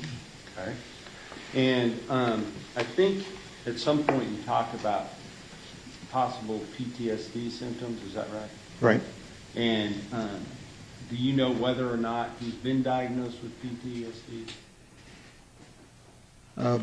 Based on the expert reports that I reviewed after I submitted my report, some of the experts arrived at a diagnosis of PTSD, some did not. Prior to my report, no, there was no diagnosis per se of PTSD. So if you have an expert that said he tested him and he did not have PTSD, would that surprise you? No. Now, the next finding with regard to your report, what was that? History of autism spectrum disorder, ASD. And there's been a whole lot of testimony related to that. I don't want to go back into that specifically, but one of the things that is that you see with regard to autism spectrum disorder is resistance to change. Is that something? Is that right? How would you say that? That's one example, yes, sir. Okay. Did you call it something called the order of sameness? Yes. Okay, can you explain that real quick? For some individuals, not all, but it depends. They like everything the same. It's consistent. They repeat behaviors. That's one of the criteria over and over, like along with that sameness. And then there's a rigidity. In other words, that things have to be the same or people become upset. Not everyone, but some people who have ASD. Now, have you looked at the, you said that you reviewed the videos in this case, is that right? Yes, sir. With regard to the FedEx videos, were there multiple days which he was driving that were provided to you? Yes. Okay. With regard to the day of the offense itself, did you go over that thoroughly in conjunction with the transcript provided to you as well? Yes, a few times. And were you able to look at that transcript to determine whether or not what was said on those transcripts is things that you actually heard yourself on that? I did hear them, yes. Okay. And so with regard to what occurred in the particular video on the day, what we'll call the abduction video, did you see his ability to adapt to change based upon changing circumstances? Yes. Okay, can you kind of explain that to the jury, what you saw? So after he initially abducted her and was not talking much with her, then he started asking her questions about her family, school, things like that. And it, at least by my observation, Athena seemed more calm by that. So that was an ability on his part to understand the situation, what was going on, and change his approach, as opposed to just picking her up and throwing her in the back of the truck. So that was something that I caught.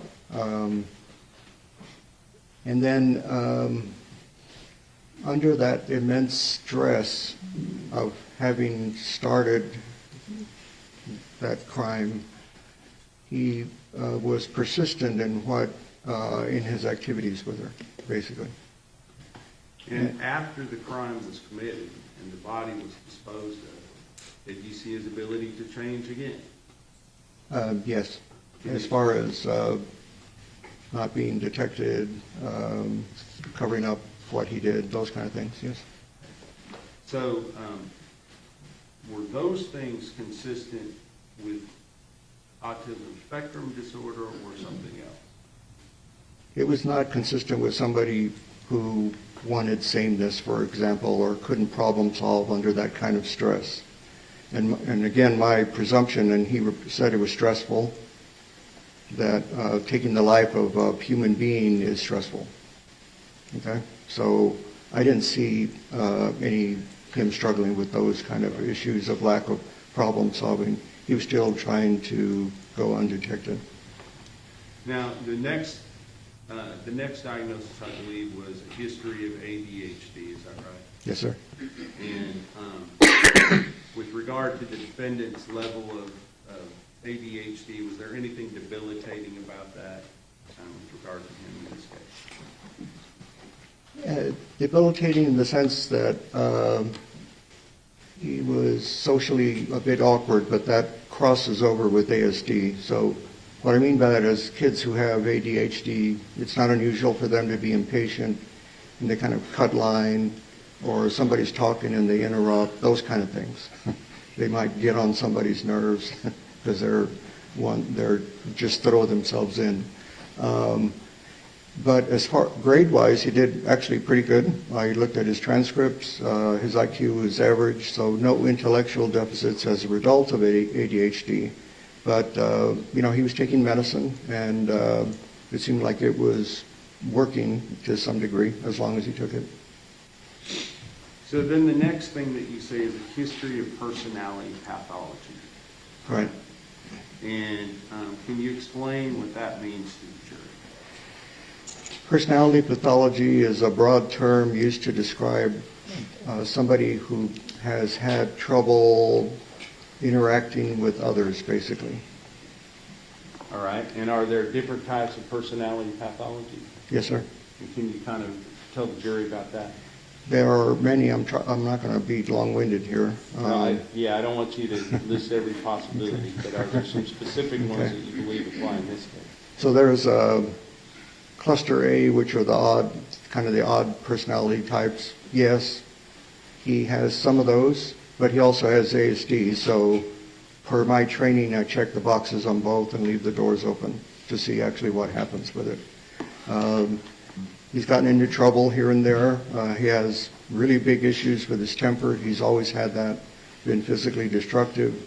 So clearly there were issues with antisocial personality pathology, and again with ASD, because he has issues with controlling his temper, impulsivity, those kind of things. So I checked both of those boxes. He was sensitive to abandonment. Those were, if you remember, he attempted suicide after his girlfriend left him, and that's not unusual when somebody's overly sensitive to abandonment.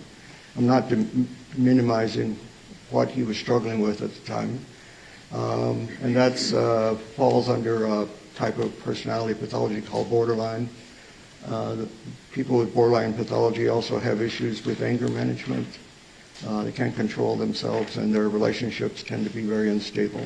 A lot of arguing, instability, those kind of things. So there are many things that showed up in the history and in the records that I reviewed that I was checking both boxes. Some were ASD, and some were also personality pathology. And did you also mention something called narcissistic personality? Yes. Yes. To some degree. In other words, he had, no offense to him, sometimes maybe an exaggerated opinion of himself, how popular he was, things like that. But not much more than that. Now, your last finding, I think, is sort of the ultimate finding regarding the guilt portion of the case. Right. And what was that? Basically, as a result of looking at all of his history, he did not have a severe mental disease or defect, and therefore he would know that his conduct was wrong. In other words, he was not insane. So, what experience do you have with dealing with sex offenders, and specifically sexually violent offenders or predators? In a nutshell, a lot. Can you just kind of briefly tell the jury? I'll keep it brief. So in my fellowship training is where I obtained my experience in evaluating and treating people who had sexual deviants / sex offenders. And that was in Chicago during my fellowship. And then when I returned home to Texas, our state enacted a commitment statute for sexually violent predators, which were the most dangerous repeat sex offenders who were about to be released from prison. And so we had hearings to commit them to treatment. And I've been involved with the state in those hearings for probably the last 25 years or so, hundreds of cases. That's why I said a lot. You talk about in your report something called sexual deviance. Can you talk about that related to the defendant? Okay, so sexual deviance in a broad term is an old classic medical term, and it basically correlates with a term you probably may have heard in this trial called paraphilia. And sexual deviance is basically when somebody has abnormal or pathologic sexual interests. And it largely has to do with individuals who don't give consent, so that's primarily children, adolescents, underage, and women who are sexually assaulted against their will. Or maybe somebody flashes somebody on a corner and the people around they didn't consent to that. So again, consent issues. There are less of a subset where if somebody is overdoing it in sexual activities that interfere with what they're doing the rest of their days, then that could fall under sexual deviance also.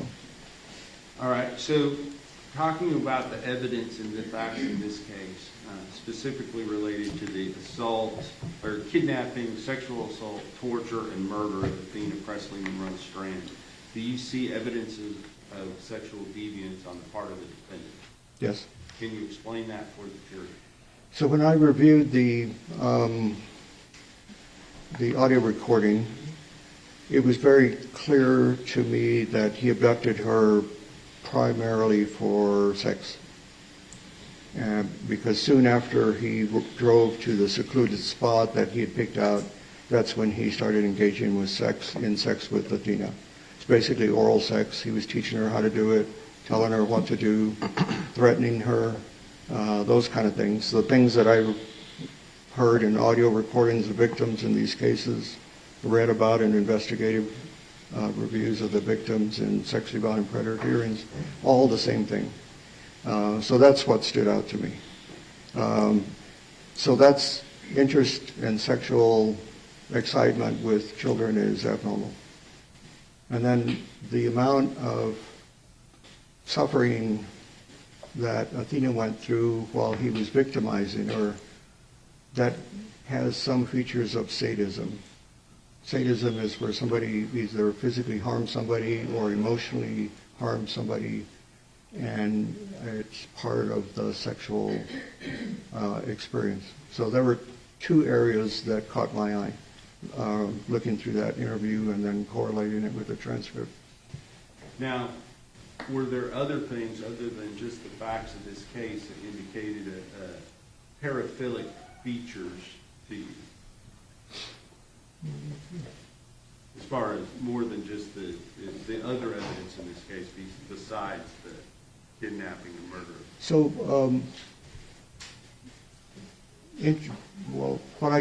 to answer your question, interest, abnormal or pathologic sexual interest, they don't just show up all of a sudden like with kids. It's been brewing for some time. So I already knew that something had been going on. I didn't know why it was quiet, but something was going on, and that incident with Athena, it emerged. So that's the only thing I would add with that. Well, you've also reviewed reports regarding the Tarrant County victims. Oh, yes, I forgot about those, yes. And also you heard the testimony just previous to yours. How does that influence you in those areas? So, let's see. So those are, in other words, when there are other victims involved, and these are alleged victims, by the way, so these are not convictions, that raises, for me, sexual versatility. So there are numerous outlets for sexual activity that are, and also, involving his wife and other women at the same time. So he has both features, but it's clearly versatility and increased sexual activity. Let's just call it that way. That's what drives the exploration and the versatility. Can you look at page 4? Do you have your report in front of you? I do. Can you read it's the third, page 4, and it's the 1, 2, 3, 4, 5th full paragraph. And it starts about the third sentence down where it says he acknowledged the prior history of. And if you will continue that through the end of that paragraph. You see where I'm talking about? No, is that the first paragraph, Mr. Horner denied any history? Yes. Okay. So, but just, I'm not worried about what he denied. Okay. I'm more worried about what he admitted to. So if you would start with, he acknowledged the prior history. Okay, he acknowledged a prior history of sadomasochism and asphyxia, that's basically choking during sex, due to other women who encouraged him to participate. Okay, so he's saying that he has been involved in, what is sadomasochism? That's where the use of pain, the introduction of pain and humiliation into sexual activity for some individuals heightens sexual gratification. So spanking, hot wax, sometimes people use needles.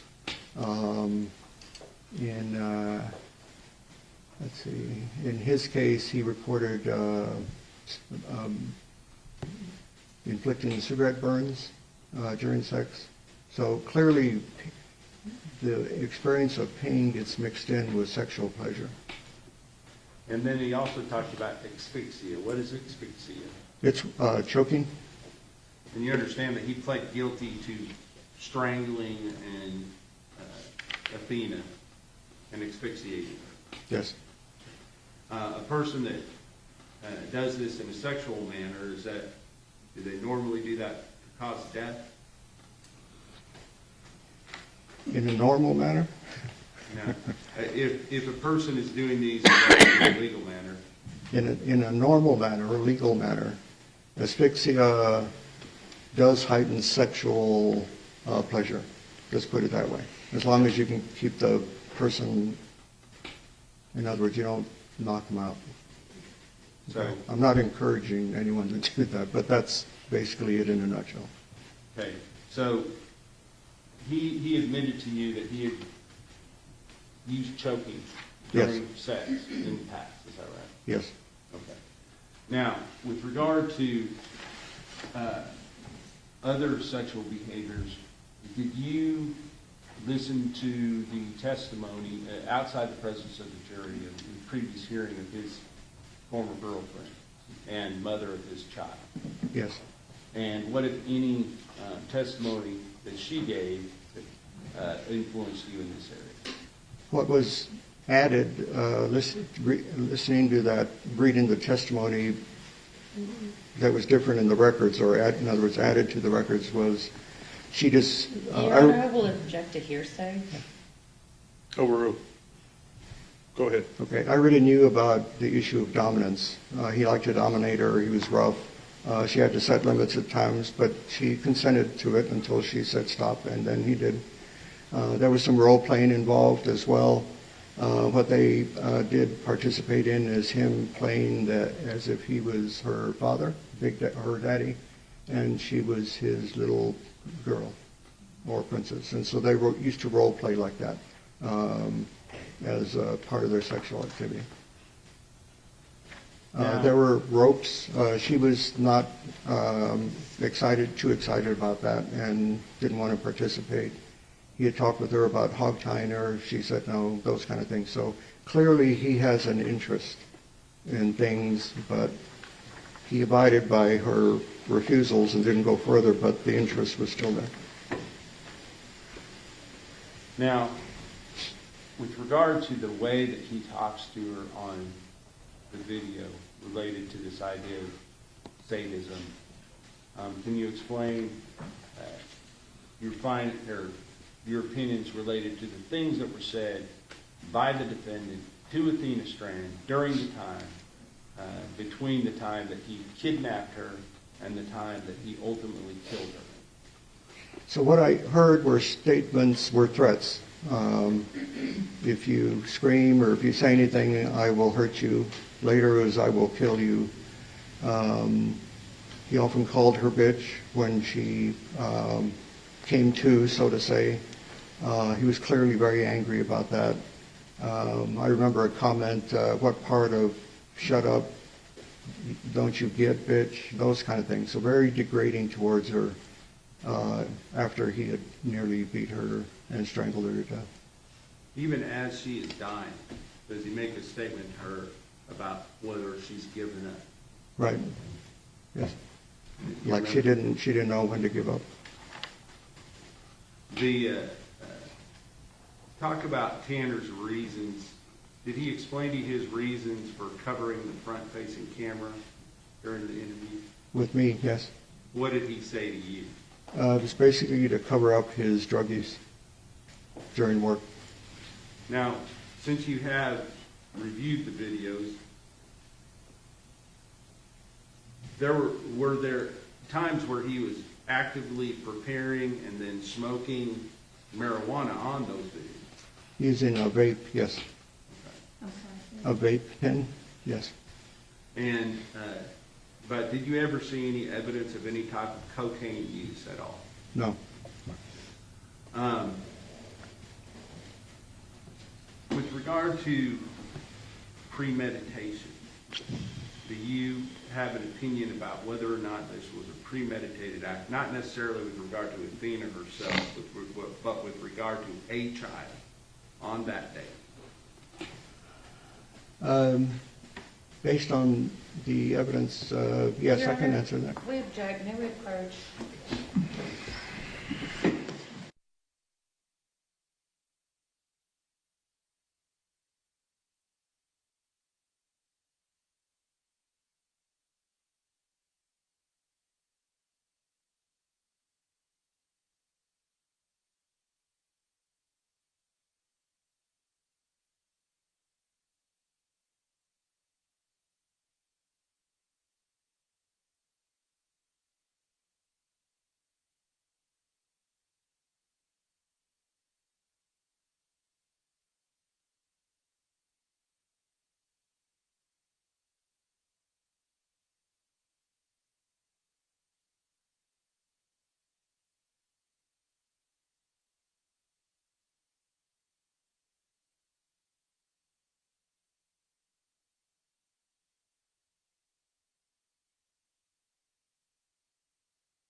Dr. Ramulett, you can answer the question as far as, other than just covering the front-facing videos, what other evidence did you review that makes you feel that this could have been a premeditated act? All right, so the word I use is planning, and that's what I'm looking for in my fellowship training. I remember in the investigative records that he'd gone to the site before he took Athena to the site, and that made sense because in the audio he's telling her, okay, it's going to get a little bumpy now, so he knew where he was going. I asked him about why did you stop at that spot. He said it was secluded, so he obviously selected that. I talked about grooming earlier, when he changed how he was talking with her to help her calm down, to gain her trust, so to say, cooperation. That's what people who have some sexual deviance do to their victims before they exploit them. That's part of the planning as well. And then obviously walking her through what to do, how to do it, not to yell. That's all part of planning, okay, according to what he's thinking. First thing that you said he visited the site. What site are you talking about? The site where he stopped the FedEx truck, basically. Where he turned off the engine? Yes, sir. And sexually assaulted Athena Strand? Yes. He had visited that site previously to that? That's what I recall in the records, yeah. And with regard to his, does the fact that planning engaged in this and preparation, does that make it different from somebody that is just overreacting to something that happens in the spur of the moment? Yes. In what way? So again, this per my training in evaluating individuals who are, commit sexual offenses, most of the time there's planning involved, as opposed to somebody just attacks somebody out of a bush. Okay, that's very impulsive, and that's a very different type of sex offender. Probably more, there's other things going on with that individual. So I'm trained to look for whether planning is present, grooming, those kind of things. That's why listening to the audio visual of the abduction made sense to me, that it was planned. So I want to ask you ultimately, because your findings are laid out in your report, but the one finding that you were not asked to make has to do with the special issues for punishment in this case. Do you have an opinion as whether or not the defendant, that there is a probability of the defendant committing criminal acts of violence in the future that would constitute a continuing threat to society? Yes. And can you explain what that opinion is? Yes, based on the evidence that I've reviewed, it's my opinion that there's a probability Mr. Horner will commit future acts of violence and pose a continuing threat to society. And is that true whether or not he is incarcerated for the remainder of his life? Correct. And can you explain that? Okay, so not to rehash everything, but I'll just succinctly say he's had issues with controlling himself pretty much all his life for a number of reasons. That got worse as he got older. It culminated in this.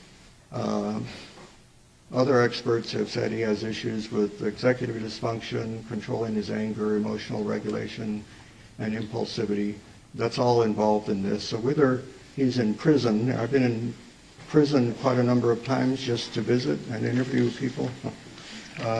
It's like a little society, all right?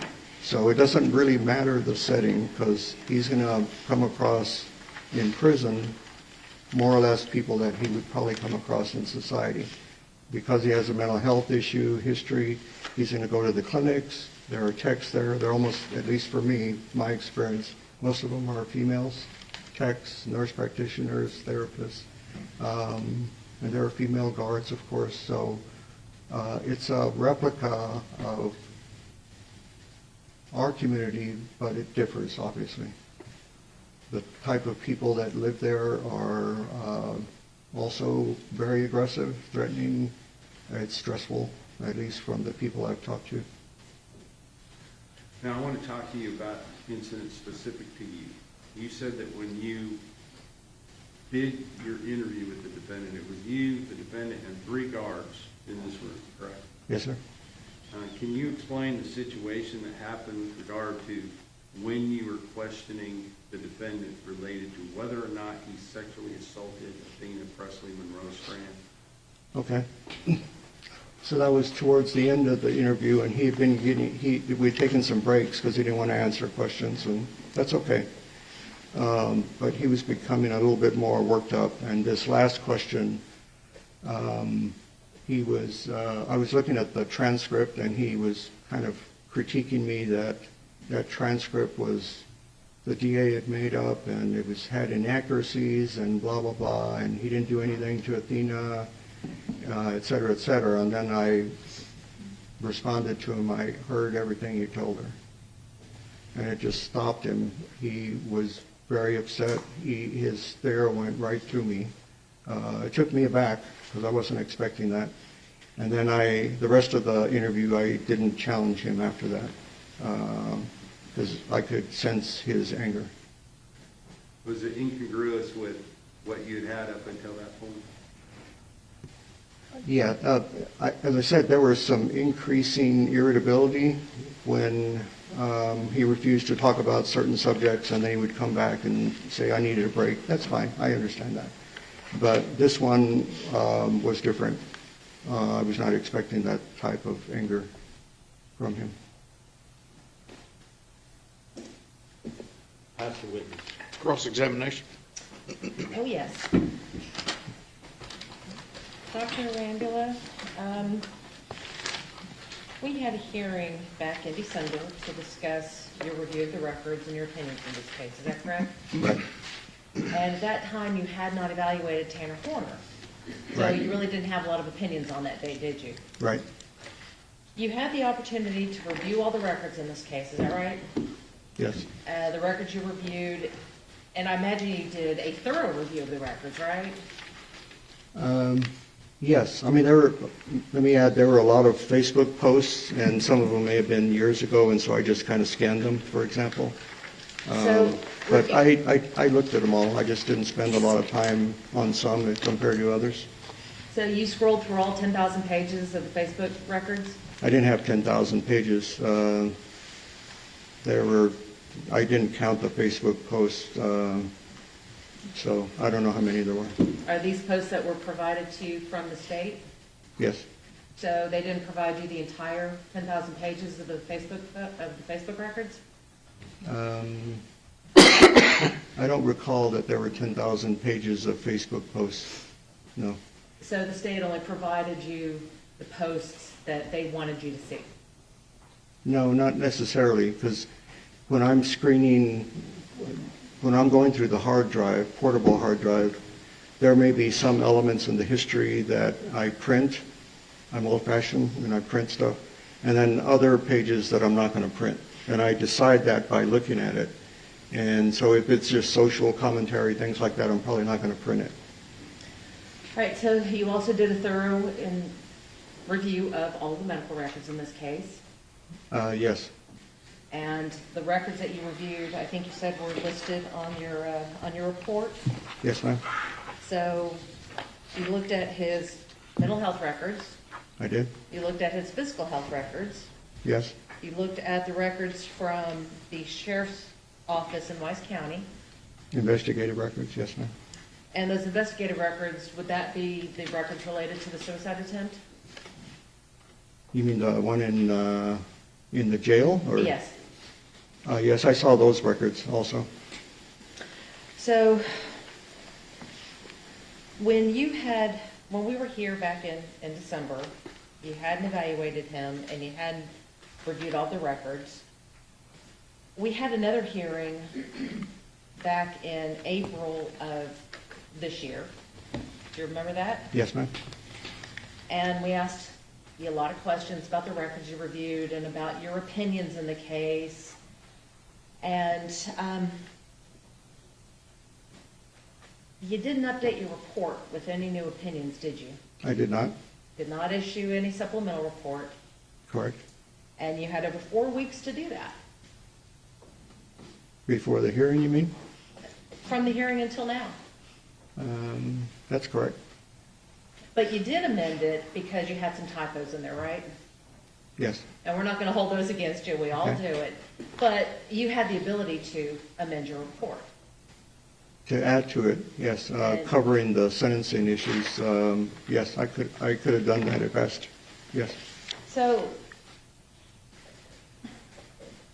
you talked about the sources that you used, and I don't see a new list of records that you reviewed on your report.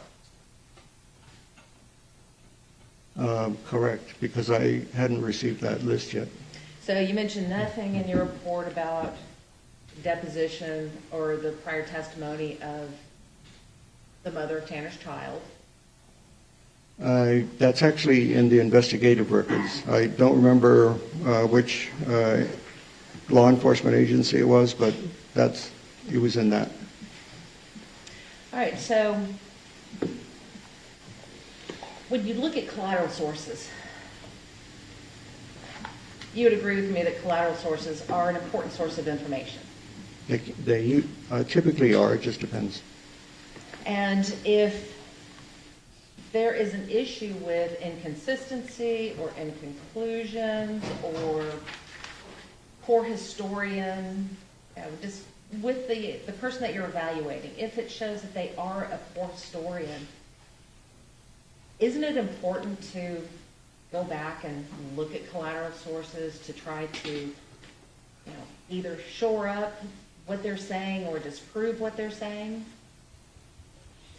In the instance where somebody doesn't remember something, then collateral information fills in the hole. If somebody misreports something or they exaggerate it or deny it, then if I obtain collateral information that, let's say, is hypothetically correct, I don't disregard what was told to me initially. In other words, they all coexist.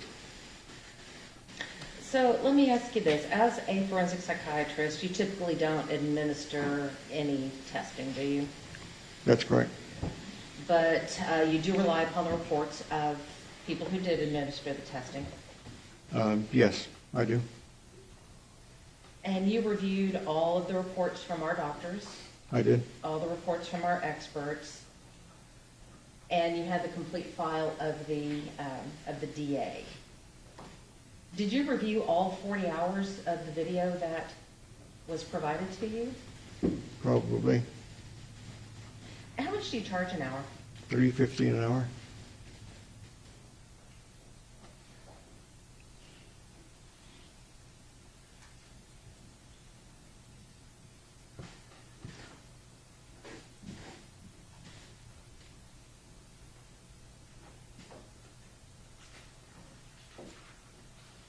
So if your bill is 28,400 divided by 350, that's about 81 hours you've put into this case so far? Up to the time of the billing. I think the last bill was April, so it wouldn't include whatever I've done getting ready for this trial. And Okay. Sorry, go ahead. I didn't review your experts, which took some time to read also. So half the time that you spent preparing for this trial was watching the videos? Most of it, yes, because like you said, it was close to, 30, 40 hours, so that was a long time. The records, no offense, some of them become redundant because they're different agencies and they're all there. And so I don't spend as much time when it's telling me that basically the record is telling me the same thing. When you found out that Tanner had entered a plea of guilty in this case, that changed the focus of your testimony, is that correct? I thought it would change the focus, yes, ma'am. So your original focus, it appears, was to determine whether or not he was insane at the time of the commission of the offense. Essentially that, or what mental state issues were at the time of the offense. Are you familiar with the laws regarding the insanity defense in Texas? I remember the basic verbiage. So are you aware that in order to present such a defense, the defense would actually have to give the state notice that that was their intent? That's been my experience. I'm not a lawyer, but it's been my experience, yes. So in this particular case, to your knowledge, did the defense give the state notice that they were going to use the insanity defense? Or that we were going to use the insanity defense? I did not know at the time, but again, this is guilt-innocence phase, and so that would infer to me that it could be insanity or something that affected specific intent. I didn't think that was involved in this type of case, but largely just mental health. I followed the judge's order looking at his mental health condition, and that's what I did. Well, didn't you talk to the state before you came in for the interview and the evaluation?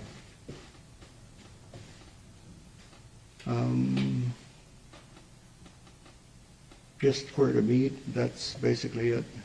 So earlier you testified that Mr. Berry went to San Antonio to meet with you in your office about the case. Right, I thought you meant meeting before the evaluation of Mr. Horner, but no, I didn't talk with them about what I was going to do. It's just logistics, like what time, where do I go, those kind of things. The meeting, yes, that's when they retained me. Okay, so that's what I'm getting at. So at the meeting where you were retained, they talked to you about what they wanted from you in this case? As far as just looking at the records and providing my psychiatric analysis, that's it. And that discussion took place in 2023 or When did that discussion take place? February of 2023.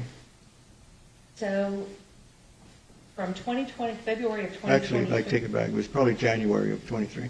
Okay. So from January of 2023 to February of 2026, you did not have any discussions with the prosecutors about this case and the direction it was going?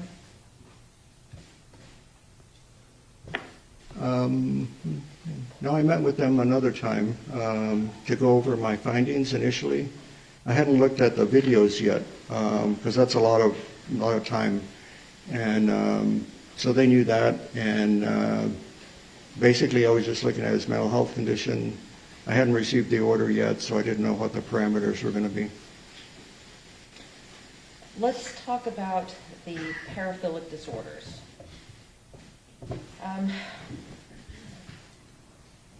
Sexual deviance is not a diagnosis in the DSM-5, is it? No. You just use that for your testimony? I use it because of the historical significance of it? Right, because of historically that's been the term. The DSM is not the Bible, so to say. So if they switch it, that's fine. If you look up like literature searches, etc., loads of research regarding sexual deviance, very limited regarding paraphilia, as an example. However, you would agree with me that the DSM-5 is a diagnostic tool for mental health evaluations. Yes, it is. And that sexual deviance does not appear as a diagnosis in the DSM-5. It does not, no. Would you agree with me that most of the people that have an atypical sexual interest do not have a mental disorder? That do have or do not have? Do not have a mental disorder? If they have an atypical sexual interest or if they don't have one? You would. I lost you, sorry. Do most people with an atypical sexual interest have a mental disorder as well?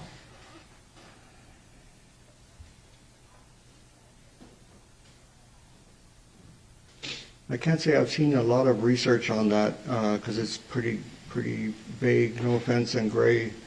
But that could be fair. I would say that, at least from my experience seeing patients, there's typically something involved, but it's not major, so to say. It's just maybe something that happened in their history such that it has some segue to what they are doing as an adult. Okay, so we'll go back to the original question. You would agree with me that most people with an atypical sexual interest do not have a mental disorder? I think that, again, there's not much research on it, but per my experience, I think that's fair to say they don't have a major mental disorder. Because in order to have a paraphilic disorder, the diagnosis would require that person feel personal distress about their interest and not merely distress from society's disapproval. That sounds like one of the criteria, right? And in order to have a diagnosis, that it would require non-consensual engagement. That's what I talked about, yes. And so if someone is consensual and engages in these activities, that doesn't qualify as a paraphilic disorder, does it? I agree. You specifically mentioned that the interview and the testimony of Tanner's, or the mother of Tanner's children. Isn't it true that she consented to the behavior that you described? I remember reading that, yes. And when she became uncomfortable with anything, she took the initiative and she withdrew that consent, didn't she? Yes, I spoke about that earlier. And when that consent was withdrawn, Tanner stopped what he was doing. Yes, same answer. So he didn't continue against her will, did he? No.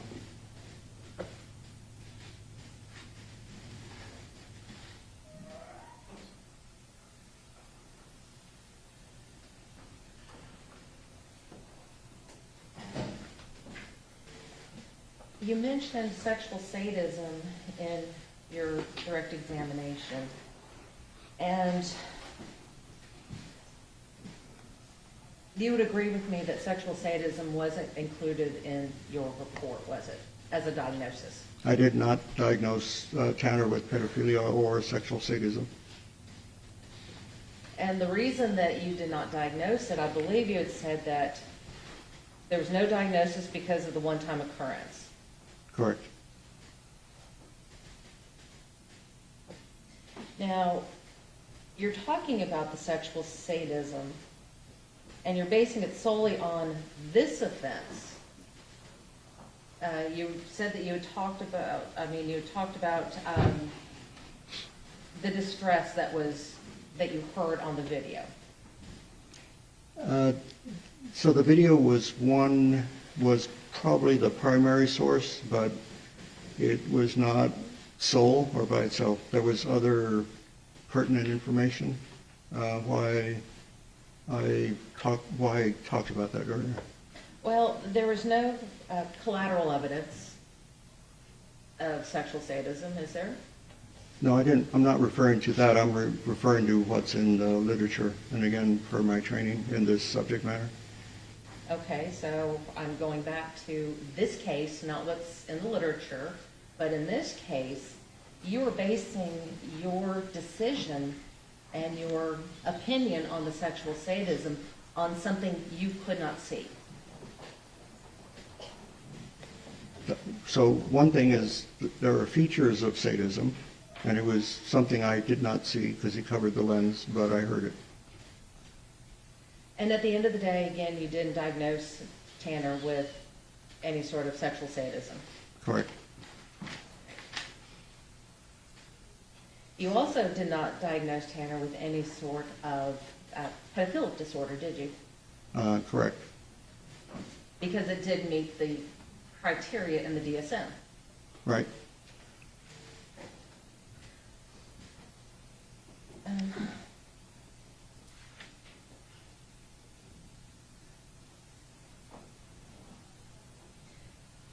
You commented that things like this just don't show up. Right. So it sounds to me that you're basing your opinion on if he did it once, he must have done it at some other time, without any evidence-based criteria there. No, not using your verbiage, no. So let me ask you this. You reviewed all the records, you looked at all the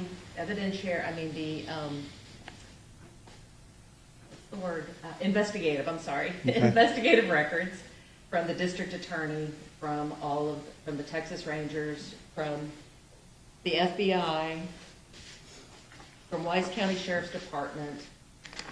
In any of the records that you reviewed, you didn't find any evidence of child pornography on any of his devices, did you? That's correct.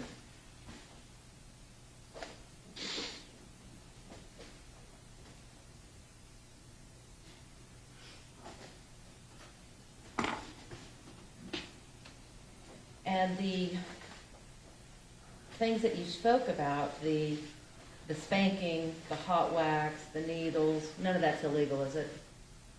As long as they both involved consent to it. You mentioned threesomes. That's not illegal, is it? No? As long as there's consent between the three.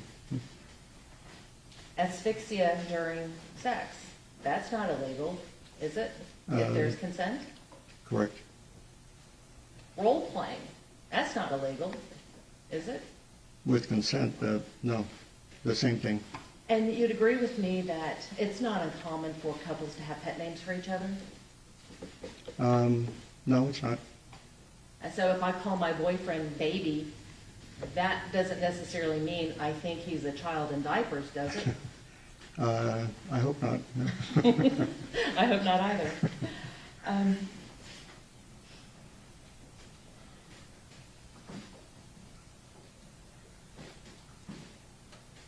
You also did not diagnose Tanner as a sexually violent predator, did you? I did not.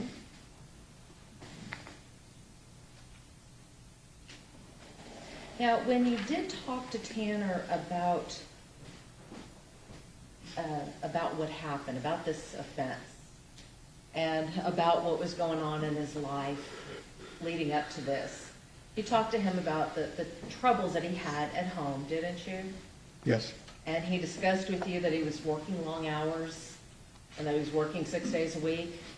Yes, we covered basically what his work days were like and what he had to do in preparation for each day, each route. Yes. So we talked about the stress of not having reliable transportation and the change in his work route and things of that nature. Yes, ma'am. And he also told you that he covered the lens of the camera in the truck to hide his drug use. Yes. When the state asked you that, whether or not you saw any cocaine use in any of these videos, you said, no, I didn't. Well, let me ask you this. Is it possible that the cocaine use occurred after Tanner had covered the lens with the sticky? That's what he said in the evaluation to me. So you said you didn't see it, but is it possible that that's when it occurred? Sure, like I said, that's when, in other words, I'm answering you using his self-report. With regard to the planning of this,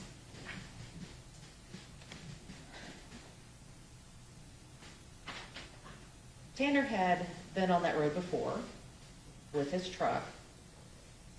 Do you recall that? Yes. So it's not that, when you said that he had been there before, the way that it came out is that he went there to scout the place as a place to bring a victim. But that's not what was going on, was it?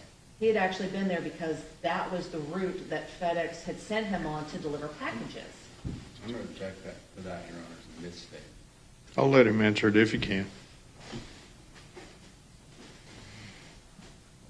Well, he had been on those routes before, but I remember from the investigative records that before he abducted Athena, that he spent some time at that place where he drove back to. What So records? yes to both. So what records are those? There were some, it looked to me like FBI records where they were charting his movements based on cell phone pings and towers. It's way over my head. Did you think to try to find collateral evidence that that may have been just his basic route? Or did you just take it at face value and make the assumption that that's why he had stopped there? I just know that he stopped there before, and like I said before, he told me he had been on those routes before. So either way, he knew when to tell Athena it's going to get bumpy, because he had been there. But that's not necessarily indicative of planning, is it? Well, he knows where he's going. In other words, if he didn't know where he was going and it was just impulsive and he had no idea where he was, then he wouldn't know to forewarn her that it's going to get bumpy. But again, that is not indicative of planning to abduct a child, is it? Yeah, I looked at it as part of the abduction. As I stated earlier, the abduction was related to his sexual exploitation of her. That was very clear to me. And how he got there was just how he got there, to where it was going to happen. And that is just your opinion as to why this happened? It's based on, well, it's not just my opinion, it's based on my training, the grooming behavior that he engaged with her. You heard the audio as soon as he turned off the truck, he went to the back, then take off your clothes, and then from there, it was one after another. May I approach, Your Honor? Yes.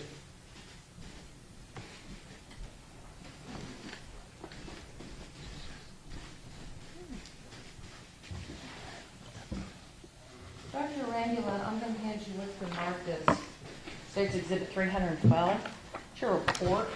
Can you point out in your report where you talk about going on the bumpy road and planning this incident?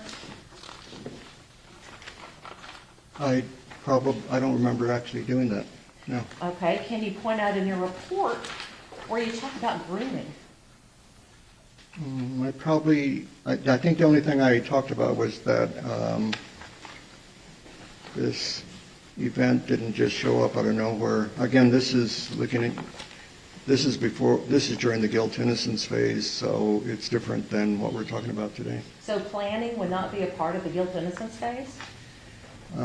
If it relates to the mental condition that he had and he was claiming confusion, then that would counter it, but that's not what he was claiming, so I didn't include it in my report. So grooming wouldn't be relevant enough to include in your report?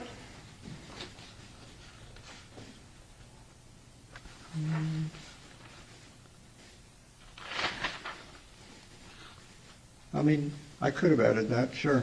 But you chose not to. Well, maybe I didn't just do it. But, yeah, looking at the... Objection, Your Honor, okay. non-responsive. Sustain. All right.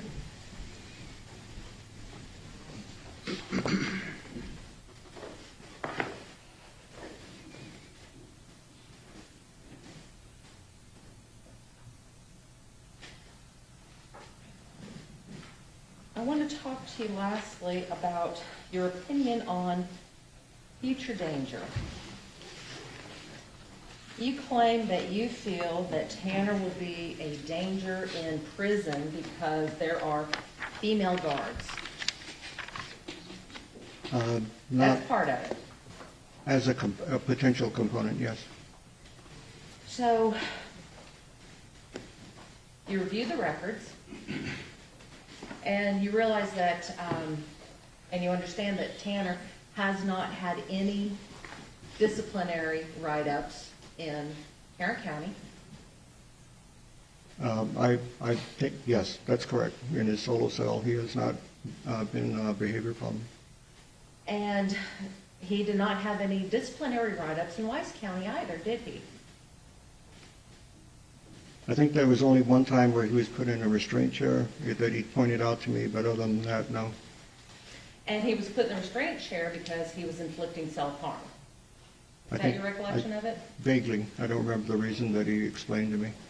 So that wasn't really a disciplinary, was it? It's a form of disciplinary because the people can't just let him do what he's going to do, so they have to discipline him in some way so he won't hurt himself. But It's not a form of discipline. It's more of behavior modification. So he wasn't being aggressive towards anyone when that occurred, was he? I don't remember that. No. Now, when you're in a jail, you don't eat in your, you don't stay in your cell 24/7, do you? Yeah. You mean if somebody's in general pulp? Let's say you're in SAG. You don't stay in your cell 24/7, do you? No, there's some time out where a person is allowed outside. I think it may be an hour, maybe more, but I'm not the expert about jail stuff. Okay, so, but you know that there are female guards in prison, right? And jails, yes. So you have guards in jail, you have guards in prison, you have access to medical unit, access to the transport people. Right. Access to... Your Honor, I'm going to object defense counsel testifying, first of all, and secondly, with the purpose of her being out there. About to enter some records, Your Honor. I'm assuming you were going to show him a record. Yes. Go ahead. So, how many people in Wise County did Tanner attack? I don't recall seeing any records of that, no. How many people in Tarrant County has Tanner attacked? Same reason. He's been in a solo cell and no acting out. So you say he's been in a solo cell, but you do know that he has been going to the doctor, Yes, that he's been coming to court, correct. that in court you had other people with you in court. He didn't try to attack any of you. No, he didn't attack me. He was just angry with me. Your Honor, I'm going to offer Defendant's Exhibit number 93, which has already been tendered to, we just never offered it in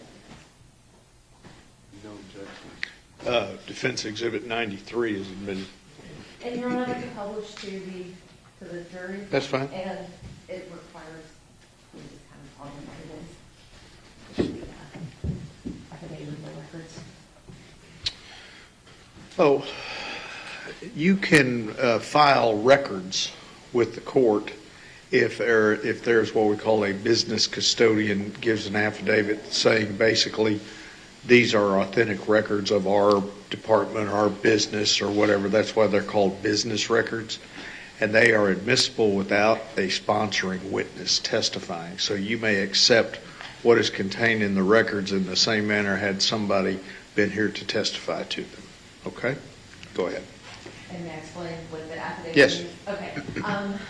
What this affidavit is an affidavit of no records from Tarrant County, meaning that they searched their records and they could not find any record of any disciplinary action in Tarrant County.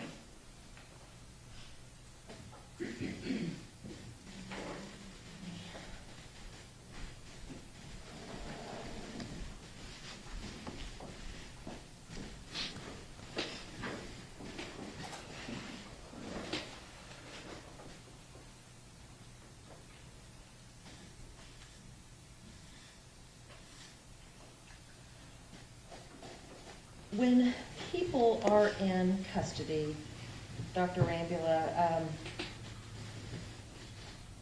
you said that, I believe you said that they had access to tablets. Was that you that testified to that? Or was No. that Mr. Fitzpatrick? Yeah, that was the TDC Okay, I'm guy. sorry. But you've been in the prisons, you've been in the jails before, is that right? Yes. So, you know, in talking to inmates, they just don't have to sit in their cells 24/7, do they? Unless they're in solitary for some reason, yeah, and again, they get out, I think an hour a day, but otherwise, no, they can roam around. So in their cells, do they have access to educational materials? In jails, I haven't seen that as much. In prisons, depends on the unit. As a part of the educational materials, or I should say as a part of what they can do in jail, and as I said, they have access to the educational materials. They can also do things like Bible study. So that my answers are based on what information I've learned from other people who are inmates, because I have no idea who makes how TDCJ administration decides. I've just heard things from individuals. But yes, you're correct. There are some people who can, some cannot. May I approach, Your Honor? Yes.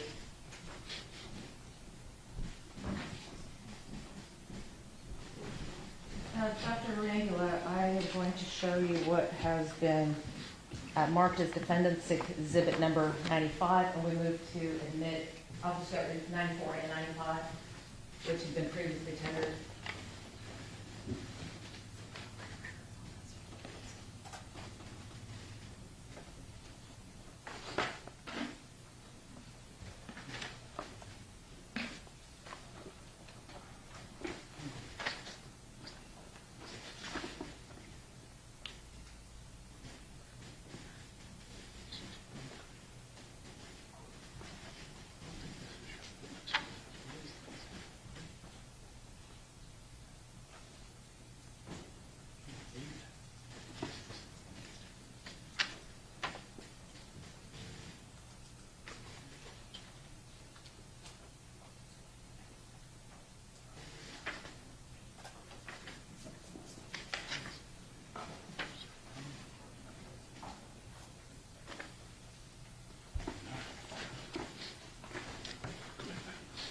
No objection.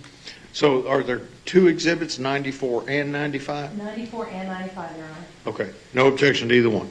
Correct. All right, defense exhibits 94 and 95 are admitted. And Dr. Rangula, you just made the comment that some can and some can't. do things in jail. In looking at Defense Exhibit number 95, are there a lot of certificates there for the things that Tanner did complete in jail? It looks that way, yes. And, Your Honor, may I publish to the jury? Yes.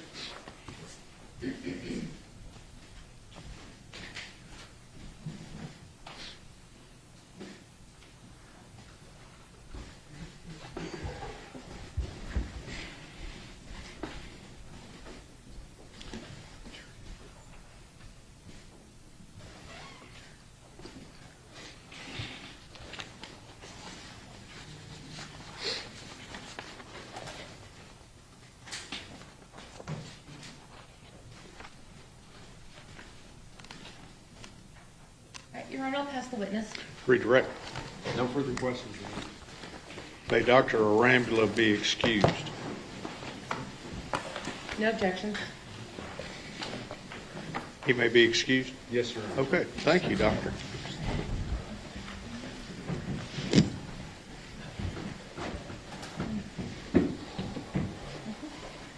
Just give it a second.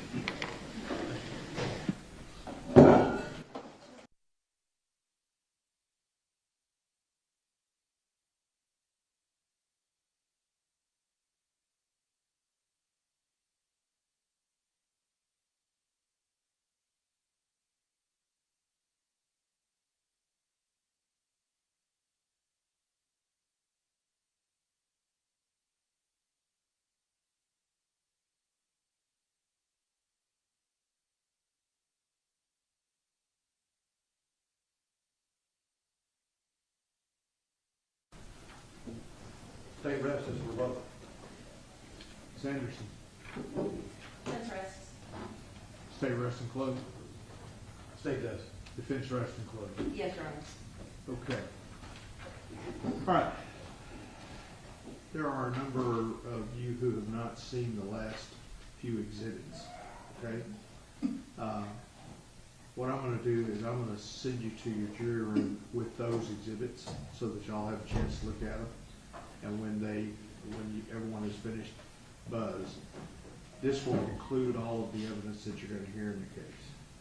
You know what your instructions are for in the morning, okay? And we will get started promptly in the morning. So after everybody finishes looking at the last two exhibits, it'll be regular time, 9 o'clock. Finish looking at the exhibits, buzz, we'll bring those out, and then we'll get you home, okay? See you in the morning.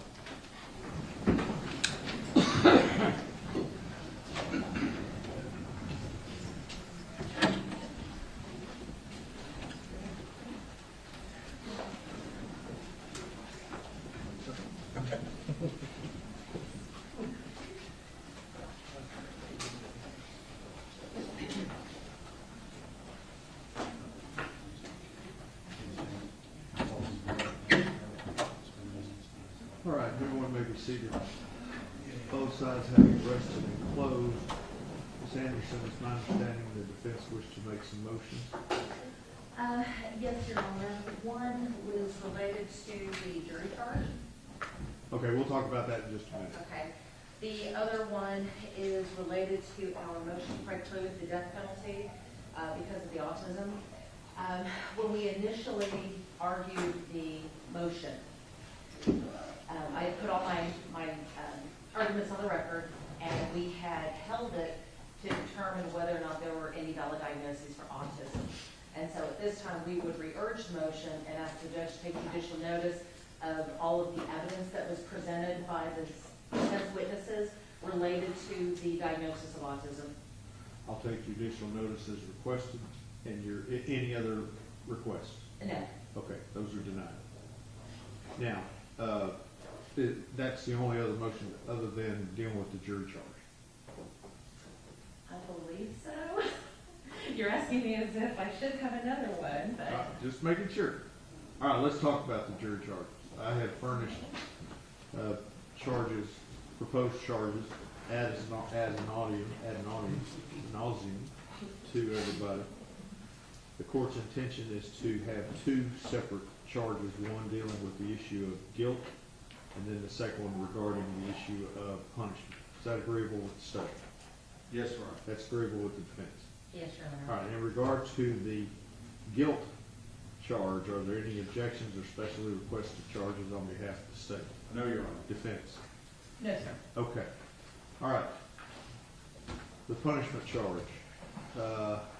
State have any objections or specially requested charges to the punishment charge as proposed? No. Defense?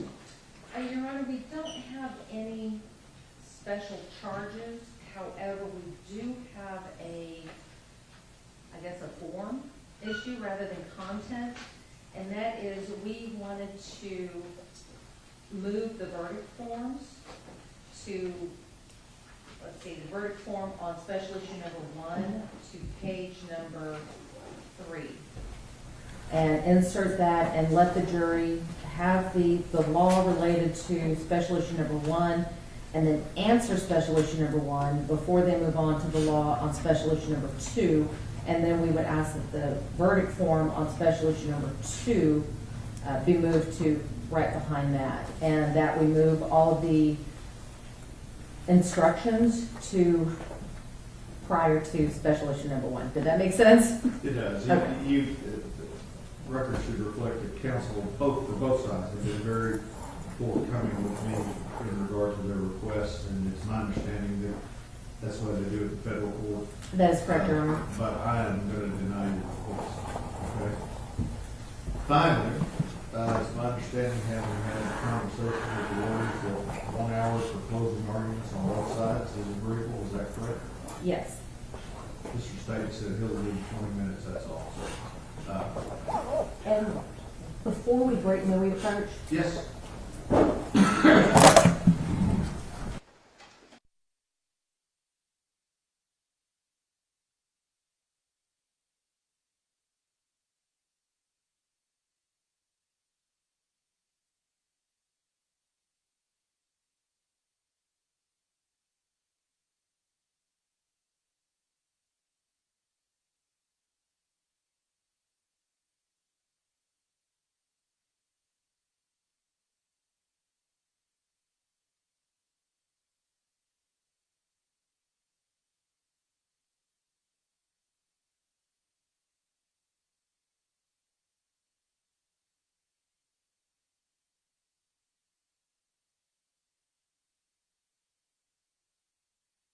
Have a warning in regard to your open.